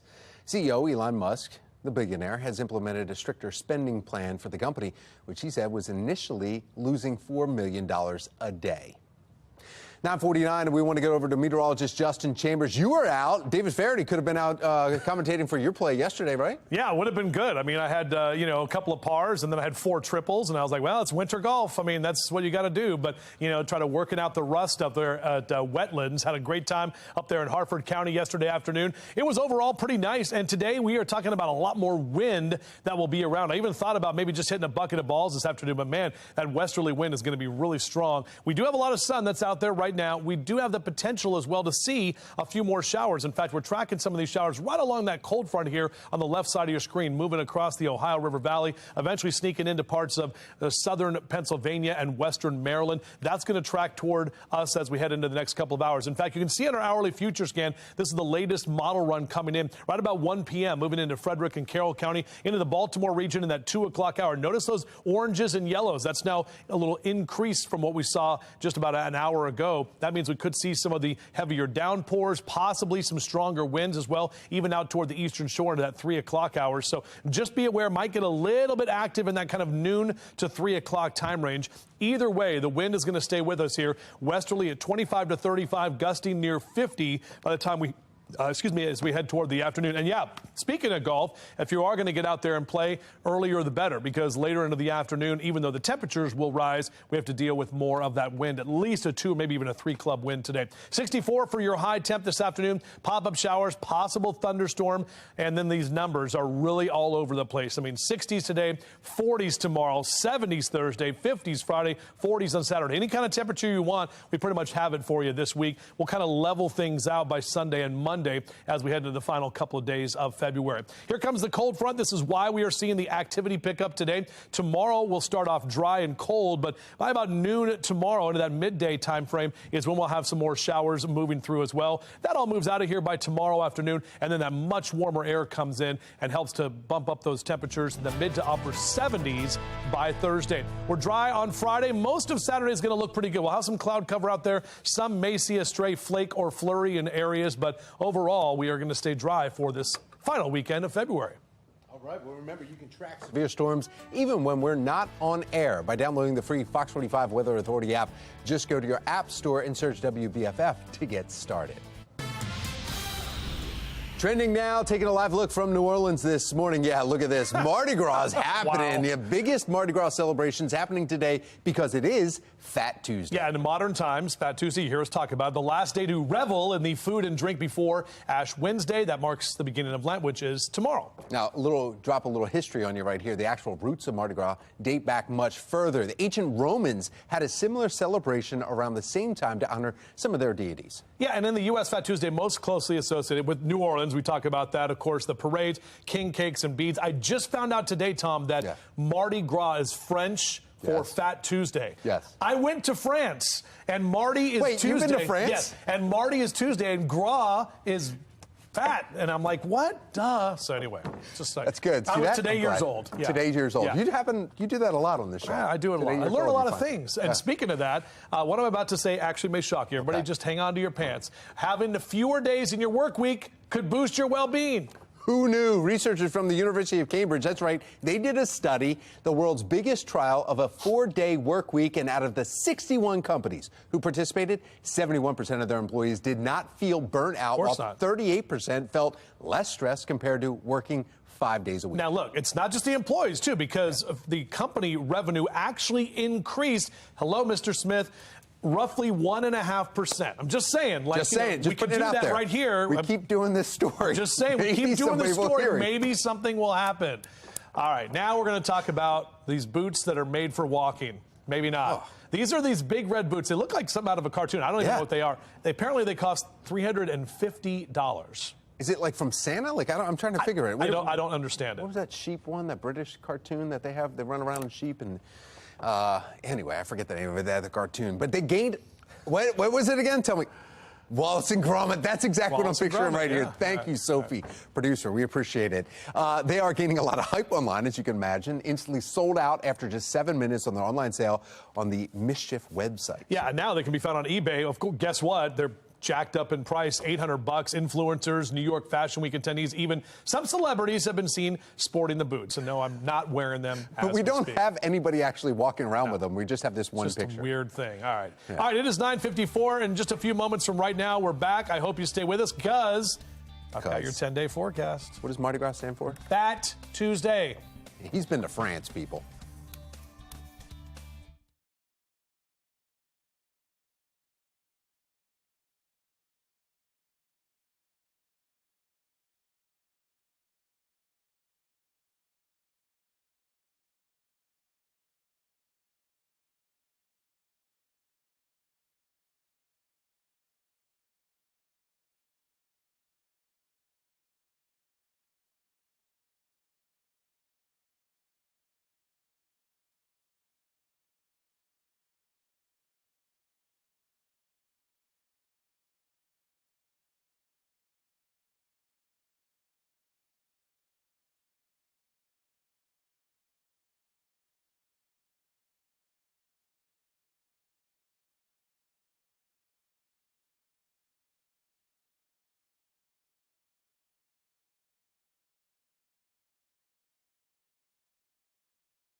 All right, welcome back, everybody.